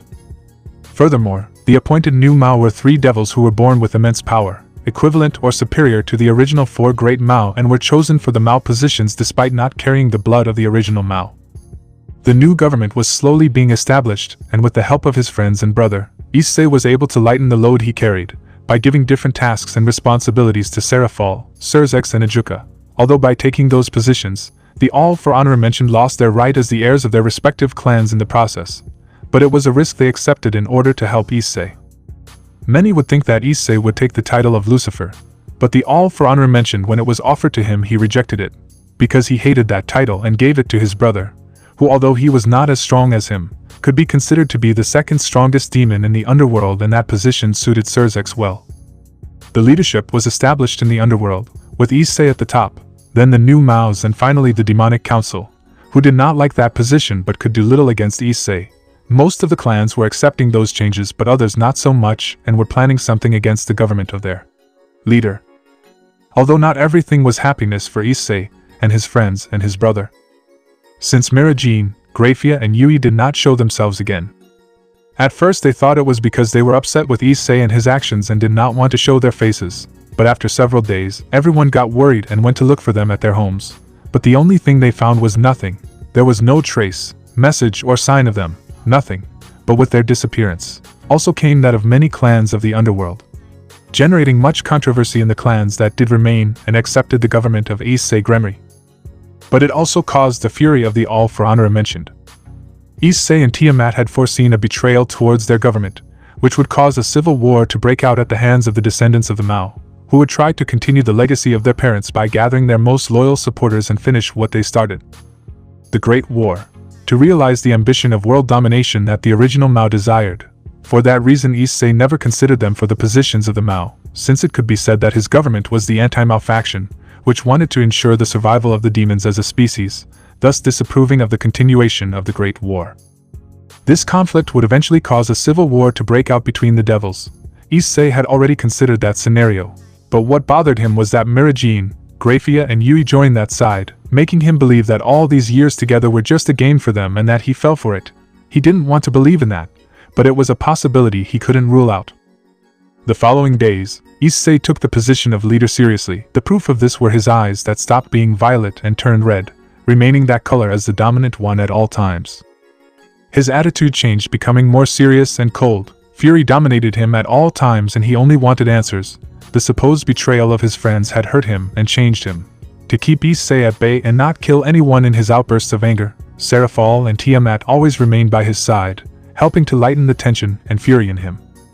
They didn't believe that their friends had betrayed them. They always tried to keep those thoughts away from Issei. But every time they mentioned a clan that disappeared with its members, those thoughts invaded him and unleashed his bad mood. But thanks to Serafall and Tiamat it didn't get any worse. They even slept with him to avoid any accidents. The situation in the underworld was becoming increasingly tense, declaring a red alert for a possible attack. Issei's life was becoming increasingly hectic, and his time was scarce. Gabriel and Penamion were affected by that. Belonging to different races there was little communication, and the fact that Issei did not answer their calls had them worried. They were cut off and did not know what was happening in the underworld. They even spoke to their father in the case of Gabriel and to Azazel in the case of Penamion, and asked them if they could contact the leader of the underworld. But Issei had made it clear that he did not want anyone to meddle in the affairs of his kingdom, and both Elohim and Azazel could not risk the present peace between the three factions by provoking Issei Gremory. That decision caused sadness to the Seraphim and the cadre, but to their relief one day they received a call through the paper that Issei had given them, but it was not he who spoke but the demon known as Serafall. She explained to them what the underworld was experiencing, but above all the state in which Issei was. For the first time the three women spoke to each other calmly. Gabriel and Penamion asked Serafall to keep them informed when she could about Issei and to take care of him, since they could not step foot on those lands without causing a war between their races. They could only hope that every problem would be solved and that Issei would return to being the same as before. 2 weeks later, a meeting was held at the Demon Council headquarters with all the clans that had not disappeared and accepted Issei as their leader, where the next moves against the deserters would be carried out.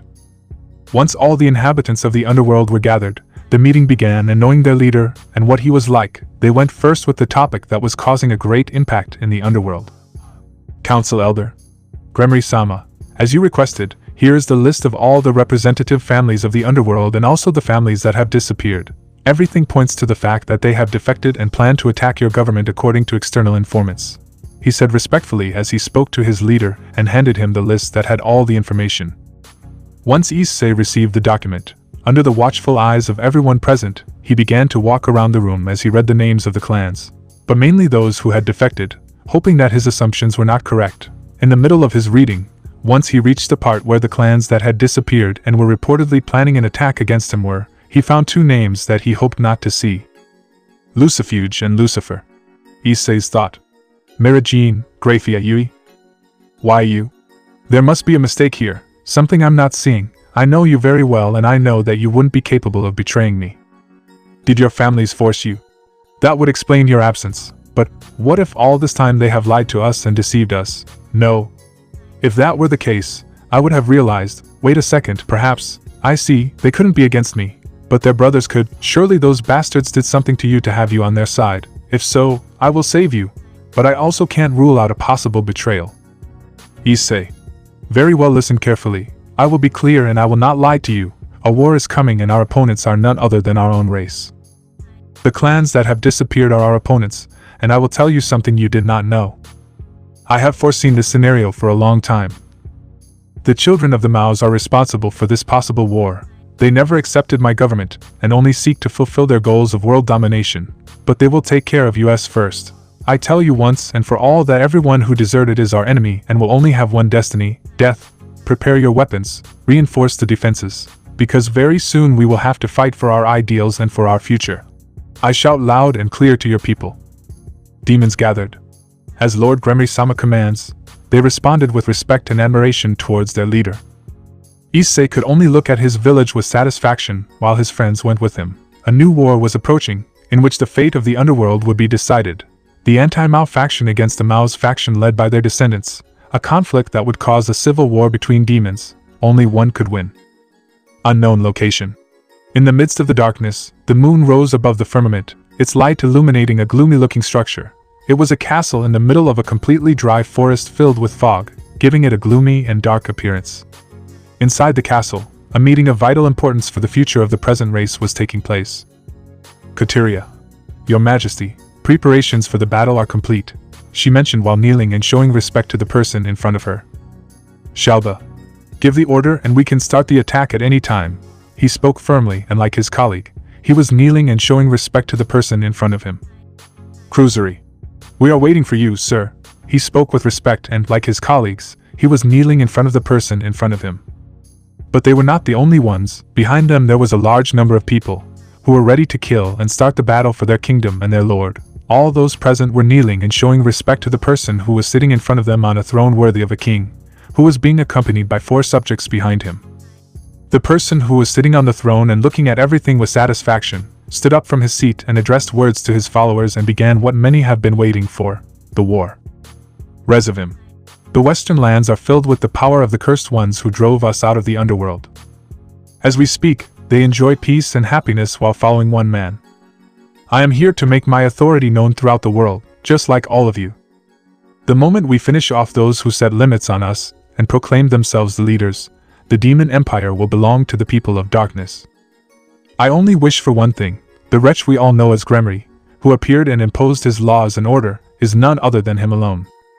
Therefore, I give permission to kill and capture any other demons who are against us. Soldiers of the true Mao's faction, the time you have been waiting for so long has come. We will take the underworld from the corrupt, the good ones, the oppressors who have kept us down with myths of opportunity and return it to you. The people, the underworld is yours, no one will interfere. Do as you please, let them take Lusafad as they please. Begin by taking Lusafad and freeing the oppressed. Advance those who would serve, for an army will rise. The powerful will be plucked from their decaying nests and cast out into the cold world we now know and endure. Courts will be called. The spoils will be enjoyed. Blood will be spilled. The demons will survive so long as they learn to serve justice. Our home is great. It will survive. The underworld will survive. I shout loudly to all his followers. After those words, a great ovation was present directed towards the son of the deceased Mao, Lucifer. The plan was ready. They would take the underworld and destroy the bastard Issei Gremory. Everything was ready. It was time to take what rightfully belongs to them. Resivim. My followers, it is time to go for what belongs to us. March on the attack. Let the underworld tremble before our power. The war has begun. It is time to attack. Let's go. He shouted loudly as he gave the order to begin the war. One by one, each person present began to teleport to the outskirts of the underworld, to begin the coup against the Issei Gremory government. Once everyone left the room, even the descendants of the Maos, only Resivim remained with his loyal servants. Resivim. Come on, Euclid, that bastard won't kill himself. Plus I'm dying to see his face when he finds out that his loved ones are his enemies. You're ready, Mira Jean, Graphia, little sister, today you can finally kill that man, he said in a funny way while looking at the women present, and those who made up his group of loyal servants. Mira Jean, Graphia and Yui.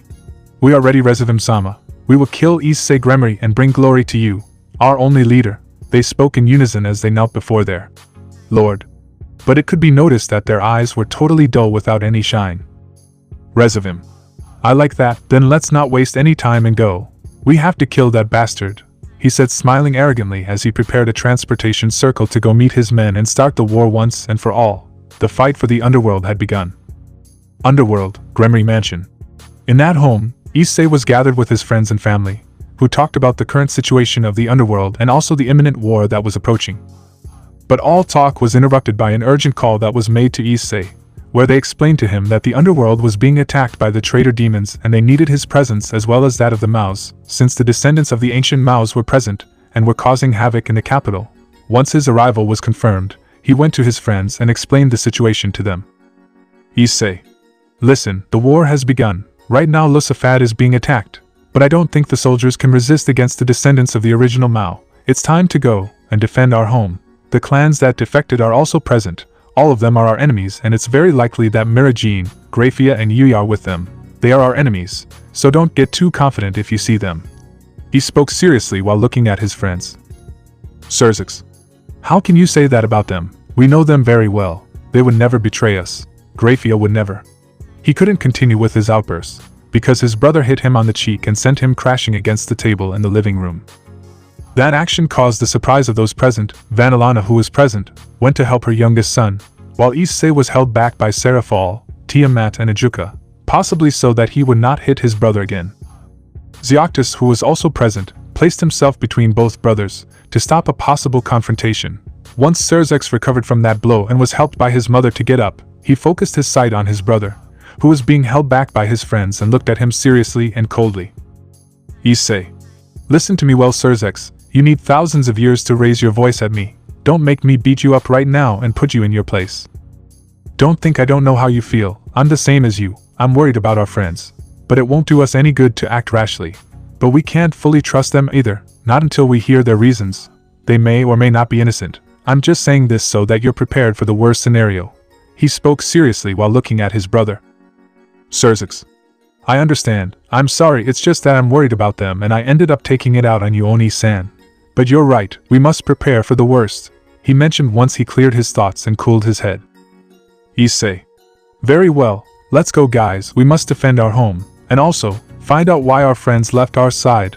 Let's go, he mentioned loud and clear as he headed to the exit and was followed by his friends, his team. Serafall, Tiamat, Serzax and Ajuka. As you command, Gremory-sama, they all said in unison as they followed their leader and prepared to face this new challenge that was present.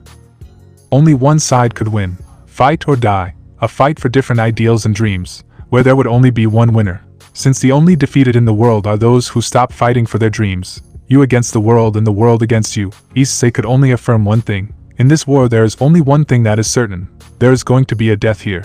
He has the power to change the world. The change of the world depends on him. Everything is in the hands of Issei Gremory. Underworld. At this moment in the home of the demons, a confrontation was taking place between the same race. The old Mao faction versus the new demonic faction were battling for victory and dominance of the underworld. Both were made up of demons, but with different ideals. In the case of the old Mao faction, which was led by the children of the original Maos, they fought because of their dissatisfaction with the government of Issei Gremory, according to its members.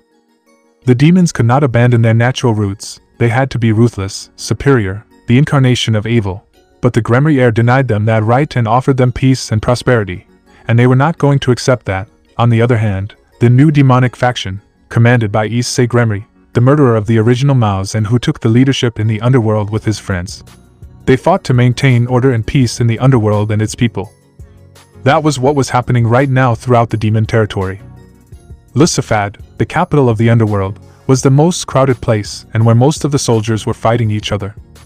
Once Issei was informed of the attack, he along with his friends and squad, went out to attack and defend their home. Thanks to the tracking ability of the beautiful dragon, all of them were able to identify the areas that required the most attention, which were where the descendants of the Maos were battling against the forces of the underworld. Seeing the situation, Issei separated the group and assigned each of his friends a task. He sent Serzax to the north of the capital, where a large number of members of the traitor clans were. Issei knew that his brother was more than enough to face those demons. To the east of the capital where the descendant of Leviathan was, he sent Serafall to take care of her. He had no worries because he knew that his friend was considered the strongest demon woman of all and a simple descendant of a Mao would not be a challenge for her. The one in charge of the west side of the capital was Ajuka, who had to face the descendant of the Mao Beelzebub. Issei was aware that both his brother and his friend were special demons like him, but at a lesser average. If he could put it in some way, he would say that they are super demons or transcendental demons, since they have surpassed the strength of the original Maos. And finally, the one in charge of the southern area of the capital, where Asmodeus' descendant would be Tiamat, and according to her words it was going to be quite boring, as if an ant tried to defeat a bear. But they were orders from her man and she couldn't refuse. With the orders and instructions ready, the team dispersed towards their respective areas where they would carry out the orders of their leader. Once everyone had dispersed, Issei headed towards the southwest, where he had sensed the energy of two people that he instantly recognized. As he headed towards his destination, he wondered where his friends were, as there was still no sign of them, but he hoped that they would appear soon. He had to resolve and clarify some matters with them. With those thoughts he increased his speed, getting closer and closer to his prey. North side, capital Lusafad. The area where most of the deserting clans were fighting with the forces of the underworld and were beginning to gain ground, but luckily someone had arrived to change that course. Once given instructions by his brother, Serafall hurriedly headed towards the north of the capital. Just when he arrived, he saw citizens running in fear as well as some who lay dead on the ground. He also saw how the soldiers were fighting against the members of the old Mao faction, but they were losing ground, since the number of enemies was large. Without wasting a second, he headed towards where the battles were taking place. Once he arrived at the site, he created a sphere of destruction in his right hand and launched it against the invading forces, completely exterminating them, drawing the attention of everyone present in the area. Serafall. Soldiers, do not give up or surrender to your adversaries. Let us show what the underworld is made of to those who dare to betray us. I, the Mao Serafall Lucifer, am with you and will be supporting you. Let's go for victory, for the underworld and for its leader Issei Gremory. To the attack, he shouted to his men while creating an orb of destruction and giving a terrifying appearance to the enemy forces. His arrival had managed to motivate the demons, who agreed and accepted Issei as their leader. Filled with strength and confidence at having the Mao Lucifer with them, all the soldiers launched themselves against the deserters again, but this time with more strength and confidence. The clashes of swords sounded throughout the area, as did the impact of the spells cast by the demons. Blood and death loomed in the area, but it was something that could not be avoided.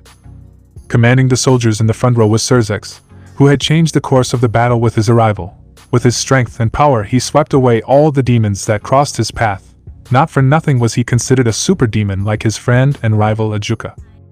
The clashes continued, but thanks to the Mao Lucifer, ground was being gained against the enemy forces, and it was not until Serafall defeated and killed the demon called Bibliad that the enemy forces retreated, totally terrified of the power of the Mao Lucifer, and realizing that if he was that powerful, they did not want to meet his older brother, who is even stronger than the Mao Lucifer. With the retreat of the enemy troops, or what was left of them, the battle in the northern area of the capital between the old Mao faction and the new demonic faction ended. Once Serafall managed to secure his area, he sat down for a moment to rest and wait for new orders from his brother. The enemy forces could return. He could not move from his spot until his brother told him. But as he caught his breath, his thoughts were invaded by a beautiful woman with silver hair. It was no secret that he felt a certain attraction to the younger sister Lucifuge, but like his older brother, he wasn't very good at expressing his feelings. He was worried about her. Her disappearance had upset him, as well as that of Mirajin and Yui. But Issei had told him not to worry, that sooner or later they would find them and clarify his doubts. He didn't want to think that all this time they had played with all of them and in the end they had betrayed them. He didn't want to, but his brother was right. He couldn't rule out that possibility no matter how hard it was. He just hoped that nothing bad would happen. Serafall. Grafia, Mirajin, Yui, where are you? Why did you leave without giving an explanation? I don't know what happened, but I swear I'll bring you back. Oni-san isn't the same without you and I miss you so much, Grafia, he whispered as he looked up at the sky. While the Mao Lucifer rested and secured his area, in other parts of the capital several confrontations were taking place that would decide the fate of the underworld. East side, capital Lusafad. In the eastern part of the capital, the soldiers and inhabitants of the underworld who were on Issei's side were being repelled, massacred and killed by the descendant of the original Mao Leviathan. Kateria Leviathan had no mercy for anyone and finished off whoever stood in front of her. She, along with the soldiers who followed her, were putting the eastern sector of the capital in a bind. Kateria. Ha ha ha, fear my power, you filthy traitors. This is what it means to be a true demon, not that nonsense that Gremory proclaims. Die like the filthy rats that you are, She spoke arrogantly towards the soldiers and inhabitants of the underworld in front of her, then fired a ray of demonic energy from her hands towards her next victims. The people present, upon seeing their imminent death, only closed their eyes as they awaited the impact of the Leviathan descendant's attack. But just before they were hit, they heard a soft and sweet yet firm voice, as it uttered a sentence. "Ice make shield." A gigantic ice shield appeared in the area, protecting all of the people who were going to be killed by Kateria's attack, which was repelled by said shield, gaining the joy of the citizens and the fury of the descendant of Leviathan. When seeing that someone had interfered with her fun, she wondered who had been the bastard who ruined her plans. But the answer came later, when a blue flash fell from the sky with a freezing air accompanying the subject. Once it was possible to distinguish who had made an appearance at the site, a great ovation came from the people of the underworld directed towards the newly arrived subject, while Kateria clenched her teeth tightly upon seeing that person. The person responsible for this controversy was none other than the beautiful mouse Serafall Leviathan, who had a serious face and a cold gaze as she looked at Kateria and her followers, very contradictory to the expression she usually showed most of the time. Serafall. I never thought they would be so cowardly to attack the defenseless, just for whims and ideals so stupid that they will lead them to extinction. Kateria, if you surrender right now, I assure you that you and your subordinates will not have such a serious punishment. I do not understand why they decided to do all this if Issei offered them a better life. Stop this, Kateria. You can't win against me, much less against Issei. I don't want to fight or shed the blood of my race, but if I have no other choice I will. She spoke seriously and firmly while looking at her opponents in front of her. Luckily she had arrived in time to her area given to her by her man, and was able to avoid the death of many at the hands of the traitors. She did not like to shed blood, regardless of whether they were enemies or not. Although it is true that she has done so, she has always felt a bitter feeling when she takes the lives of her opponents, very different from Issei, who was seen not to be affected at all by doing so. Very admirable and dark at the same time. But she was a Mao, the Mao Leviathan, and her duty is to protect the underworld and defend her people. Issei sent her to fulfill a task, and that would do. Serafall began to increase her aura, leaving everyone impressed. Everything around the Mao began to freeze quickly, as well as the temperature dropped quickly, alerting her enemies. Kateria. Damn you, you think that by showing that power we will leave? You are very wrong, damn bitch. Listen carefully, soldiers, that woman is mine. I don't want anyone to interfere. I'm going to show that bitch who the real Mao Leviathan is. But don't worry, I won't kill her. Instead I will let you have fun with her and her body once I'm done, as a show of generosity. He mentioned to his men as he began to walk a few steps forward and face Serafall. Rebel soldiers. Thanks very much, Kateria-sama. They shouted in euphoria as they looked at Serafall with a lascivious gaze and detailed every inch of her body without any shame. Serafall. Don't say I didn't give you a chance. Now I won't have mercy and I will defeat you. Also, I'm going to ask you to stop looking at me like that unless you want to face the leader of the underworld. He's very jealous and overprotective of me. But if you don't have a problem with that, I can call him right now. She spoke seriously while she had her eyes on Kateria. But that hadn't stopped her from noticing the dirty looks directed at her by the soldiers, and she wasn't going to let or tolerate that lack of respect. Only there is a single man who she allows to see her like that, and that is Issei Gremory. The words of the Mao Leviathan caused the soldiers to stop looking at her in a bad way and were invaded by the purest terror when considering facing that Maoist who has the underworld as its leader. Unlike the soldiers, Kateria only sharpened her gaze towards Serafall and decided to finish her off once and for all. How she would enjoy seeing the face Issei Gremory would make once he saw the deplorable state of her precious friend. With those thoughts in mind, Kateria launched an attack against Serafall, who waited for her in place without moving. Once in front of her, she stirred her hand with her demonic power and tried to hit the Mao's face. But the Mao easily and agilely dodged her blow and counterattacked by sweeping her feet and landing a strong kick on her stomach that sent her crashing into a nearby structure, all under the watchful eye of the rebel soldiers, who despite the orders they received would not sit idly by as they watched their lady being beaten. Plucking up their courage, they went to attack the Mao Leviathan, who looked at them with a serious and cold expression, causing a shiver to run through the soldiers' bodies. But they were not going to stop. Serafall, seeing how the soldiers and traitor demons were approaching her, placed her hands on the ground while she closed her eyes and concentrated her magic around them, then opened her eyes and said the final words for the traitor demons. Serafall. Celsius. She uttered loudly as she unleashed one of her most powerful techniques, which turns the earth itself into a frozen wonderland. Beneath the beautiful Mao, a layer of ice began to spread throughout the area, freezing everything in its path. The rebel soldiers could not do anything and ended up completely frozen. The citizens present in the area were the only ones who were not affected by the attack, since Serafall controlled the range and the victims that would be affected. With a single look, the Mao indicated to the people to leave and evacuate the area, who followed the wishes of the Mao Leviathan and left the place. As Serafall got up from her spot, she looked at the landscape in front of her eyes. That was all that was present, but she was taken out of her thoughts when she saw someone fall from the sky a few steps in front of her. Kateria. TSK. Damn demon, you almost hit me too, but luckily I managed to avoid your attack by rising to the sky.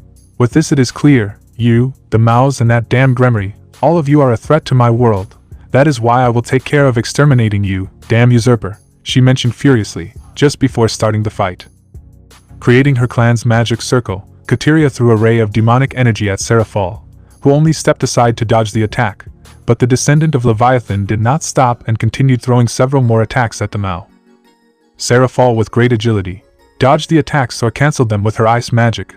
Fed up with the situation of that demon dodging her attacks with ease, Kateria stopped attacking Serafall directly, and created 3 magic circles above the Mao, from which a large ray of demonic energy was fired that was falling towards her rival. Serafall, seeing the attack that was falling upon her, raised her hand to the sky, where she created the insignia of her clan through a magic circle and stopped Kateria's attack while looking at her coldly. The All for Honor mentioned only looked at Serafall with frustration and decided to get serious. Tentacles made of her power began to emerge from her body, which dispersed around her entire being as she looked at the Mao with arrogance. Kateria. Now you will see the true power of a Leviathan. Take this, you damn bitch, she mentioned as she brought her hands together in front of her and released a torrent of demonic energy that completely consumed her rival, believing that she had killed her in the process. Serafall. No matter what you do, there is still a huge difference between us, she spoke while standing behind Kateria. She had dodged that attack with ease and without her enemy noticing she had positioned herself behind her. It was not for nothing that she belonged to the strongest squad in the underworld.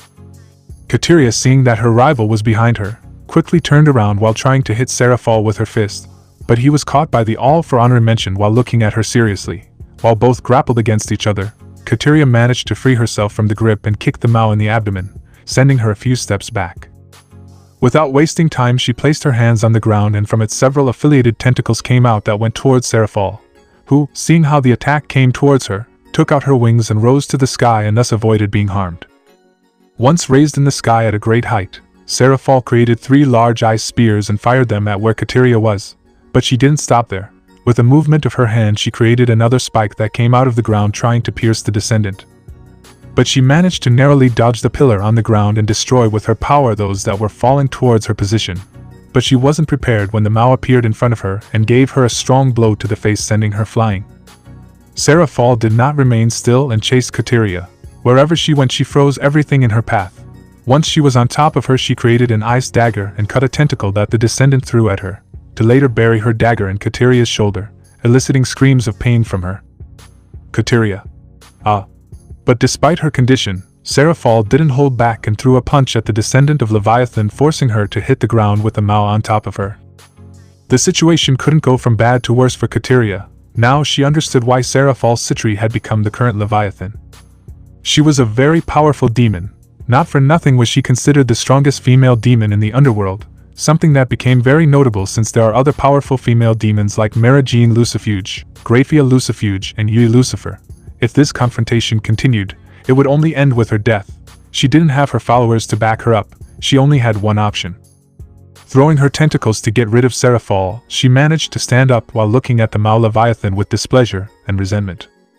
Later she raised her hands to the sky while gathering all her power and threw it against the Mao, who, using her powers, created an ice dome around her to protect herself from the attack.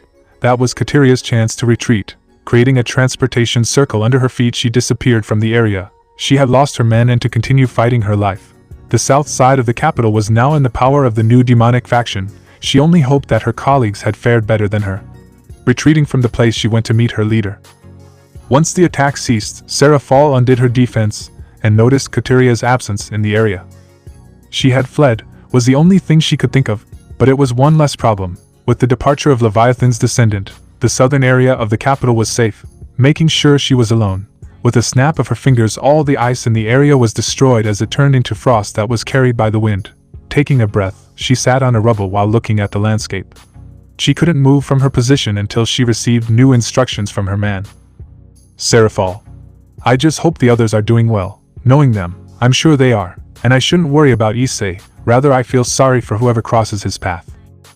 This time there's no one with him to make sure he doesn't cause any damage. Well, let's continue then. I'll see if there aren't any stragglers left behind, she mentioned as she got up from her spot and started walking. She could notice the underworld soldiers coming in the distance, so she headed towards them to give them new orders and find out if they had information about the current situation. While the Mao Leviathan walked calmly and secured her area, other clashes were taking place in other parts of the capital. West Side Capital Lusafad. In the western part of the capital, the tension in the atmosphere was present as two men looked at each other seriously and furiously in the case of one of them, all under the watchful eyes of the soldiers of the underworld and the rebel soldiers. While one of the men looked at the other with contempt and fury, the other only had a serious expression but with a little disinterest. Shalba. You damned usurper, how dare you appear and use the name of a great demon? There is only one Beelzebub and it is me. The throne is rightfully mine. You and Gremory will pay for this. He roared furiously as he looked at the demon in front of him. Ajuka. Your actions and way of being demonstrate your courage and recklessness. You are not fit to lead, much less to govern. End this, Shalba. No one has to die. Abandon those selfish and self-destructive ideals. Accept the life that Issei offered them. War is not everything. Peace is possible as long as we fight and work for it. He spoke seriously and wisely in his words as he looked at the descendant of the Mao Beelzebub and his followers in front of him. Shalba. I am Shalba Beelzebub, descendant of the great Mao Beelzebub, and I will not bow to anything or anyone, much less obey that damned Gremory or you who proclaimed yourselves the Maos of the underworld. I came here with a single objective, and that is to have what is rightfully mine, but also for the head of Issei Gremory, the damned murderer of the great Maos and the cause of all this. He shouted furiously, being supported by his followers. Ajuka. If this is how things are, I have no other choice. As the current Mao Beelzebub, my duty is to protect the underworld and carry out the orders of our leader and Lord Issei Gremory. You are no longer demons or acquaintances, you are now our enemies. I gave you the opportunity to surrender, and you rejected it. Now I will fulfill the mission that was entrusted to me by the leader of the underworld. He spoke seriously as he looked at Shalba and took his attack position. Shalba. Soldiers, whoever kills this bastard will be rewarded by me, as well as rising in rank. Bring me his head and you will obtain riches and power. Go, my faithful subjects, he mentioned with airs of grandeur and arrogance while giving his soldiers permission to attack. Rebel soldiers. As Shalba-sama orders, we will bring glory in his name, death to the Maos. They shouted in unison as they went on the attack against the Mao Beelzebub. Ajuka, seeing a large number of soldiers coming towards him, took the situation calmly as a magic circle appeared in his right eye, which provided him with a number of calculations as he scanned the environment and his enemies. This was part of his power. Due to his interest in calculations, he had developed his demonic powers to specialize in calculations. Because of this, his demonic power is unique among all demons, as they specialize in creation. Once he had the necessary data, he raised his hand, pointing towards the soldiers coming towards him, and created a large pentagram with the insignia of his clan in front of him, to later fill it with his demonic power and launch a large discharge of green-colored electrical energy against the soldiers. The calculations he had made before were to determine the number and position of the traitor demons, to determine the best route to finish them all off. Once his attack hit one of the demons, he performed a chain action. It seemed as if his attack had life, as it snaked from demon to demon while passing through them one by one. But it was all because of Ajuka's calculations and his ability to control his movements through his precise formulas. No soldier was able to escape, and they ended up being pierced by the Mao Beelzebub's attack, ending their lives. Seeing the situation over, Ajuka cancelled his attack as he looked disinterestedly, and regretted the scene before his eyes. This could have been avoided, but the foolishness, arrogance, pride of the traitors had played an important role at that moment. But nothing could be done now. Not everyone can be saved, especially those who reject help and prefer misery. He was a Mao and his duty is to his home and his people. Turning his gaze towards the only demon who remained alive and was not touched by his attack, he spoke to him. Ajuka. You see what you provoke. For this reason you, the descendants of the original Maos, are not fit to rule. You remain rooted to the beliefs of your parents, and do not care who dies and who lives as long as you do your will. You do not think what is best for your home and your people. You only seek to fulfill your selfish whims without thinking about others. You hate Issei, not out of resentment but because he brought the change that the underworld needed and improved the lives of its inhabitants. You refuse to accept this change and prefer to live in the past. If you continue like this, you will only end up destroying yourselves," he mentioned wisely as he looked at the descendant of the Mao Beelzebub a few steps in front of him. "Shalba. TSK. I don't care what you say. Since those useless people couldn't defeat you, I'll be forced to do the job myself. Feel honored. You will die by the hands of the great Shalba Beelzebub, the true Mao Beelzebub of the underworld," he shouted as he launched himself into an attack against the Mao. He knew that the opponent in front of him was not to be taken lightly. Not for nothing was Ajuka one of the most powerful devils in the underworld. In fact, he, along with Issei Gremory, Issei Gremory and Resivim Lucifer, was one of the 4 devils who are considered super devils, due to their powers and abilities surpassing even that of the original 4 Mao, rivaling some of the most powerful gods. With that in mind, once Mao arrived in front of him, he began to launch a combo of punches, but these were dodged with great ease by Ajuka, who did not remain motionless and also began to throw punches against his opponent, but he did manage to hit them. Seeing that the situation was getting complicated, Shalba jumped backwards while launching several projectiles of his power against the Mao.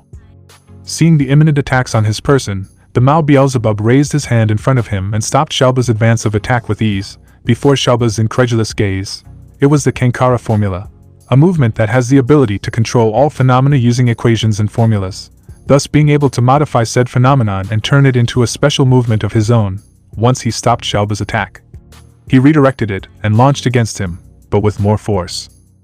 The descendant of Beelzebub was barely able to create a barrier that could serve as a shield against the attack that was heading towards him, which exhausted him greatly as he put a lot of his energy into his defense to avoid getting hurt. Furious, he brought his hands together in front of him and threw a large swarm of demonic bees at the Mao. Ajuka didn't even flinch at the insects heading towards him and only created a barrier around himself strong enough to stop the insects. Once the insects reached him, they began to constantly bite his barrier, so he put his hand on it and sent a strong electric current that incinerated Shalba's insects while he undid his defense and looked at Beelzebub's descendant with disinterest and boredom. "Ajuka. I'm not much of a fan of fighting, not like Issei, so I'll end this once and for all," he mentioned while raising his hand and pointing it at Shalba. "Shalba. Insolent, do you even think you can hurt me? You are so wrong." Plaff. He spat out blood as he fell to his knee and held his left side. It was only seconds. Ajuka launched a green ray from his hand that went at high speed against Shalba, taking him off guard as he spoke and piercing his left side, making him spit out a large amount of blood. This couldn't be worse. He was injured and without reinforcements. If he continued like this, he would end up dead. Damn it, the whole situation was turning against him, and what made him greatly enraged was that they haven't even been able to take the underworld, much less face the bastard Gremory. If he wanted to live and tell the tale, he only had one option to do so. Seeing how Ajuka prepared another of his attacks and launched it against him, he quickly created a transportation circle under his feet and left the area before being hit. Ajuka. TSK. He escaped. Well, that's one less problem. I generally don't like going out to fight and I prefer to be in my laboratory creating things, but since Issei ordered it there was no other choice.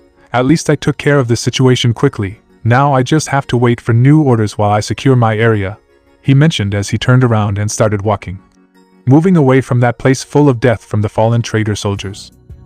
Today many lives would be lost, both innocent and guilty, but there was nothing he could do but try to protect most of them. He was a Mao. It was his duty. As he walked calmly, he could only think about what he would be doing in his laboratory and also what his friends were doing right now. He knew that his friend and rival Serafall would have no problem at all. Serafall, although she won't show it, when the situation warrants it she usually gets serious and acts coldly and tactically when fighting. As for Tiamat, well, he just hoped she wouldn't go overboard. If Issei wasn't with her she would usually get carried away. Hopefully she won't cause any collateral damage in her area. Little did Ajuka know that it was too late to consider that scenario. South side, capital Lusafad. In the southern part of the capital, a pile of bodies impaled by ice stakes could be seen, and there were also several burned ones. These were the invading forces of the underworld, which had no chance against the being that had appeared before them. The city was surrounded by chunks of ice and small flames of fire in sky blue tones, mainly on the corpses of the traitor demons. It was a terrifying landscape. Luckily all the inhabitants of the town were evacuated in time before chaos took hold. In the middle of the situation, a structure in the town was crossed by a person who ended up dragging himself against the pavement until he finally stopped. It was a man, who was quite injured with cuts on his arms and some burns scattered on his body. The man stood up from his spot while spitting out a large amount of blood, then looked furiously at the structure he had crossed a few moments ago, from which a beautiful woman in a light blue ballerina dress was coming out of the hole, with a voluptuous body and a cold look, giving a sexy and dangerous image. The woman began to walk towards the man, while the entire structure behind her turned to ice and was destroyed into pieces by the enormous pressure exerted by the beautiful woman. Once she was a few steps in front of the man, she stopped, giving a disinterested look to that man who had not been a challenge for her. Tiamat. You're giving up now, insect.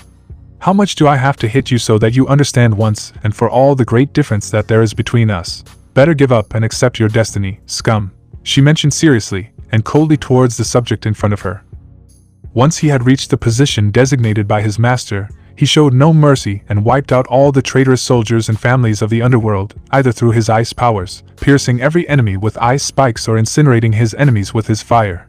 He left no survivors except the demon who commanded the attack towards the southern area of the capital. Cruisery. Damn bitch, I'm not done yet. I'm going to show you that the descendant of the great Mao Asmodeus is not to be trifled with. Until now you've been lucky, but the time has come for me to get serious and end your life, bitch. He spoke furiously as he recovered and looked at the dragon. Tiamat. I see, so all the descendants of the Maos are imbeciles who can't see things clearly. But it's to be expected from those who have the genes of the stupid original Maos. You're just like Asmodeus, foolish and arrogant. I'll tell you one thing, I was present and participated in the death of the Maos Asmodeus and Beelzebub. If not even the Maos could against me, much less against my master, why do you think you will? Surrender, demon. If I wanted it you would already be dead from the beginning, but unfortunately I was not given that order, she mentioned with disinterest while looking towards the sky, totally bored. Fighting against the demons that go after her master had been boring, none of them presented any challenge for her. Cruisery. TSK. I don't understand why a dragon queen would meddle in demon affairs. Why don't you go back to your own kind and stop getting in my way? I speak seriously as I look at the dragon. All of his plans had been obstructed by her, and his men had also perished because of her. Tiamat. You're right about one thing, dragons generally don't get involved in the affairs of other species. But I have a contract to follow. I'm Issei Gremory's familiar, I'm his partner, and I'm also his woman. My place is where my master is, and if there's someone who goes against him or attempts to take his life, my duty is to protect him and help him. She declared firmly as she took her fighting stance and prepared to end this stupidity once and for all so she could go to her man so he could praise her and pamper her for her achievements. Seeing the dragon prepare to attack, Cruisery also prepared to continue the fight and end it once and for all. Tiamat. Gruag. She roared loudly as her aura rapidly increased under Cruisery's surprised gaze. Tiamat positioned her hands on the ground, creating ice spikes that went against Cruisery, who barely managed to dodge them by rising into the sky with the help of his wings. But he was not prepared for when the dragon appeared in front of him and began to hit him repeatedly all over his body, causing great damage to him. Freeing himself from the dragon, he moved a few meters behind her while he caught his breath. But his opponent had no plans to let him do so. Tiamat, fighting in the air, did not hold back, so he created a powerful flame against Cruisery, who created a barrier in front of him to protect himself from the attack. Crack. But it wasn't enough, and his barrier was destroyed as he received the full force of the dragon's fire, sending him crashing against the ground, completely injured and with burns all over his body. One of his wings had been completely burned. Looking up, he looked at the dragon suspended in the sky, looking at him with boredom and superiority. Furious, he launched several projectiles formed with his power at her, hoping to hurt her. But all hope died when he saw her extend her hand while waiting for his attack head-on. Tiamat. Frozen. She said before being hit, then froze everything that came towards her, easily stopping and destroying the attacks of Asmodeus' descendant. Tiamat, tired of the situation, created more than 100 ice spikes behind her and then launched them at the demon, who was overwhelmed by the amount of objects coming towards him. He covered himself as best he could with his power and his barriers, but his defenses couldn't hold up much, and he ended up being hit by the dragon's attack, causing the entire area to shake and a large layer of dust to rise. After a few seconds, the area cleared as Tiamat descended to the ground and looked where Cruisery was. When the view cleared, you could see how the demon was. Blood was coming out of his body. He had ice spikes embedded in his left leg, in his abdomen, specifically on his left side, his right shoulder, and in one of his wings. A quite shocking image. Cruisery tried his best to remove each fragment of his body as he looked at the dragon with fury. His vision became blurry at times, probably due to blood loss. But he could still fight. Creating a sphere of his power in his left hand, he launched a ray of energy at his opponent. "Tiamat. Why Schnabel?" she said when she saw the attack coming towards her. Seconds later an icicle was created in front of her, and as protection to stop her enemy's attack. Gremory, seeing that, with his body in pain, launched himself head-on against the dragon once she had undone her technique. He took a dagger out of his coat with the intention of stabbing it into that woman and ending this confrontation once and for all. Just when he was inches away from her, who showed no signs of moving or evading his attack, he forcefully launched a stab with his dagger towards the dragon's face. Thinking that she had given up, how wrong he was. After few words, the time-space of the entire area froze. When this technique is used, time and space freeze and only the user can move, who in this case was Tiamat. This ability is very demanding and can only be used once a day. Tiamat originally developed this technique once she witnessed that of the Leviathan, although its use was very different. Since she created it to prevent Issei from escaping from her during their encounters and seduction attempts. Seeing the descendant of Asmodeus frozen in front of her while the tip of his dagger was just a few centimeters from her face, she smiled amused by the situation. She brought her hand to her waist where the sword her master gave her was and began to unsheath it. Once done she brought the tip towards Gremory's right shoulder while looking at him with boredom. "Tiamat. You never learn. I could kill you right now and you wouldn't notice. Unfortunately I won't. I believe that right is only my master's, but that doesn't mean I'll just leave you like that," she mentioned seriously as she placed her sword on the demon's shoulder and brought it down with force, amputating Gremory's arm. "Tiamat. That'll teach you not to mess with my trash man again," she commented as she took a few steps away from him and prepared to collect time. Click. Snapping his fingers, time began to run again once his technique was cancelled. Gremory was ready to kill the dragon, but was surprised to see that she was no longer in front of him. But the surprise came later when his right arm detached itself from his body and fell to the ground while a jet of blood shot out of his wound. An action that he couldn't ignore and ended up kneeling on the ground while holding his wound tightly and screaming to the sky in pain. Gremory. Tiamat. This is boring, so let's end this, Hagelsprung, she said seriously as she raised her hand to the sky and created a gigantic glacier above it, and launched it at her opponent. Seeing his imminent end and the gravity of the situation, Gremory quickly made a transportation circle and teleported out of that area just before being crushed by the dragon's attack. He had lost, and not only that, he had also fled like a coward, a great blow to his pride. Tiamat. It's finally over. What a pain all this is, but it's all for my master. I hope he pampers me for my effort, she spoke to herself as she hugged herself and moved while thinking about that scenario with Issei. Once he calmed down, he spread his wings and took flight. He had to make sure he had finished off all the enemies. While he was flying he couldn't help but think about his master and what he was doing right now. He just hoped he wouldn't do something stupid and destroy the underworld in a fit of rage. Nah, it would be fine. Increasing his speed he began to scan his entire area for signs of enemies. His master would be fine. He knew how to take care of himself and was very powerful. Worthy of who his disciple was once. Southwest, capital Lusafat. Far from all the chaos, Rezavin watched from afar the damage caused in the underworld and couldn't be more frustrated seeing the fate of this war. The descendants of the Maos were being defeated one by one, as were the clans that supported their movement. All because of the friends and squad of the bastard Gremory. He had underestimated his strength by believing that Issei was the only demon who could interfere with his plans. He was wrong. Each of them was extremely strong and they were interfering in his way, and if it continued like this war would not end as he imagined. Next to him were his younger sister and his faithful follower, all watching from a safe distance the events in the underworld, but they had to stop thinking when something fell hard behind them to the ground, generating a cloud of dust that made it difficult to see what had fallen. But after a few seconds, a voice spoke at the same time as a subject also emerged from the cloud of dust. Issei. Wow, so they'd been hiding here. It was to be expected coming from a couple of cowards. He spoke seriously as he faced the three people in front of him, although one of them surprised him. Issei.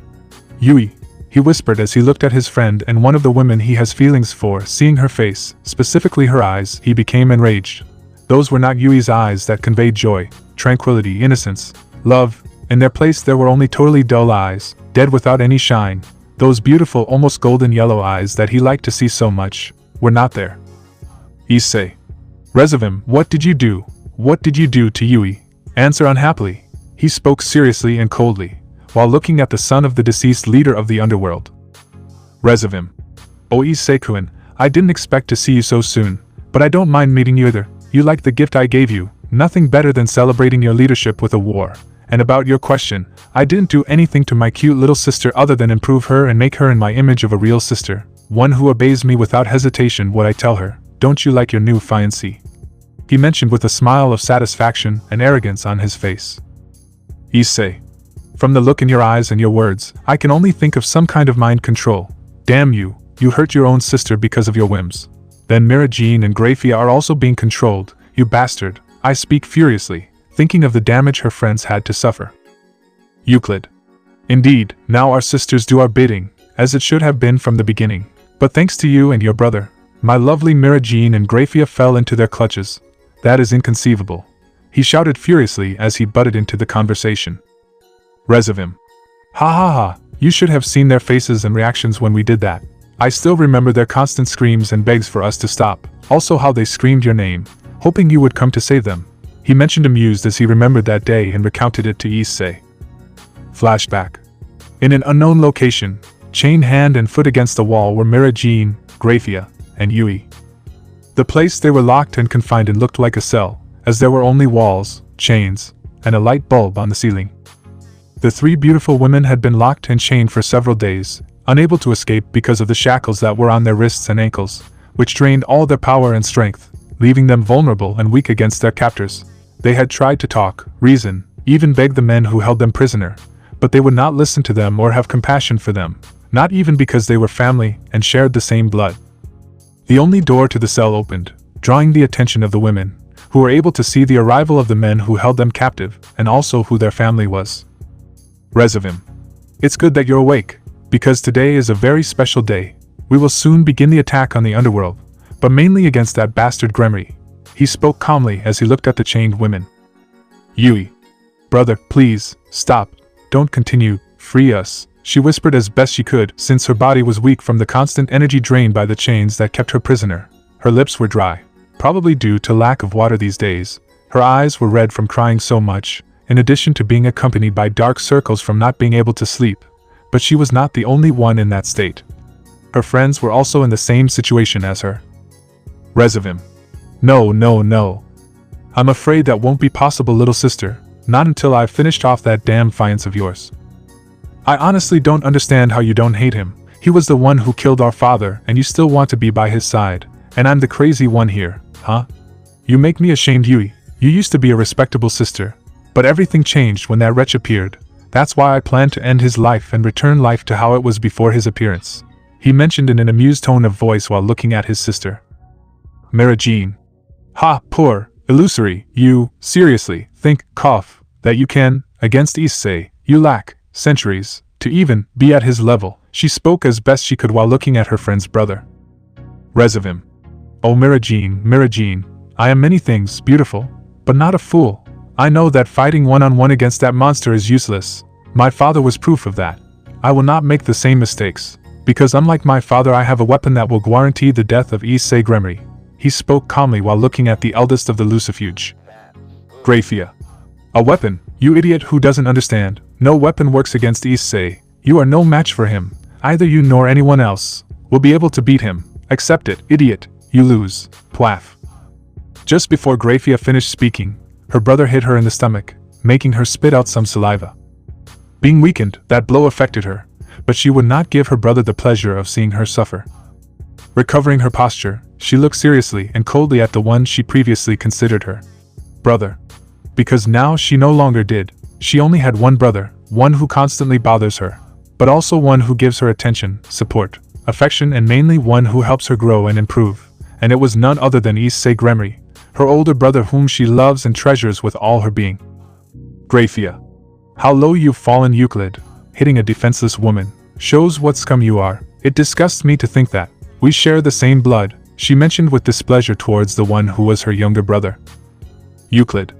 You brought it on yourself by insulting our lord, but also by forgetting your obligations as members of the Lucifuge clan, which is to serve His Excellency Rezavim-sama. You and Mirajin have dishonored our family by choosing those Gremory bastards. You used to be an exemplary sister, Grafia, but you forgot your roots. That's about to change, he commented seriously and professionally as he looked at his sisters. Rezavim. Euclid is right. Grafia, you said that no weapon works against Issei, and you are right.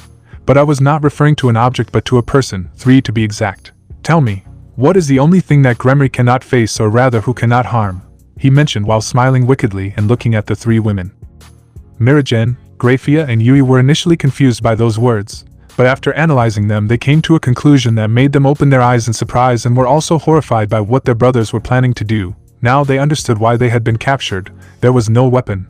They were the weapons. Those bastards were right. The only thing Issei cannot face or harm are his friends, loved ones, his family. And his brothers plan to use those ties to destroy Issei. Miragen. Damn sons of bitches, they plan to make us do their work. I will not allow it. I would before be dead than hurt the man I love. She screamed furiously as she tried to free herself from those chains, the same action that her sister and her friend were doing when they understood their brother's intentions. Resivim. They can't do anything to stop it. After all, their minds will be out. Euclid prepares the spells. We must rebuild our cute and adorable sisters. He spoke arrogantly while looking at the useless attempts to free themselves from their prisoners. It only took a few minutes for Euclid to finish preparing the spell that would control the women present. Beneath the girl's feet, a pink-hued magic circle with strange runes appeared, alerting the All for Honor mentioned as they tried to free themselves and escape from that fate. Resivim. The revolution begins here. You will have the honor and the privilege of ending the life of the one who confined us and changed our way of being. Demons are demons, and no one can change that. Now reborn and follow my orders, my precious weapons. Euclid, do it. He shouted with emotion as he gave the order to his faithful follower to begin the enchantment. With the order given, Euclid proceeded to activate the spell that would put Miragen, Grafia and Yui under his command without any opposition. The magic circle that was under the prisoners began to shine brightly, and within seconds the three beautiful women were run through by an electric shock while their bodies were surrounded by rays of pink tones. Screams were not long in coming as they felt their bodies break and their minds cloud over. Miragen, Grafia and Yui. Ah! They screamed loudly from the pain they were experiencing, and tears began to come out of their beautiful eyes as they thought about what they would be forced to do. Miragen. Ah! Stop please, don't do it. Ah! Issei, forgive me for what I'm about to do. I love you, Issei. But if you must kill me, stop, do it. I will still love you, even if I'm not the same. Issei. Ah! Save me, Issei. She screamed while crying and felt her mind and reasoning becoming more and more cloudy, all while thinking about the man who owns her heart, body and soul. Yui. Ah, damn it, I hate you, brother. Ah. Issei was right. Some people deserve death. Issei, I don't blame you for killing my father. I will continue to love you no matter what you do, that's why. If the only option you have is to kill me when we're not looking, to prevent the death of innocents, please do it. If it's you, it will be fine. Please, my love, save me. Please, Issei. She screamed in tears as she thought about the man who stole her heart since they were children. Every second she felt her mind begin to cloud. Grafia. Curse, friends, I'm sorry. But when we see each other again I will not be the same. Ah, forgive me Serzex for what I will be forced to do. Forgive me Aniki for being weak. If I have to die, I prefer to do it by your hands. Please save me Issei, my one and only true brother. She screamed in pain as she cried and felt her mind go blurry and her reasoning begin to abandon her. Her last thoughts were about her older brother. Miragen, Grafia and Yui. Issei. They screamed for the last time. The room was completely illuminated, blinding Resivim and Euclid for a few seconds. When the light went out, both of them looked towards where their sisters were, and when they saw them, they smiled in satisfaction at the state they were in. Completely motionless, and with their eyes empty, and without any shine, those sweet and cheerful women were gone. Resivim. Are you girls okay? He asked as he walked up to them and inspected them. Miragen, Grafia and Yui. Yes, Resivim-sama, we are awaiting your orders. They answered without any emotion while looking at their lord. Euclid. It worked, Lord, now they will fulfill your wishes. I spoke with respect while looking with satisfaction at the result of his actions. Resivim. Ha ha ha, this is incredible. Euclid, release them and prepare them. They must be at their best to face that bastard. Ha ha ha. I already want to see his face. Just wait, Gremory. We'll see each other very soon. He mentioned, amused by the results obtained, and then left the room with his faithful follower and his now loyal puppets. It was time to start working on his plans. End of flashback.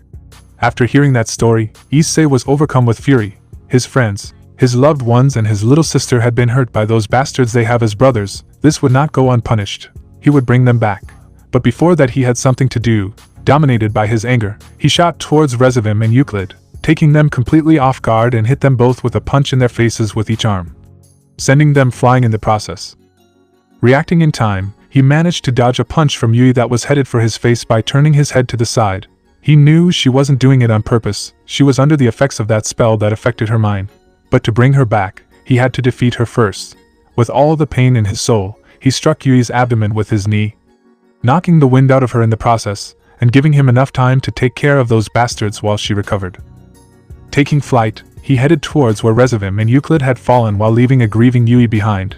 He hated himself for having hurt her. Not only had he done it emotionally with the death of her father, but now also physically it was the worst. But they were risks that he had to take and face. For now he had to resolve certain matters with the imbecile siblings that Yui, Graphia and Miragine have. Once Resivim and Euclid hit the ground, it didn't take long for them to recover. That damn Gremory had taken them by surprise. But they couldn't think much when Issei appeared at great speed in front of them and hit them both hard. Resivim was hit in the abdomen by Issei's fist, which knocked the air out of him and made him spit out some blood. Euclid, who went to his lord's aid, was brutally hit by his master's body, who was thrown by Issei towards him, ending with the two colliding with each other. Issei, this isn't over yet. I'll get even with you for all the suffering you made your sisters go through. You better get ready. He spoke seriously as he watched the two demons stand up while glaring at him angrily. Resivim, damn, don't think you're such a big deal just because you hit us a couple of times. It was just luck. I'm a super demon and you're not. In the middle of his dialogue, he was interrupted by Issei. Issei, as far as I remember, your father was also one, or at least considered himself the most powerful devil. But look how he ended up in the end, dead by my own hands. If he couldn't even face me, do you think you can? Don't make me laugh, he mentioned with disinterest while crossing his arms. Resivim, I am better than you. My demonic power is immense. I master a great amount of magic. I even possess the ability to cancel the abilities of the sacred gears created by Elohim. Without a doubt I am the best demon that has ever existed, he mentioned with airs of grandeur while looking with superiority at Issei, who had not changed his disinterested expression. Issei, very interesting Resivim, I congratulate you, but tell me one thing, what good is all that against me? I don't have any sacred gear, so your amazing ability is useless. Your demonic power easily surpassed it, and you may be an expert in the use of magic. But against mine all magic is useless, he said seriously as he highlighted each point while creating a sphere of destruction in his hand, to emphasize to Resivim that his power was superior. Issei, let's cut the crap. I came here for one reason, which is to give you two morons what they deserve, he mentioned seriously, before launching into the attack. Going towards Resivim, both began to exchange several blows that resonated in the area. The son of Lucifer possessed enormous speed as well as great skill when fighting hand to hand, but also the Gremory heir, Euclid, joined the meeting. Master and servant tried to deal a blow to the demon they were facing, but the agility and speed when reacting while evading each attack complicated their plans. The two men threw their fists forward with all their strength, but these were stopped by the hands of the Gremory heir with ease. Once Issei had his opponent's hands held, he sent an electric shock towards them, eliciting screams of pain from them. Resivim and Euclid. Ah!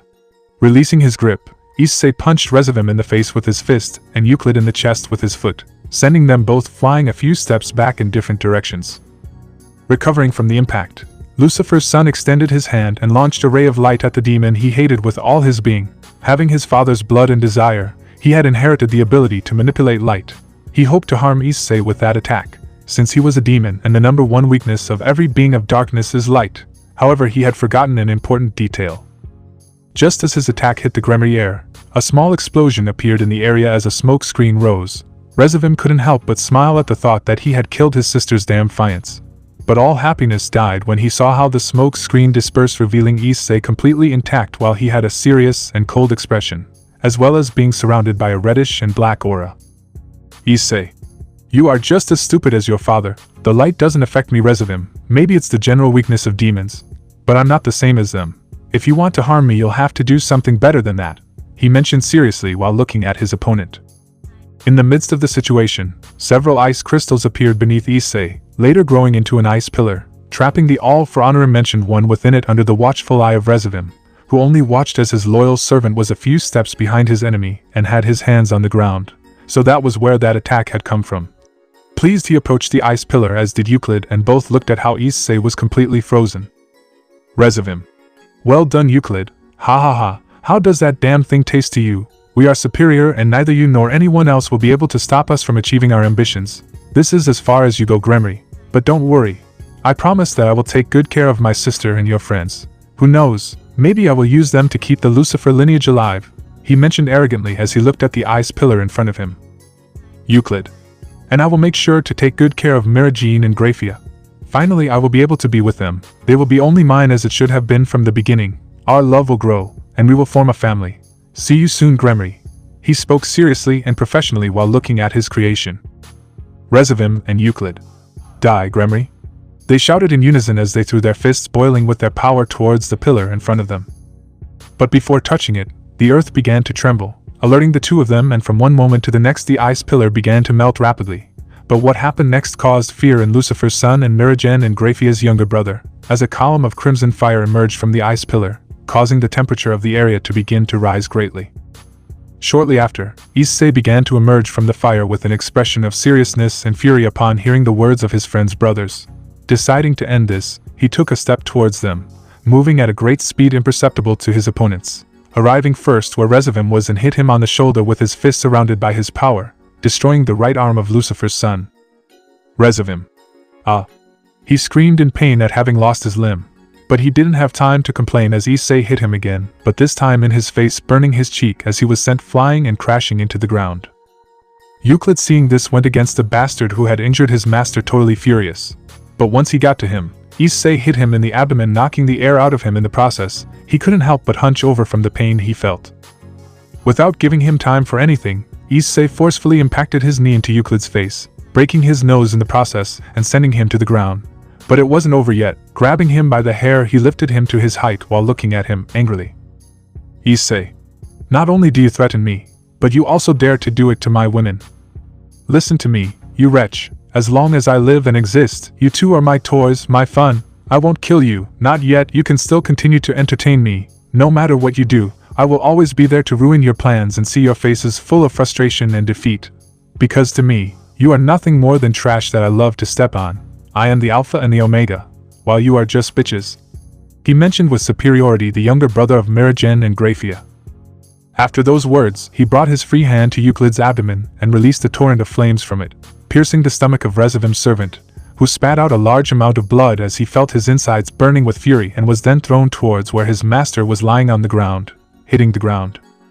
Master and servant saw each other while they were injured and understood that if they continued they would die.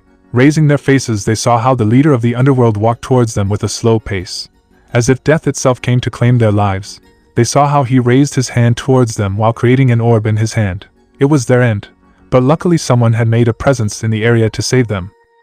Just as Issei was about to launch his attack on Resivim and Euclid, he was forced to cancel it and dodge a projectile that fell from the sky towards his position. Those seconds of distraction were enough for Resivim and Euclid to escape the area without leaving any trace using a magic circle. Issei. "TSK, I'll deal with them later, for now I have to face you, don't I, Yui?" He spoke seriously as he turned around and looked at his friend, who had been responsible for said attack a little while ago, and looked at him with fury and hatred. "Yui. I'll kill you, you damn murderer. Not only my father but you also plan to take my brother away from me. Unforgivable. I'm going to kill you, you bastard. I hate you with all my Gremory being." She spoke furiously as she launched an attack against the man in front of her.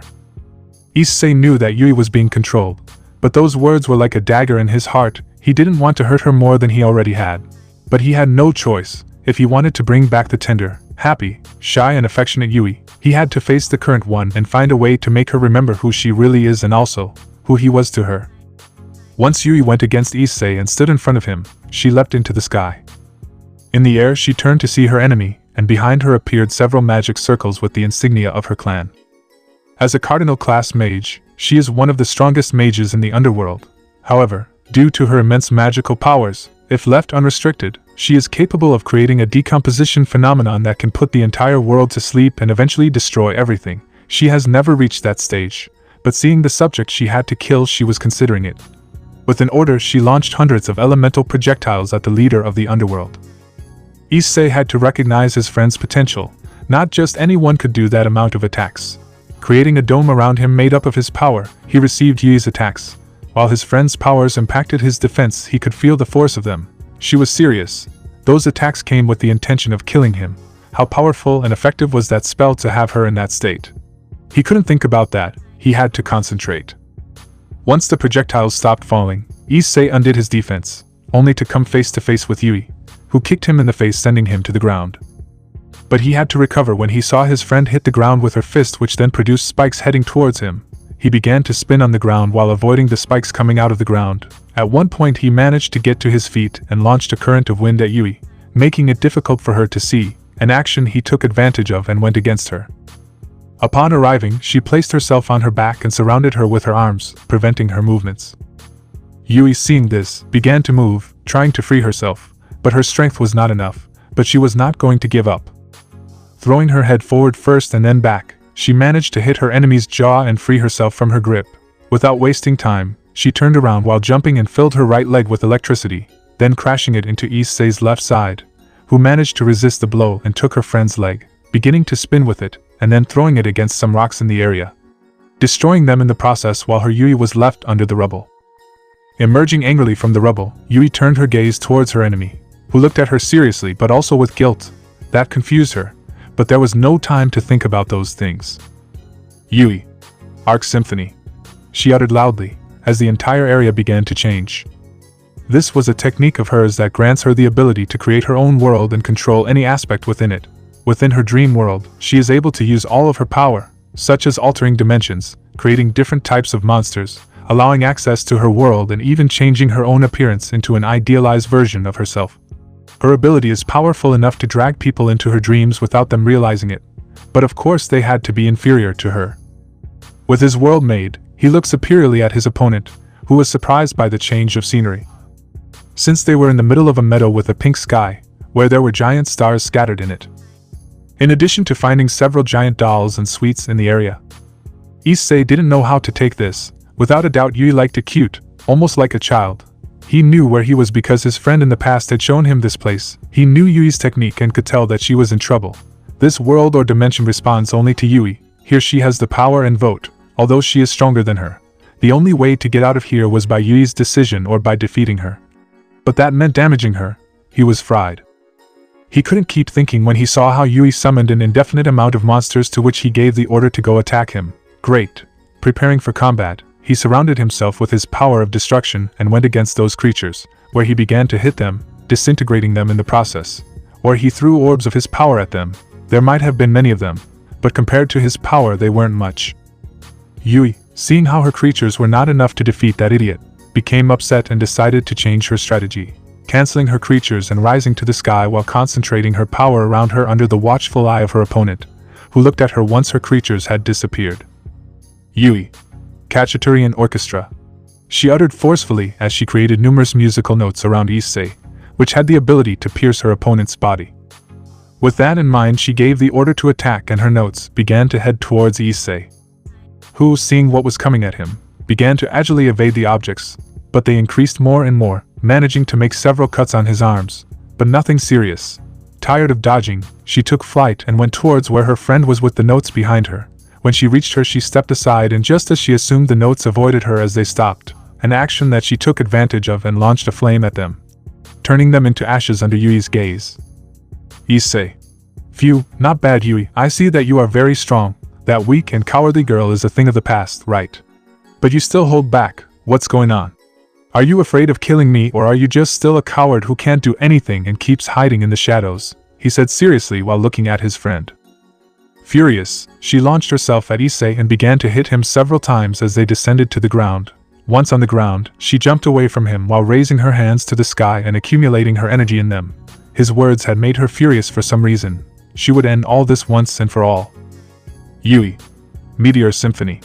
He uttered, launching his most powerful spell, which was similar to a meteor shower, but what rained down were highly dangerous and explosive star-shaped objects towards Yui's target, which in this case was Issei, who upon seeing what was falling towards him decided to end this encounter once and for all. By doing this technique, Yui cancelled her world as it was an extreme waste of energy for her. When the first object fell on Issei, the All for Honor mentioned jumped into the air dodging it.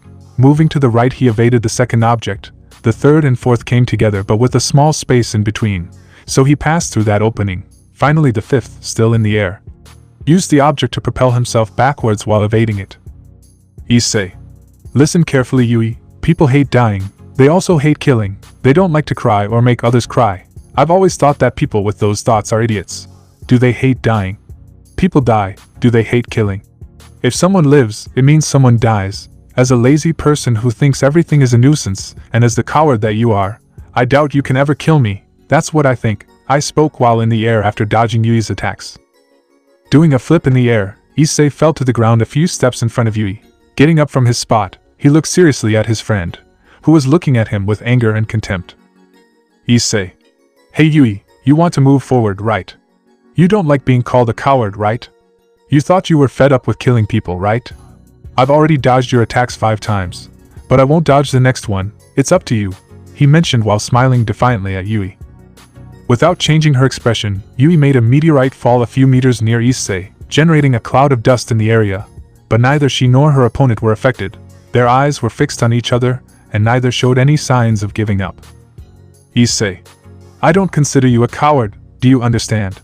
You are not a coward. You are my friend, my partner and one of the women I love. You are not a coward, he spoke seriously, while Yui looked at him without flinching at his words. Issei. Do you hear me, Yui? He mentioned while looking at her seriously. But the only response he got from her was seeing her raise her hand and point it at him while preparing a magic circle, probably an attack. Issei. Are you listening, Yui? He shouted to his friend, managing to make her react for a few brief seconds. Yui. And no. Why all of you? Shut your mouths. Your time has come, she spoke with difficulty, as she cancelled her attack and tears came out of her eyes. But she again charged her attack against Issei once she came to. Issei. Yui. He shouted as he ran towards his friend and once in front of her. With his bare right hand, he hit the magic circle that was in the palm of Yui's hand and began to force himself on her. As they forged, Issei managed to cancel Yui's attack, leaving their hands held as they both looked at each other defiantly, making eye contact. Issei could notice that the sparkle in his friend's eyes returned for a few seconds. Yui. I'm sorry, Issei. Please save me, she mentioned, coming back to herself for a few seconds while looking at the man who owns her heart, and whom she was forced to hurt. Just when Issei was about to proceed to act, Yui returned to her original self, and took Issei's neck in her hands and began to squeeze it with all her strength, trying to strangle her fiance, causing him to start to run out of air. Issei. You are not my enemy. You are not bad. You are my precious and tender friend, one of the women who owns my heart. Without putting up any resistance, he let Yui do whatever she wanted while he placed his hands on her waist and began to bring her closer to him. Issei. You're mine, Yui, he said once he had her very close to him, and then he removed one hand from Yui's waist and placed it behind her head. Using his strength, he brought Yui's face closer to his, where they ended up joining their lips to the astonishment of the demon, who tried to free herself but for some reason her body did not react. Her head began to hurt, and her thoughts became more and more confusing, while her lips were being captured by the man she was supposed to kill. Seeing those violet eyes that looked at her seriously but love could also be identified in them, she began to wake up from the dream to which she was confined. Yui's thought. What the hell is this guy doing? Is he kissing the enemy on the battlefield? Why? That doesn't make sense. My head is spinning. Issei. I feel like my body is no longer mine. Issei. Every time I hear that name, it makes me sick. Issei. But it doesn't put me in a bad mood. Oh, how could I forget? The one who gave me a purpose. Issei. The one who changed my sense of existence. Snapping out of her thoughts, Yui looked intently at Issei once they broke away from their kiss. Her eyes were beginning to gain the shine they had been confined to, and her thoughts were beginning to clear. Releasing her grip on Issei's neck, she looked at him with love and confusion. Yui. Issei. She said once she came to and looked happily at the man in front of her. Issei. Yui, I'm glad you're back. I wouldn't have known what to do if you left my side. No matter what, I will always go to save you, my precious Yui, he mentioned, and then joined his lips with his friend's again, who was surprised by that action, but managed to compose herself and reciprocate his kiss. After a few minutes, the two separated from their kiss while a bridge of saliva joined their lips, to later look into each other's eyes. But because of the battle fought recently, the repercussions were seen by Yui, when her legs began to give way and she fell to the ground from exhaustion, but Issei caught her just before impact and gently laid her down on the ground. Yui. I guess I really tried to kill you, huh? I mentioned one time when I was lying down exhausted while looking at Issei, but mainly the cuts he had on his arms. Issei, if you really wanted to kill me, I would be dead already. But I'm not. Besides, I can't die yet. I haven't married you and the others yet. Don't worry about my Yui, I'm fine. I would like to be here with you, but the underworld is under attack right now and I still have to bring back Grafia and Mirajin. But I don't plan on leaving you here alone. You're coming with me, he said as he looked at his friend, then took her in his arms and placed her on his back, so that he could carry her easily. He couldn't make her walk because she was tired. The least he could do for her was carry her. Yui. Hee, thanks, well done, and while we go to who knows where, could you tell me what's happening? How much has my brother done? She asked while wrapping her arms around Issei's neck and resting her face on his shoulder. Issei. Many things, Yui, I know it's not a good time, but about your father, well, just before she could continue, her lips were silenced by her friend's fingers. Yui. Let's forget about that topic, it's not important. The day I was captured I understood how bad and corrupted my family was. What you did was a greater good for the underworld by removing its leaders. My father was many things, but never a father. He was never there or supported me when I needed it most, much less my brother. The fact that you killed him, although at first it surprised and hurt me, after thinking about it well, I understood that they were never my family. If not you, Serafall, Tiamat, Mirajin, Grafia, Serzex, Ajuka, all of them are my true family, just like you Issei. You were only protecting your family, so don't think that I hate you or anything like that. I love you very much and I will never stop doing so. If there is something that I regret and hate at this moment is my last name. It makes me remember that I am familiar with those men, she mentioned calmly while leaning her face on Issei's shoulder, who was walking while her eye listened. Issei. I see. Anyway, I wouldn't worry about your last name, since in the future it will change and you will also get the family you dreamed of, he commented with his serious tone as he walked towards the capital. Yui. Was that a statement, Issei? Fufufu, then I will be looking forward to that future. I just hope it doesn't take long to arrive. She spoke with a flirtatious tone and a blush on her face, then placed a kiss on Issei's cheek, and so continued with her journey. Once Issei had managed to bring Yui back after defeating her, the two remained together as they advanced towards the capital. While Issei carried Yui on his back, he wondered where Mirajin and Grafia were, but the answer came seconds later when an elder of the demonic council contacted him and told him that Lucifad was being attacked and destroyed by two silver-haired demonesses who were destroying anyone who stood in their way. Issei didn't have to think much to know who they were. Giving the order to evacuate the area, he cut off communication and then calling a person he needed to support him to face the Lucifuge sisters. Issei. Serzex, how is the situation in your area? He asked seriously once his brother answered his call. Serzex. Oni-san, I have secured my area and repelled the invading forces. I am awaiting new orders. Do you need anything? He asked from the other end of the line while listening attentively to his brother. Issei. Listen carefully, Serzex. I don't want any interruptions. A few moments ago I met Yui and I was forced to face her, since both Rezavim and Euclid cast some mind control spells on her sisters, seizing them as their puppets. Luckily I managed to bring Yui back once I defeated her. She is currently with me safe and sound.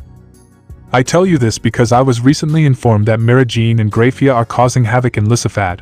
I need you to head towards the capital and wait for me there. We will both take care of them and bring them back. But first we must defeat them.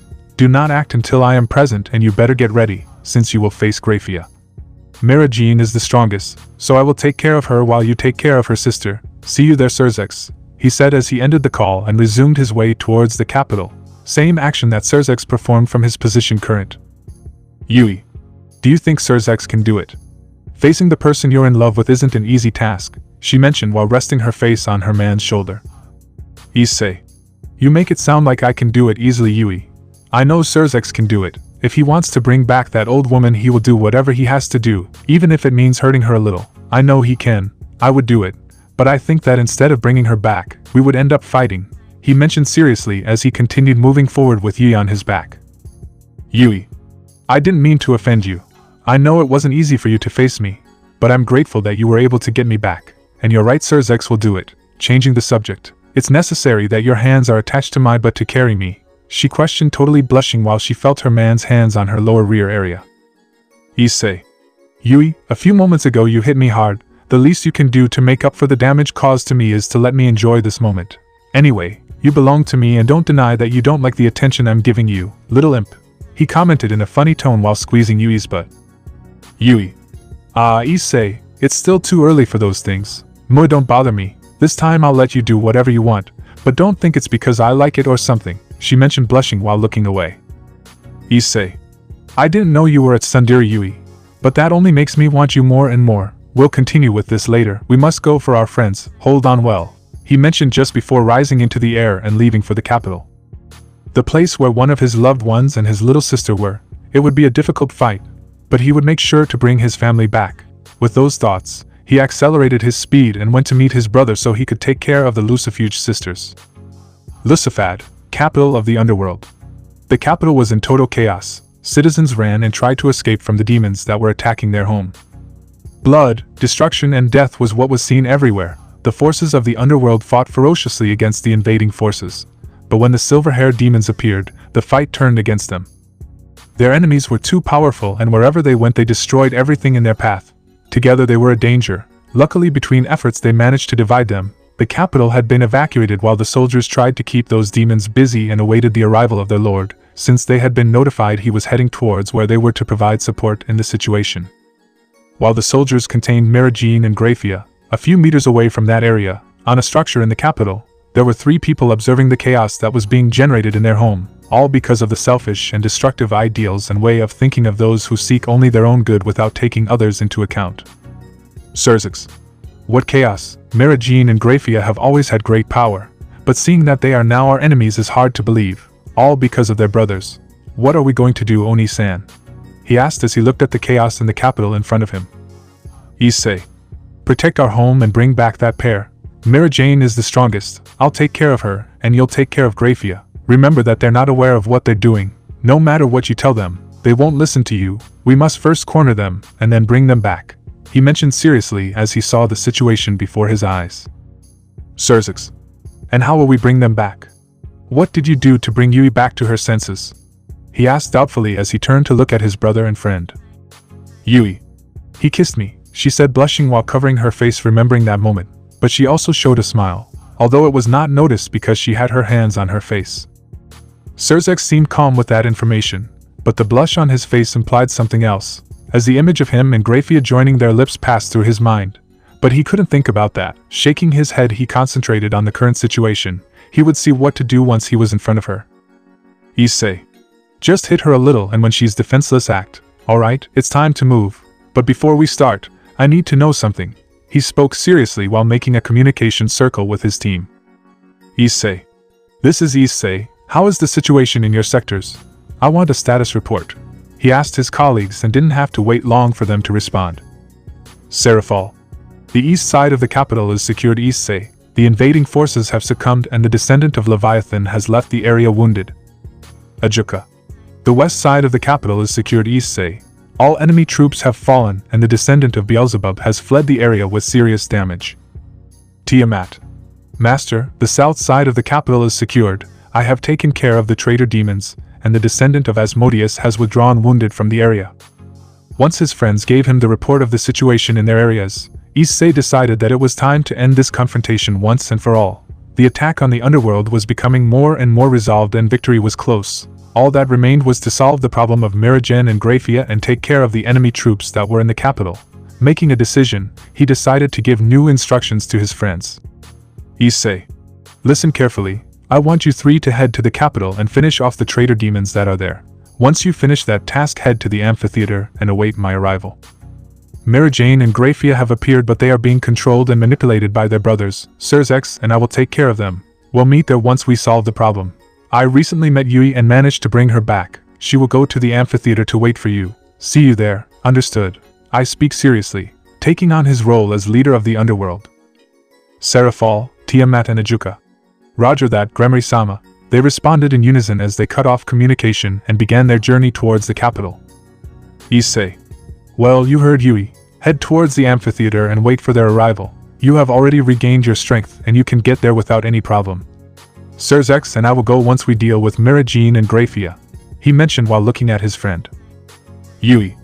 I understand, please bring them back. It doesn't matter if you have to hurt them a little to do it. I know they will understand. We'll see each other soon, she said as she took out her wings to take flight. but not before approaching Issei and placing a kiss on his lips while standing on tiptoe. Yui. Good luck. Mirajin won't make it easy for you, but I believe and trust in you. I know you'll be able to bring her back. Good luck, she whispered as she walked away and took flight. She had to go meet her friends. She knew that Serafall and Issei would bring her friends back and her family would finally be complete. With those thoughts, she increased her speed and disappeared from sight. Serafall. That's new. I see your relationship has improved. Well done, Oni-san. Well, it's time, isn't it? He mentioned as he approached the edge of the structure and looked at the city in front of him. Issei. That's right. Go get Grafia and bring her back. If you must fight, do it. She won't hold back. You must get serious and face her with everything. We have the advantage by having them separated. Let's not waste any more time. The Gremory brothers against the Lucifuge sisters. Don't fail me, Serafall, or I'll beat you up. Go. He shouted as he jumped off the edge of the building he was on, being followed by his brother. Before touching the ground, Serafall took out his wings and Issei surrounded himself with his aura, and together they took flight in different directions. They had a task to accomplish. Bring back their friends and end this fight once and for all. Center of the capital Lucifad. In the center of the city, several soldiers from the underworld could be seen searching for something, or rather someone, since in the middle of their fight against one of the Lucifuge sisters, the All for Honor mentioned had escaped and hidden in the area. For this reason, they were searching for her while fighting against the enemy forces. Unaware that her actions were being watched by a beautiful woman with silver hair and blue eyes who was in the shadows of an alley. A few minutes had passed since she had separated from her sister. She had been trying to find a high point where she could see some sign of her. She walked between the buildings undetected for a good while until she managed to receive a weak signal from her sister. There were indications for her to get to an exact location where she could meet her. She immediately changed course and started running. As he expected, his path would not be easy. There were several opponents who crossed his path, but thanks to his ice powers it was easy to defeat them and finish them off. The consequences came later when he was wearing down his magic power a lot, and what worried him most was that he was not even halfway there. The opponents who crossed his path were too inferior in strength, skill and technique, but they were more and more. However, one managed to make a large cut on his right thigh, making it a little difficult for it to move. It was inevitable that blood would come out of the wound. He tore a piece of his clothes and with that he put pressure around the wound and cleaned it a little. Then he continued on his way to the location point. He managed to get there without problems after evading several of the opponents and eliminating others. She decided to lean against the wall and wait for her sister. It was not something she liked to do. She listened to the wind resonate in the area. In the distance she could hear the soldiers' weapons clashing against each other. For some reason, seeing the city gave her a totally strange feeling of tranquility due to the situation they were in. She could also hear some citizens in the environment. But they would not be a problem if they wanted to attack her. What she didn't know was that she was being watched from a structure that was not far from her location. The individual, while watching her and making sure she was completely alone, did not waste any time and quickly and cautiously walked towards her. He managed to get to her position without any problem, and from there he began to walk slowly, to get her attention. Grafia managed to hear the footsteps behind her and knew that it was not a citizen. Without hesitating for a second, she extended her hand and launched a large blast of ice that headed towards the position where the footsteps came from, only to be destroyed. Leaving her surprised, she continued trying to immobilize her opponent with the ice, who had not yet revealed his identity, but it was useless. Serafall. Your power is interesting and powerful, but it's useless if it can't touch me, was the only thing he said before revealing himself to his friend. He noticed how she frowned as she looked at him seriously. Grafia. That hair color and those eyes, you're Serafall Gremory, the Mao Lucifer and Issei Gremory's younger brother, right? She asked seriously as she prepared to fight. Serafall. Indeed, I am everything you said, Grafia, but you forgot to mention that I am also your friend, he mentioned calmly while looking at his friend. It hurt him to see that she was not the same, but that was why he was here, to bring her back. Grafia. Don't talk nonsense. It seems that luck is on my side. Not only will I kill that wretch Gremory, I will also be able to kill his younger brother. After I kill you, I will go for your brother. I must bring glory to my Lord Rezavam-sama. She spoke seriously as her hands began to give off a cold air. Without wasting a second, he launched another blizzard to try to freeze his opponent's feet, but as expected, he was totally destroyed. It was a strategy to see how his opponent was destroying the ice he was generating. He managed to see even briefly that something had surrounded him, but that was all he had for now. If he wanted to defeat him, he would have to get closer to him. However, she also knew that if he touched her it was the end for her. She was against the sword in the wall, but she would not give up so easily. While Serafall looked at her with pity, he did not want to hurt her. He only wanted to free her from the mental control by which she was being manipulated and was not aware of his actions. But he did not know how to do it either. The only thing he can do is defend himself until he finds a way to make her react. And from the way she attacked him a moment ago, he knew that she attacked to kill and would not hesitate for a second. With this known, the fight began. Grafia took a few steps back and this time attacked him with a blast of sharp ice straight to his feet, her attack being easily destroyed by her opponent, who was slowly advancing towards her. It didn't matter what she did, she just saw how her ice was easily destroyed by that man, which was already starting to annoy her. She kept trying even though she knew it would be in vain. But she was confused that he didn't make any offensive attacks on her, he only destroyed her ice. Grafia's thought. What's wrong with this guy? He's destroying everything I do, but he doesn't seem to have any intentions of harming me. Wait. Halfway through his thoughts he managed to observe that the shrapnel of his ice was still on the ground and behind him it was not destroying everything, only what was in front of him, and that gave him an idea. He used the gusts with that same intention over and over again, with the sole purpose of making the shrapnel accumulate and form behind him when it was enough to attack him. Serafall, don't you understand that this is useless? He mentioned calmly, while he looked strangely at his friend's actions, who simply continued with the same attacks over and over again, which were easily destroyed when they collided with her body. As Grafia guessed, he hadn't noticed what was forming behind him and kept doing it repeatedly and faster and faster. If one of them damaged him, that would also be good, although she knew that the probability of that happening was quite low. During the heat of this fight he had forgotten that his leg was injured, which was starting to take its toll. The bandage he had made had cooled and was hitting against the raw flesh. However, it seems that his opponent hadn't noticed this wound, otherwise he would have attacked that point. He kept that leg back so that it wouldn't suffer so much and tried not to make any expression of pain, which wasn't easy. Her opponent was slowly approaching and she could only back away. If she wanted to attack him by surprise, it had to be making an effort that would hurt her a lot, which was to make a great jump to one of the rubble that was behind her. She managed to do it but hesitated when putting her legs back on the ground and fell on other small rocks that had some edge. She made a small sound of pain from her leg and her back. Even so, she quickly got up and used another blast of ice much larger than the previous ones. But they were still destroyed by that guy, but leaving all the ice behind him. Her opponent did not notice it since his sight only focused on what was in front of him, specifically her. Grafia backed away further, remaining at the edge of the area where they were. She had been cornered and her opponent continued walking as if nothing had happened. It was when she did so, she accumulated all the ice shrapnel that were behind her opponent and made them sharpen as she threw them at that man, managing to take him by surprise by making several cuts around his body. But as soon as the shrapnel touched him, most of them were destroyed. But she had achieved her goal, to injure him. She had managed to injure him with various cuts, both deep and superficial, on both legs, arms, torso and back. Some even embedded themselves in him, but they were quickly destroyed by that strange power she possessed. She saw how he spat out a little blood and made some movements backwards, leaving a good distance against her. Serafall was surprised. How had it not occurred to him that she was up to something? He knew her very well and knew that she was not so stupid as to not understand that those attacks would not do her any harm, and that had clouded his mind that she was not up to anything with those attacks. He would give her points for creativity if he could, but it was not time to be thinking about that. Luckily his brother was not present, if not she would have already scolded him for his carelessness, regained her composure, and ignored his wounds. Now they were both in equal conditions to fight. Grafia smiled with satisfaction as she saw that her opponent was injured and spitting out some blood. Now she had to take advantage of every opportunity. She had to attack him from behind, or just the opposite. Attack him, but at a very short distance so that he would not have time to react to destroy her attacks.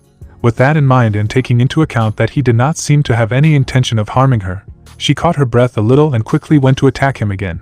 But this time her attacks were different. This time she made some pointed fragments at the tips of her fingers that she would use as blades and attack directly at the head and neck. Serafall, seeing his friend's intentions, only reacted quickly and dodged her fingers, which grazed his skin, but failed to do any damage to her. She couldn't destroy it with her power since there was a possibility that it would harm her, but she couldn't dodge it forever. She had to do something to get out of this situation. At one point Grafia made the ice on her fingers grow longer, and grazed his cheek and left eye. But she received a kick straight to her stomach, making her fall to the ground. Serafall touched his eye and cheek to wipe away the blood. The ice that grazed him luckily did not take away his sight. It only left him seeing blurry for the moment. If he hadn't moved his head a second before, he wouldn't have lost his sight. If not, the ice would have pierced his entire skull and he would have died instantly. Now he understood his brother's words better. He couldn't let his guard down for a moment. He knew her and loved her, but at this moment his friend didn't see him. She only saw him as her enemy and nothing more. His breathing was faster than normal. Blood was still coming out of his cheek. He had to tear his own clothes to clean it because it would only be a hindrance when fighting. He noticed that his friend had stood up and was just staring at him with a smile on her face. Grafia, you're not good at close-range combat, so don't bother covering your wound. I'm going to make you more like that. After saying that, she sharpened the ice on her hands again and jumped slightly, resuming her fight.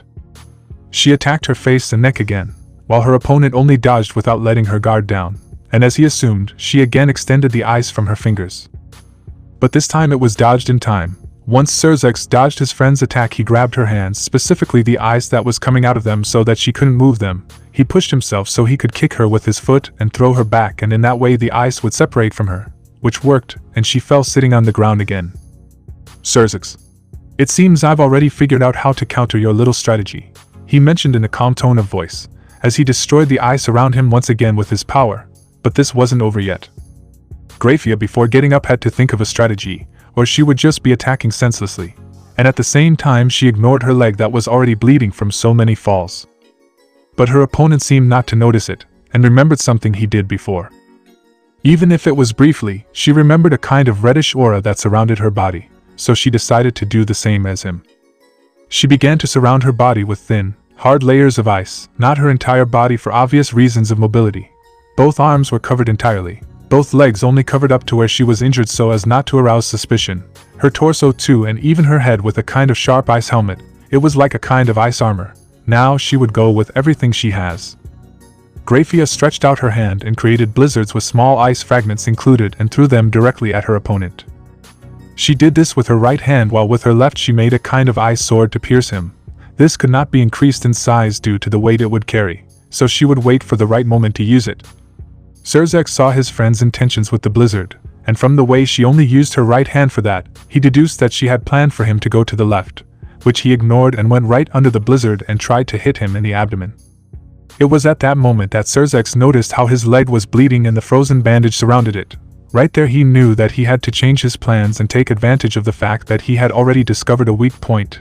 He tried to hit her directly in the leg, but she hit him in the face with her left knee before he even touched her, and kicked him with the tip of her leg directly in the jaw, sending him against a structure in the area. Shaking his head quickly, Serafall managed to dodge the fist heading towards his face, which pierced through the wall it had collided with. Seeing her blow evaded, Grafia formed the all for honor mentioned sword and attempted to slash her opponent, who only dodged each of her attacks. The sword seemed light, but it was very heavy, and every time it hit something other than its target it would splinter and break. But it would quickly regenerate thanks to her magic. Serafall dodged every blow and cut his friend made. He knew she wanted to kill him, but it was because of the mental control she had. In the middle of the situation, he noticed one thing. His friend's speed had decreased, perhaps due to her injuries or from using her magic so much. Her breathing was more labored than before. Grafia was quick to use her sword against him again. She moved it quickly from side to side, and while she was dodging his attacks she thought of an idea. But she had to do it quickly. As she dodged one of her friend's cuts, she crouched down and grabbed some of the dust generated by the debris and threw it into her eyes, making her step back while she cursed him and complained. Then she pushed off to jump over her and kick her in the back of the neck, which made her lose her balance a little and fall on some rocks. Grafia still had dirt in her eyes, but when she got up she wouldn't be able to stand on her own for long. Serafall knew he had to take advantage of the moment. He grabbed a rock and with all the pain in his soul, he threw it with all his might and hit the wound his friend had on her leg, making her let out a cry of pain, which caused the ice that surrounded her body as if it were armor to be destroyed. Without hesitating any longer, he launched himself at her and held her by the hands while he put her against the wall. He used his legs to immobilize hers and looked into her eyes seriously, as a sign that he had defeated her. Grafia. "Oh, damn bastard, let me go," she complained as she tried to free herself from that guy's grip, but her strength was lacking and that man was very strong. Serafall. "I won't, Grafia, not until you remember who you are and where you really belong. Come on, I know you can do it. Open your eyes. I don't want to hurt you more than I already have. Please remember," he asked while maintaining his hold on her and occasionally dodging the bites or headbutts that his friend gave him. Grafia. "Stop saying my name so naturally. I don't know you and I don't want to, you're my enemy. I must kill you along with that brute of your brother, she said furiously while constantly moving and trying to free herself. Maybe she didn't notice, but Serafall did notice. Just when she referred to her brother, his dull eyes showed a small glow. Perhaps that was a means to bring her back or a death sentence. After thinking about it for a bit, he realized that most of the time in their lives, all the moments lived, always involved the confrontations of Issei and Gremory. With that in mind, he set his plan in motion. Just as his brother would, but with a touch of his own. Serafall. Gremory, listen to me carefully. You are an old woman, he mentioned, embarrassed by how he referred to his friend. Gremory. Huh. Serafall. That's right, you are an old woman. Your hair gives you away and your serious and always stoic manner resembles that of an old man. He continued speaking while keeping her motionless. Gremory. Now he killed you, damn it. I won't allow anyone to insult me, she exclaimed furiously while moving violently. For some reason those words bothered her and made her think of someone who used to tell her that constantly, but it was blurry. Serafall. If you do, you allow it to your older brother Issei Gremory, with whom you always spend time fighting, but you do it because you like to have his attention. I know you very well, you are a calm and reserved woman, as well as very strict. You always take your work seriously. You are stubborn, obstinate, proud, but above all you are my friend, my family, and also the woman I love, he finished saying, and then joined his lips with hers, causing surprise in his friend. Gremory didn't know what to do, that man's words had made her doubt. But when he joined his lips with hers, all her defenses fell. While she kept her lips joined with those of that man, several images began to come to her mind. She saw one where she and her sister were as children visiting a house, where they were greeted by two boys and a girl. She noticed that one of the boys had red hair. That boy was the man she was kissing at the moment. The other boy, who was brown, for some reason generated in her a rivalry and desire to hit him, but also a bond of sisterhood. The girl seemed familiar to her, but she didn't know where from. Like that image, many more came. In some she was with other children, but in most of them she appeared fighting with that brown-haired boy, or she with the redhead, also with 3 women and her sister. Strange. Little by little her mind became clearer, and what she couldn't see clearly was clarified. Her eyes had their shine again. She remembered who she was. She was Gremory Lucifuge, the younger sister of Miragen Lucifuge and Issei Gremory, the friend of Serafall Gremory, Serafall Citri, Ajuka Astaroth, and the Dragon Queen Tiamat.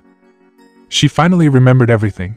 But the shame came later when she saw the situation she was in. She wouldn't deny that she wasn't enjoying it. For years she had been in love with Serafall, but she hadn't had the courage to express it, and she wasn't ready to do it yet, so she acted in an unorthodox way.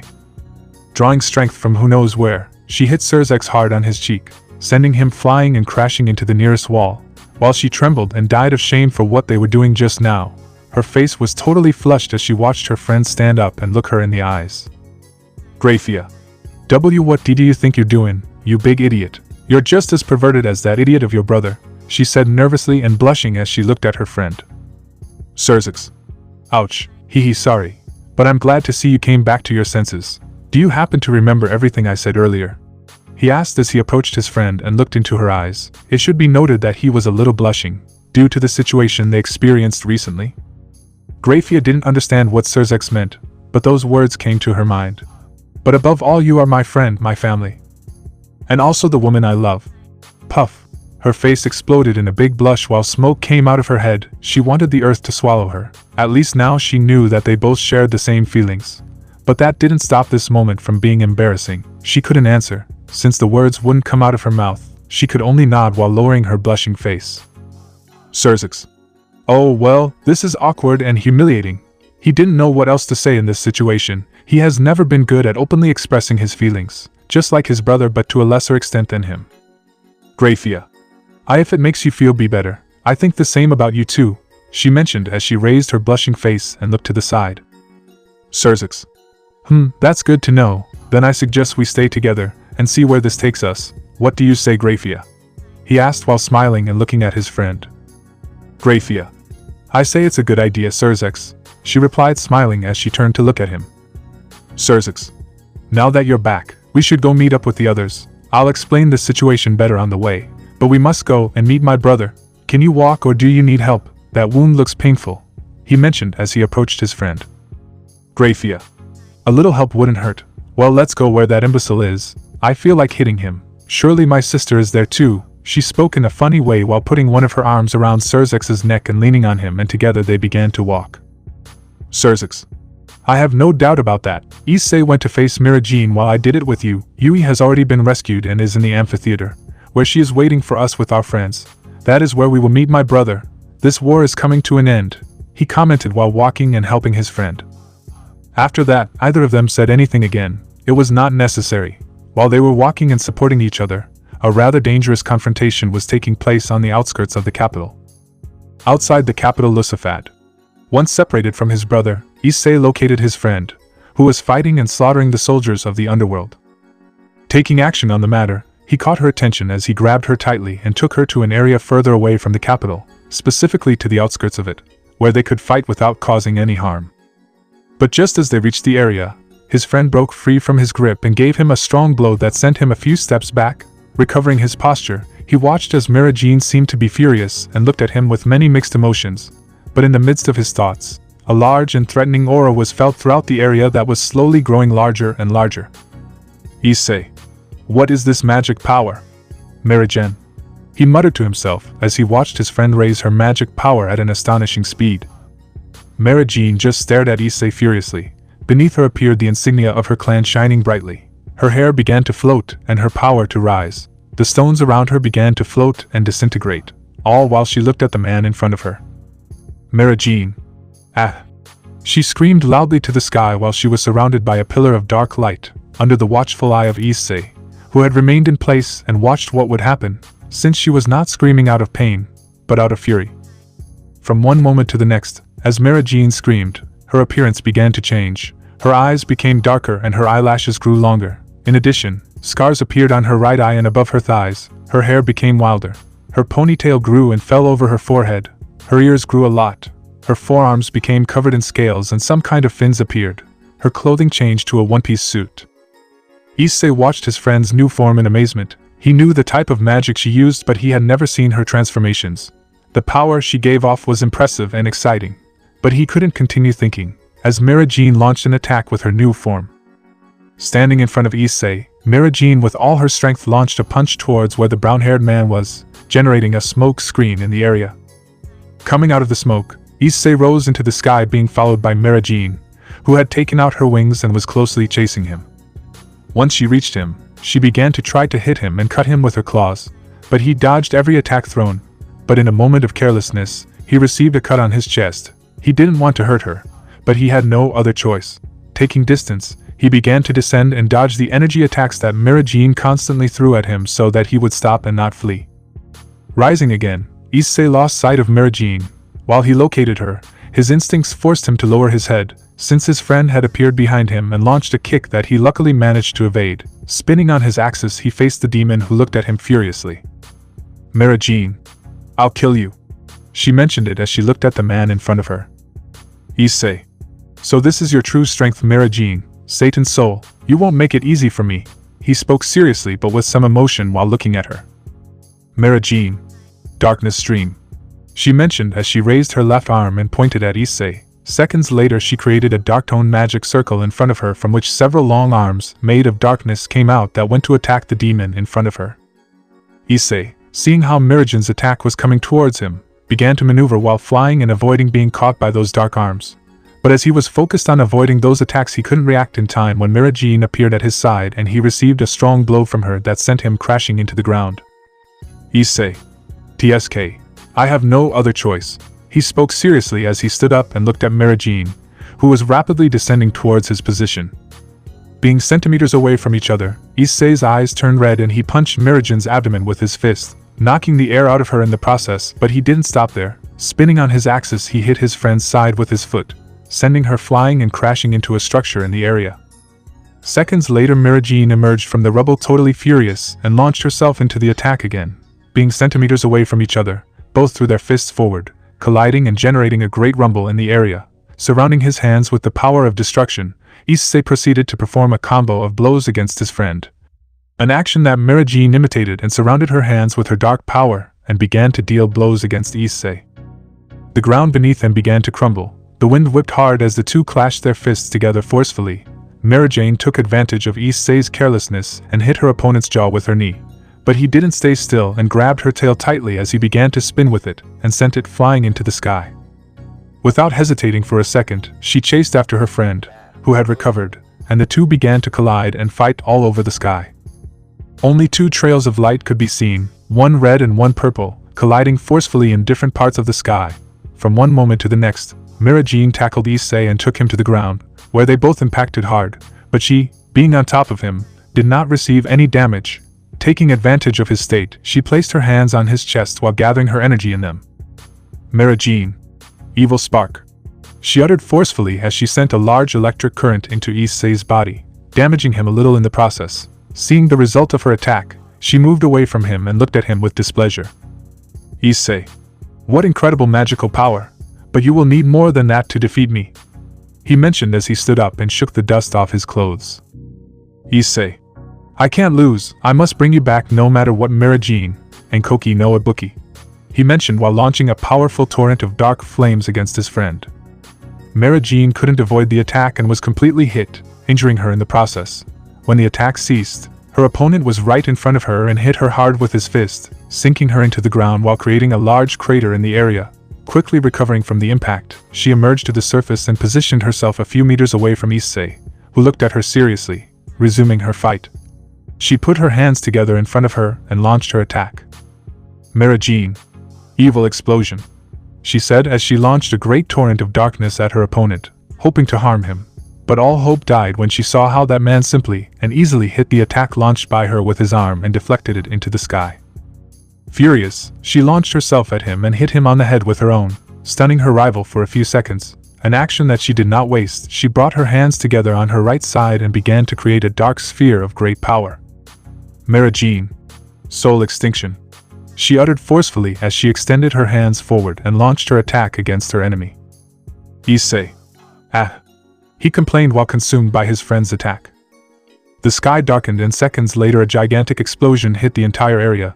Many of the demons present and Issei's friends, who were far away, could notice the magnitude of the battle that was taking place in the capital. Seconds after the scene calmed down, Mira Jean looked with satisfaction at the scene before her eyes since there was no trace of that bastard, but all happiness went away the moment she heard that voice. Issei. Impressive, Mira Jean, you managed to hit me, but I think it's time to end this, he mentioned while he was suspended in the sky and began to descend a few steps away from his friend. His clothes were damaged and had some scratches, but nothing too serious. Mira Jean. TSK, why don't you just die now, you damn bastard, she said, totally furious as she launched into the attack. But once she was inches away from her opponent, when she saw his face her mind failed her. Mira Jean. An image of that man came to his head as he looked at her, but it wasn't the only one. He saw one where they were hugging, another where they were laughing, also one where they were with other people. What was that? But she didn't have time to think, since thanks to her distraction, her opponent took advantage of her carelessness and swept her feet away, destabilizing her in the process, ending up on the ground. Issei, seeing his friend fall, quickly threw himself on her and held her arms over her head while putting his legs on both sides of Mira Jean's hips, immobilizing her and having her at his mercy. Mira Jean, seeing herself pinned to the ground with her hands being held by the man who was on top of her and looking at her seriously, she didn't hesitate to try to free herself. But for each attempt that man made, the strength of his grip increased more. She tried to bite him, but she couldn't reach the face of that subject and her hands were above her head being held by him. She began to move desperately to free herself. Her legs moved constantly trying to get that man off of her.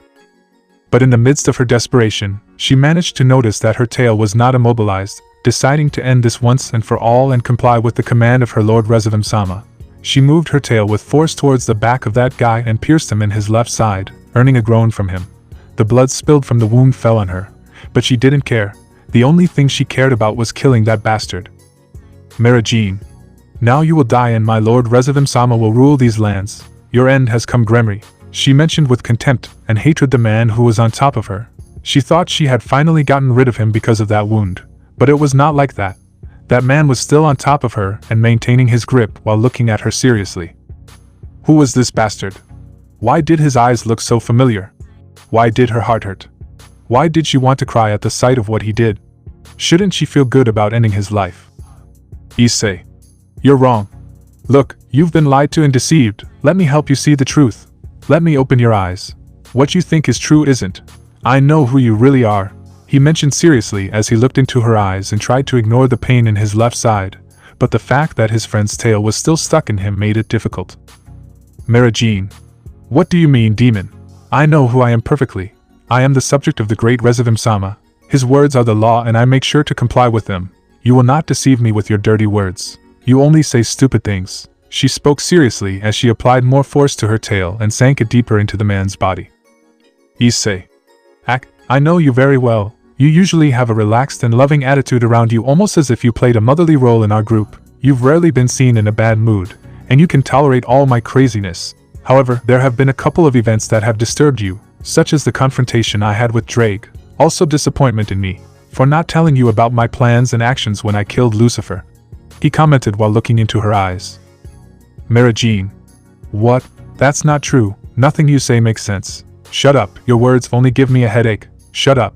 She spoke while moving intensely to free herself, but every effort was useless. She didn't want to listen to that man. For some reason her head hurt with every word that came out of his mouth. Her heart was beating hard from having him so close. She felt nervous. Why was her body reacting like that? Issei. I won't until you remember who you are, Mary-Jane. You are a determined woman when it comes to protecting your companions. You have a great talent playing the guitar and singing. But if I have to describe you better, I would say that you are stubborn, obstinate, annoying, a hopeless pervert who is always tempting me with her actions. You are affectionate, and you always worry about your friends, but mainly about me, because you fear that I will do something stupid at some point. But mainly Mary-Jean, you are the owner of a part of my heart. She finished saying to join her lips with those of her friend. Mary-Jean didn't know what to do. All her strength had abandoned her the moment that man had joined his lips with hers. He was her enemy, but it felt really good. That heat that he gave off and his presence made her feel safe. But he shouldn't have been her enemy, right? Because her body betrayed her, without her being able to avoid it. Her hands traveled to that man's neck and attracted him closer to her. Her lips didn't respond to him and danced in perfect harmony with his. Tears began to come out of her eyes as she felt him getting closer to her. What were these emotions? Who was he? Who was she? She could only close her eyes as she let herself go and enjoyed the feeling that man gave her, and it was there that she finally remembered who she was. But above all, who that man was. How could she forget him? True, her brother and Resivim were the ones who had done this to her. Just when she felt her lips being abandoned, she opened her eyes and could appreciate those beautiful violet eyes that drive her so crazy.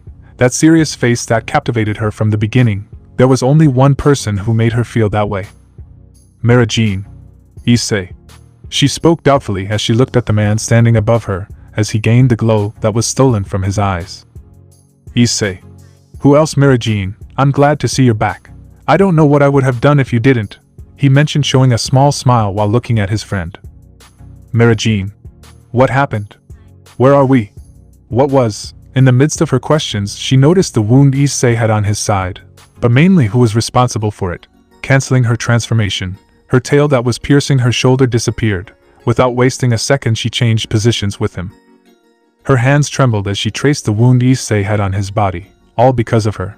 Her tears came out as she had her eyes on that wound. Her body trembled. She had hurt him. She had hurt the person she loves with all her soul. Mary-Jean. Forgive me. I didn't want to. I would never hurt you. Forgive me, Issei. Please forgive me. I hurt you. I hurt the man I love. I am the worst. I am a damn monster. Forgive me, she spoke between sobs as she rested her face on her man's abdomen. Issei. Mary-Jean, don't cry, I'm fine, he spoke calmly while caressing his friend's head. Mary-Jean. How are you going to say that you're okay when I've pierced you, that you don't see the seriousness of it, huh? Just when she was complaining to Issei about her situation, she noticed how the wound on her body was no longer present. Issei. Remember that I can use my power to heal my wounds. Something like that was never going to kill me. Are you okay, Mary-Jean? He asked somewhat doubtfully as he saw how his friend's face was shadowed. Mary-Jean. Yes, Issei, I'm fine. I'm just going to kill you for the scare you gave me, she mentioned while raising her face and showing a crazy expression. Before Mary-Jean could try to kill him, Issei pulled her towards him by taking one of her hands, and once he had her on top of him, he wrapped his arms around her waist while joining his lips with hers. At first, Mary-Jean was surprised by Issei's action, but she wasn't going to waste the opportunity, so as best she could, she wrapped her arms around her man's neck while sharing a calm and passionate kiss with him. After a few minutes, they separated from their kiss while looking into each other's eyes. Issei. I would like to continue with this, but we must go. This war is not over yet and our friends and your sister are waiting for us, he mentioned, returning to his serious attitude while looking at his friend. Mary-Jean. The same Issei as always. You're right, then explain to me better what's happening, she commented as she stood up, an action that her man imitated as he stretched. Issei. Well, let's go. We must go to the amphitheater where our friends are gathered. Can you walk? He asked while looking at his friend. Mary-Jean. I think so, that fight left me a little tired, but I think Kaya, she screamed as she was lifted by Issei, who carried her like a princess to her shame. Issei. I don't want to hear buts, he said that without further ado, seriously silencing Mary-Jean, who was going to protest his action. Mary-Jean. Fine, as you wish. But could you move your hand? You're touching me and faking a breast, she mentioned, blushing and embarrassed when she felt Issei's hand in that area of her body, although she really didn't mind the treatment she was receiving. Issei. No. It's your punishment for hurting me, you must assume the consequences of your actions, Mary-Jean. Besides, I know you well enough and I know you're enjoying it. He spoke seriously as he rose to the sky, but not before giving his friend's chest a squeeze. Mary-Jean. Issei, it's okay, do what you want. Anyway, my body only belongs to you, my fiancé, she mentioned, blushing while giving kisses on her man's cheek and enjoying the attention she is receiving. At the same time, in the underworld, the battle to defeat the enemy forces did not stop. In a matter of minutes, the battle became a massacre, one that ended in seconds with the large number of dead enemies that were there thanks to the support of the Maus of the underworld and the Dragon Queen. The traitor demons succumbed to their power, and the Lysafad capital and the underworld began to clear. The traitor demons descended more and more, leaving very few of them in the area, some hiding, others fleeing. Seeing this situation, Serafall, Tiamat and Ajuka headed towards the amphitheater, the meeting point with Issei. Once they arrived, they met Yui at the place, which earned the girls to hug each other immediately out of happiness at seeing each other again. Even Ajuka got involved. After a few minutes while they were talking, Serafall and Grafia arrived at the site somewhat injured but nothing serious. Once again, happiness reigned in the environment as the group of friends were gathering. After a few more minutes, Issei and Mary-Jean finally appeared, the latter being the one who was carrying her. Grafia ran as best she could to meet them and hugged them both with happiness while tears dripped from her eyes, and to the surprise of those present, Issei reciprocated her affection. Regardless of the fact that they would fight most of the time, the siblings had missed each other. Once everyone was gathered and Mary-Jean, Grafia and Yui were informed, all eyes turned to the leader of the underworld awaiting next orders. Issei. Listen carefully. I plan to put an end to this war once and for all, but to do so I need you to close your eyes and cover your ears. What I'm about to do is not something I want you to know or learn about. The fewer people who know about it, the better. The only one who knows about it currently is Tiamat, he mentioned seriously as he looked at his friends, who had confused expressions at his words. Serafall. Issei, we talked about secrets. You're still hiding things from us, can't you trust us? She spoke seriously as she looked into his eyes. Issei. I do, Serafall. Currently I only have 2 secrets that I cannot reveal. One is known by Tiamat, because she was present at that time. The other is unknown even to her. It is something personal that I will reveal in due time. Please understand that it is not something I can reveal easily, especially if it is what I am about to do, he mentioned while looking at his friend, getting a nod from her as she understood his words. Tiamat. Master, please don't tell me. Are you planning to use that? Please reconsider your decision. You know well that I don't like it. Please, she asked while trembling with fear, remembering Issei's most dangerous secret. Issei, seeing how his partner was acting, approached her and hugged her to calm her fears. He knew it very well. Tiamat hated and feared that with all her being. For that reason she never uses it, in addition to its dangerousness. While he had his dragon in his arms, he began to caress her head, calming her in the process under the watchful eyes of the others. Grafia. What are you planning to do that would make even Tiamat afraid? She asked, bewildered as she looked at her brother. Issei. Believe me, it's better that Grafia doesn't know, either you nor anyone else. It's for the best. Are you okay now? Tiamat asked his companion once he answered his little sister. He received no response, only a nod from the dragon as confirmation of his words. With that done, he turned to see his friends. Issei. Please don't ask and just do what I asked you to do. And for the love of God, don't open your eyes and uncover your ears until I give you instructions, please, he asked, lowering his seriousness as he looked at all his friends. Serafall.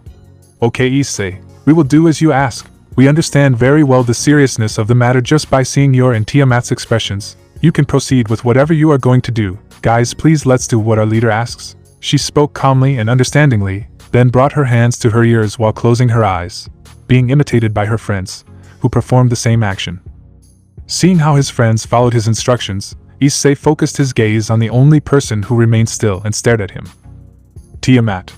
I will be with you. I hate it, but I don't plan on leaving you alone. You and I created it. It is my duty to be by your side, master, she mentioned as she approached him and took his hands. Despite her words, you could notice how her legs were shaking a little. Issei. Tiamat, you don't have to force yourself to do it. I'll be fine. You know I'm in control. I know you're scared. You don't need to stay by my side. He spoke softly while caressing the dragon's beautiful face. Tiamat. I want to do it, master, she said self-assuredly as she looked into his eyes. Issei didn't answer. Instead, he joined his lips with hers while transmitting peace and tranquility to his partner. As he separated from her, he took her hand as he walked forward and crouched down, where he placed his free hand on the ground while his partner looked at him with great attention and prepared for the next thing. Issei. Here we go. First, locate your target, he said to himself with his eyes closed as he concentrated his energy and dispersed it through a magnetic pulse throughout the terrain like the roots of a tree. But these extended throughout the entire area of the underworld like red threads under the ground, locating his targets, which in this case were all the traitor demons. Issei. Ready, I've already located everyone, he mentioned while in his mind he saw a type of map that showed him where the enemies scattered in the underworld were. Once she completed that task, she opened her eyes, which were a deep red hue, like the color of blood. Her pupils were like two black orbs of destruction with red rays surrounding them. Tiamat, seeing that change, only squeezed the hand she was holding Issei's as a sign of support and security. She knew what was coming next. Issei. Before creation, before extinction, comes destruction, Hawkeye. He recited seriously as he gave way to his most powerful and dangerous technique. As he finished his chant, a great wave of crimson energy spread throughout the underworld, wiping out all of its targets from the face of the earth. All those touched by that wave were destroyed in life and soul without a trace, disappearing into nothingness. Zone by zone, territory by territory, the entire underworld was consumed by this technique, which wiped out all enemy troops, bringing an end to the war at the hands of the leader of the underworld. Once done, Issei proceeded to stand up next to Tiamat as his eyes returned to normal. He walked over to where his friends were and tapped them on their shoulders as a sign that they could open their eyes and uncover their ears. Issei. It's done, guys, the war is over. We won. He spoke seriously while looking at his friends and hiding his actions. Mera-Jean. Great, so we can go home now, right? She said happily at the news, although inside she was wondering what Issei had done. But if he wasn't ready to say it, they weren't going to push it. It's never a good idea to do so. Issei. Not yet, look. There is still something left to do. Head to the Underworld Council headquarters and organize a meeting with all the clans that survived. I will catch up with you in a few minutes. I must go say goodbye to those who planned all this chaos, he mentioned seriously as he began to walk away from his friends. Serafall. It's okay, Issei, I'll see you there. Just don't go kill anyone, she shouted as she watched her man walk away, causing him to raise his hand and wave it as a sign of understanding to her words. Serafall. Well, we must go. We are the mouths and we must report to our people, he said while looking at his friends. Graphia. I'm still surprised that you three have become the mouths. Lucifer, Leviathan, and Beelzebub, she mentioned with a certain tone of surprise. Ajuka. Well, it was to help Issei in his chores and lighten the weight on his shoulders, she said as she joined in on the conversation. Yui. Leaving that aside, I wonder where we will stay from now on. Our homes no longer exist and neither do our families, she mentioned, a little hurt thinking about that. Serafall. You are wrong, Yui. Their family still exists. We are their families. You, Mera-Jean, and Graphia can stay in the Gremory mansion. My parents will gladly welcome you and my brother will not be upset to have you there. Don't say that you don't have a home. When we are still present, she spoke calmly while looking at her friends. Mera-Jean. You're serious? She mentioned, shocked by the news. Her sister was the same. Living in the Gremory residence would be a dream come true. They could be with Issei, and in Graphia's case, live longer with Serafall and her older brother. Serafall. I would never lie about something like that, he said as he looked at his friends and smiled at them. Yui, Mera-Jean, and Graphia. Thanks, Serafall, they said in unison, totally grateful to their friend. Serafall. With that settled, it's time to go. A new life will begin from now on in the underworld. Let's go, guys. She shouted excitedly as she took out her wings and took flight, being followed by her friends, who smiled as they moved away from the area. The war against the old Mao faction had ended with the victory of the underworld, while Serafall's group left and went to the place indicated by Issei to attend to his people and decide what would happen from now on. In another place, a meeting between several beings was about to take place. Limits of the underworld. Just outside the home of the demons, within its boundaries, a group of 5 badly injured people could be seen walking away from the lands of the underworld. These guys were responsible for the attack against the government of the leader of the underworld, Issei Gremory. But having underestimated their opponents, they ended up injured and losing the war. All of their followers had died and the few that remained alive had fallen due to a strange crimson air current that had appeared and killed everyone except them. Humiliated, injured, defeated, the 5 guys walked away with many mixed feelings, but mainly hatred towards one person.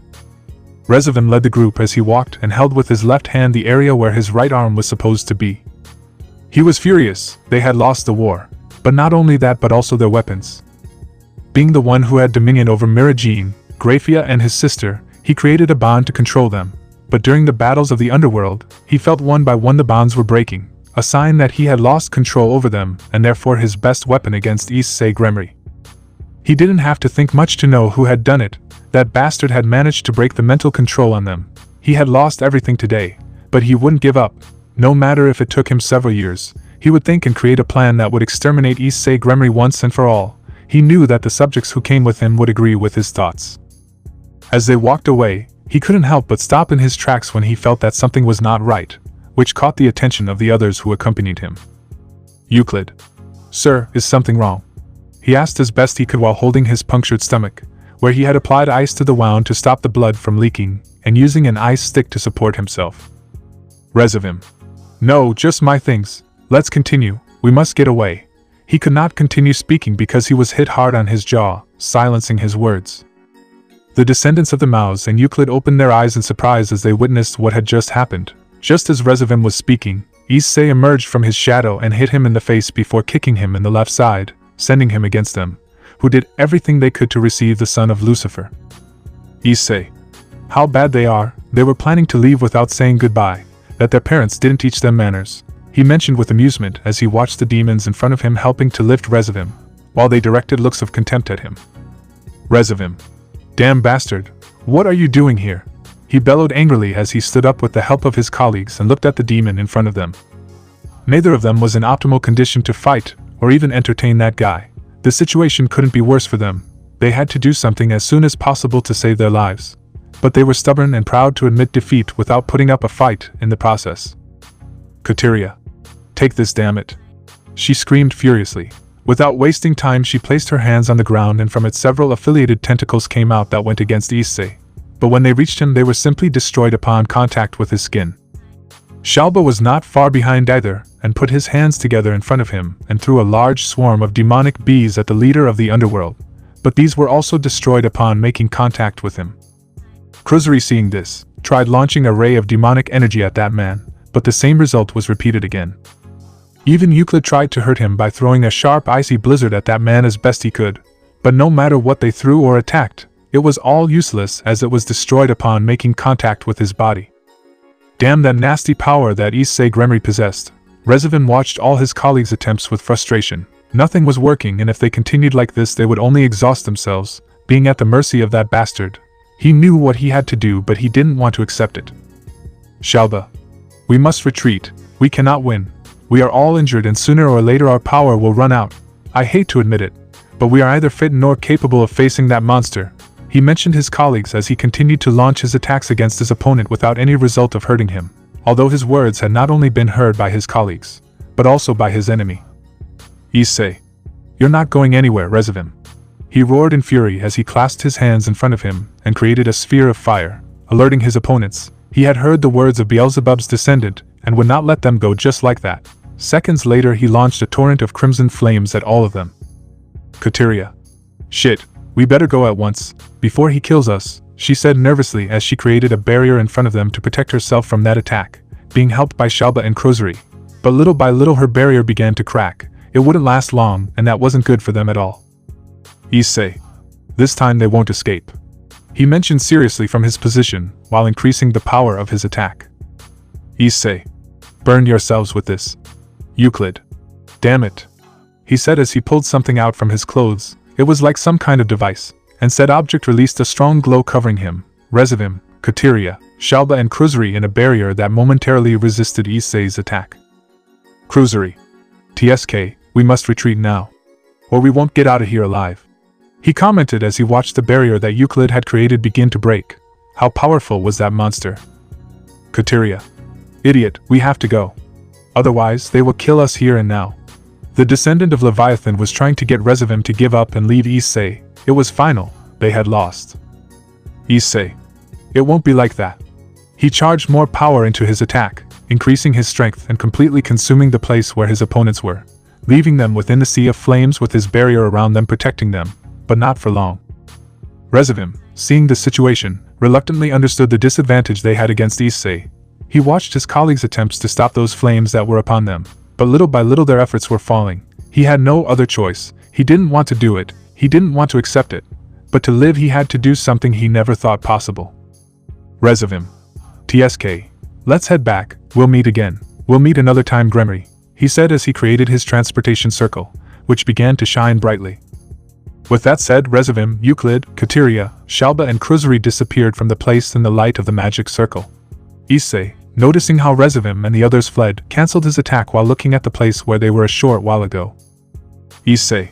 We'll meet again, Resivim. I just hope you'll be a challenge next time, he mentioned seriously as he sank into his shadow and left the site. Once the small encounter against the descendants of the Maus was over, the leader of the underworld set out on a journey to where his friends were. Thanks to them and the efforts of the underworld troops and his people, victory had been possible. Issei only hoped that the peace would last so that he could have a quiet life with his family while pursuing his dream of being number one. It's a shame that his life was about to get complicated, because sooner or later destiny catches up with you. Once the civil war had ended with the retreat and defeat of the old Mao faction, Issei held a meeting with all the citizens and clans that were still standing after the fight between demons.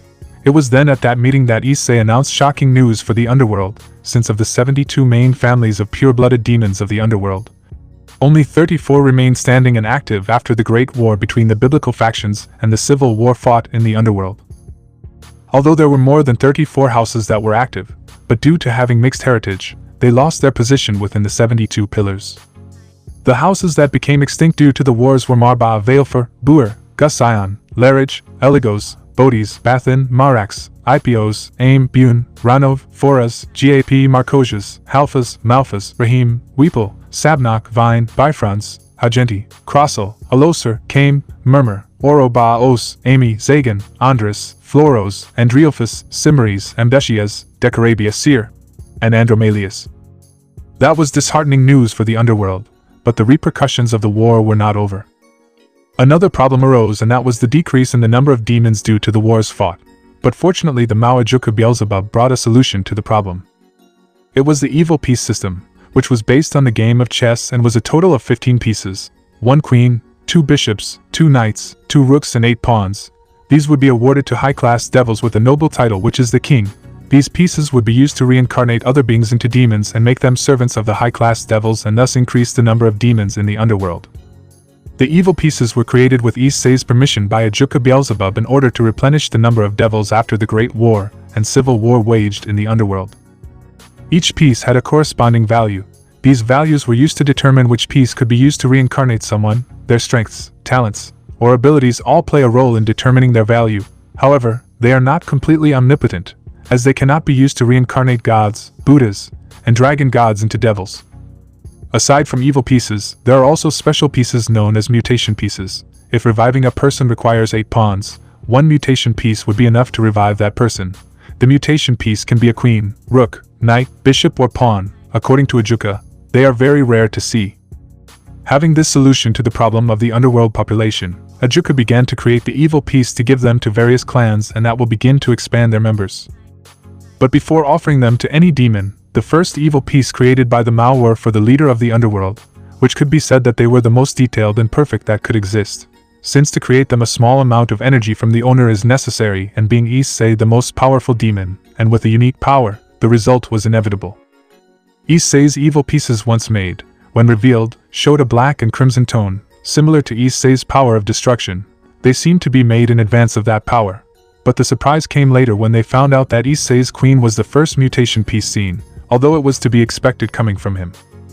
Once the king piece was delivered and placed on Issei, the first members of the underworld leader's entourage were present. Tiamat, Mirajin and Yui requested to be members of his entourage. Accepting the proposal, Issei gave each of them the piece that would best suit their fighting style. Yui became the first bishop and Tiamat and Mirajin the pawns, each taking 4 pawns. But the second surprise came later once Tiamat was introduced to her pieces, and it did not alter her anatomy, leaving her 100% dragon. Ajuka did not know why that effect had happened. Even Tiamat was confused, since she had agreed to become half-demon. But the answer came later, when Issei simply said that he did not want to change or alter anything in Tiamat, so he ordered the piece not to alter her DNA, leaving her as what she is, a beautiful dragon.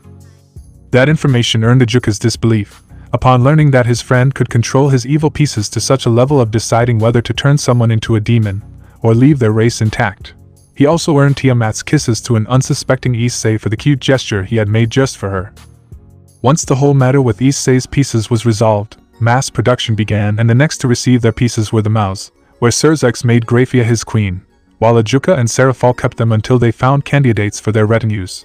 After the Maus, it was the turn of the underworld clans, and so little by little the problems and catastrophes caused by the Great War and the Civil War were solved. With the repercussions caused by the war settled, days of peace arrived for the inhabitants of the underworld. For a couple of weeks, the underworld remained under reconstruction from the damage inflicted by the Civil War. The Maus were in charge of directing said project under the orders of Issei. Life slowly became more accentuated and the underworld began to prosper. But there was always an imbecile who wants to stand out and dominate over others. For weeks after the attack of the old Mao faction, the underworld was attacked again. But this time by a faction from the outside world that tried to take control, and it was the Olympian commanded by the Olympian god of war Ares, who believed that with the original leaders of the underworld gone, the demons would be weak and could take control of the underworld. But he and his army didn't last even 5 minutes against Issei, when an arrow grazed Mirajin's cheek. Thanks to that, Issei, overcome with fury, literally wiped them all off the face of the earth with one attack of his. Zeus, upon learning that one of his children had been exterminated by the new leader of the demons, angrily headed to the underworld and demanded the culprit's head or he would destroy the demon faction. That same day, Olympus was almost extinguished, and would have been if it weren't for Serafall's intervention to reassure Issei. The gods of Olympus experienced firsthand that the new leader of the demons was not to be trifled with. Zeus and his brothers were brutally humiliated by Issei, who was about to kill them if Serafall hadn't intervened at that moment to stop his action, leaving them alive, but with a warning of death if they set foot on his lands again or challenged him. Thanks to that fact, the name Gremory began to spread throughout the world and consequently the other factions. Nobody wanted to mess with the terror of the factions. That was how Issei was nicknamed. His power surpassed the gods. All the most important members of each respective faction learned that he was on par with the celestial dragons, even more, only being surpassed by the dragon gods and Shiva, one of the gods of the Trimurti, and the most powerful. But even Shiva knew that facing Issei was very dangerous for him. The problem was not that Issei was powerful, but the power that accompanies him. Destruction. That was the best word that defined him. Wherever Issei went, he destroyed everything in his path. No attack or weapon could harm him because of the power that surrounded him. And Shiva knew that Issei had not shown all his cards. He knew that he had in his possession something truly terrifying, which he had not used because of its dangerousness. That is why he stayed out of it. He wasn't doing anything wrong anyway. He was just protecting and keeping his faction and the others who tried something against him at bay. But the gods knew it and took it into account. Issei Gremory was not someone they wanted as an enemy. Just as many feared that man and the name Gremory, there were others who admired Issei for his strength, ideals, power, or his beauty in the case of women of different races and mythologies. But there were 2 specific mythologies that respected and admired Issei, and even stories related to him began to be heard in their territories and their people. They were the Shinto gods located in Japan, who respected and admired Issei for going so far being just a demon. Of the territories they had in their domain, the Kyoto region, where a large number of yokais were found, was where they heard the most about Issei Gremory and his stories. Even parents told stories to their children with Issei as the protagonist, earning the admiration of the children and their desire to meet the terror of the factions, or better known as Gremory. The other faction that respected Issei was the Asgardian one, which was led by Odin, who recognized Issei's strength and courage in following his ideals while protecting his people. Throughout Asgard, people heard about the demon called Issei Gremory and his achievements and stories, generating admiration and longing in the Asgardians to meet that man. Children pretended to be the terror of the factions. When they played and thanked their parents every night, while they told them stories about the demon better known as Gremory. Issei continued to lead the demons, always making sure they didn't stray from the path or try anything against him, the underworld, or other factions.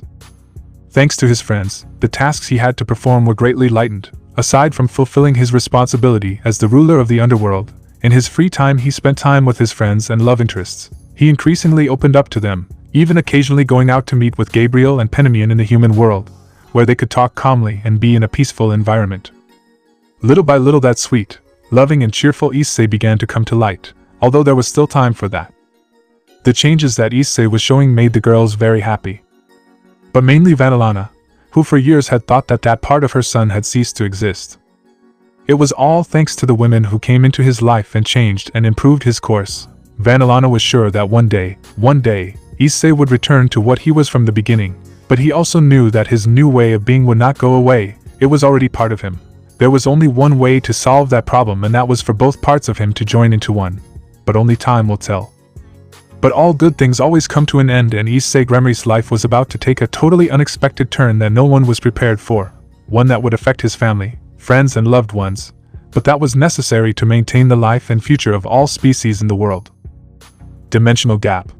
In such a place, where time and space have no limits or boundaries, two beings of unimaginable power stared at each other. It was an enormous western red dragon with a horn on its snout and a pair of wings, which stared at a cute little girl with long black hair down to her hips and black eyes. Her ears were different from those of normal humans, as they have pointed tips, although her long black hair makes this feature difficult to notice. Her outfit consisted of a black gothic Lolita fashion. These two beings are better known as Great Red, also known as the Dragon of the Apocalypse, the True God Dragon Emperor Red, the True Dragon, and the Dragon of Dragons, DXD. It is the dragon recorded in the Apocalypse, and the most powerful being in existence currently. The girl, or better known as Ophis the Dragon Goddess, known as the Ouroboros Dragon, and the Dragon Goddess of Infinity. She is the second most powerful existence. These two beings of great power have been meeting in the dimensional gap for some time now, discussing the approaching danger, and have also been observing who is the solution to their needs. Ophis. The time has come, Red. It is time to pay a visit to our warrior. His arrival is imminent. We cannot waste any more time. You were right. This man is what we need, what the world needs. She spoke without any expression, with a serious face. Great Red. Then let's get to work. The preparations are ready. All that's left is for him to accept the change. Abandoning what you are is not easy, much less becoming something never seen before. He mentioned the goddess present in his deep voice. Ophis. An irregular demon that doesn't conform to the law, the rules, or what is normally expected of its race. It walks the paths of both light and darkness. Destruction accompanies it. Add to all that the power of dreams and infinity, all in a single body at the user's disposal. Demon blood, body of dreams, power of infinity, and the purest essence of destruction, a forbidden but necessary existence. It will be very powerful. I can even say that it will surpass us at some point. He commented while thinking about a certain chestnut tree that had caught his interest. Great Red. I have no doubt about that. He will become the strongest being of all. He will be the most powerful existence ever seen. After all, that is his dream. Very soon the world will know. Pausing, he looked at his colleague, and together they shouted. Ophis and Great Red. The birth of the most powerful dragon god of all time. They shouted in unison as they caused the dimensional gap to tremble. Ophis. We are waiting for you, Beast. And your rival awaits your arrival. The final battle for survival is near. The day of destiny is near. She commented with her eyes closed as she thought about what was about to happen. Great Red. It'll be interesting.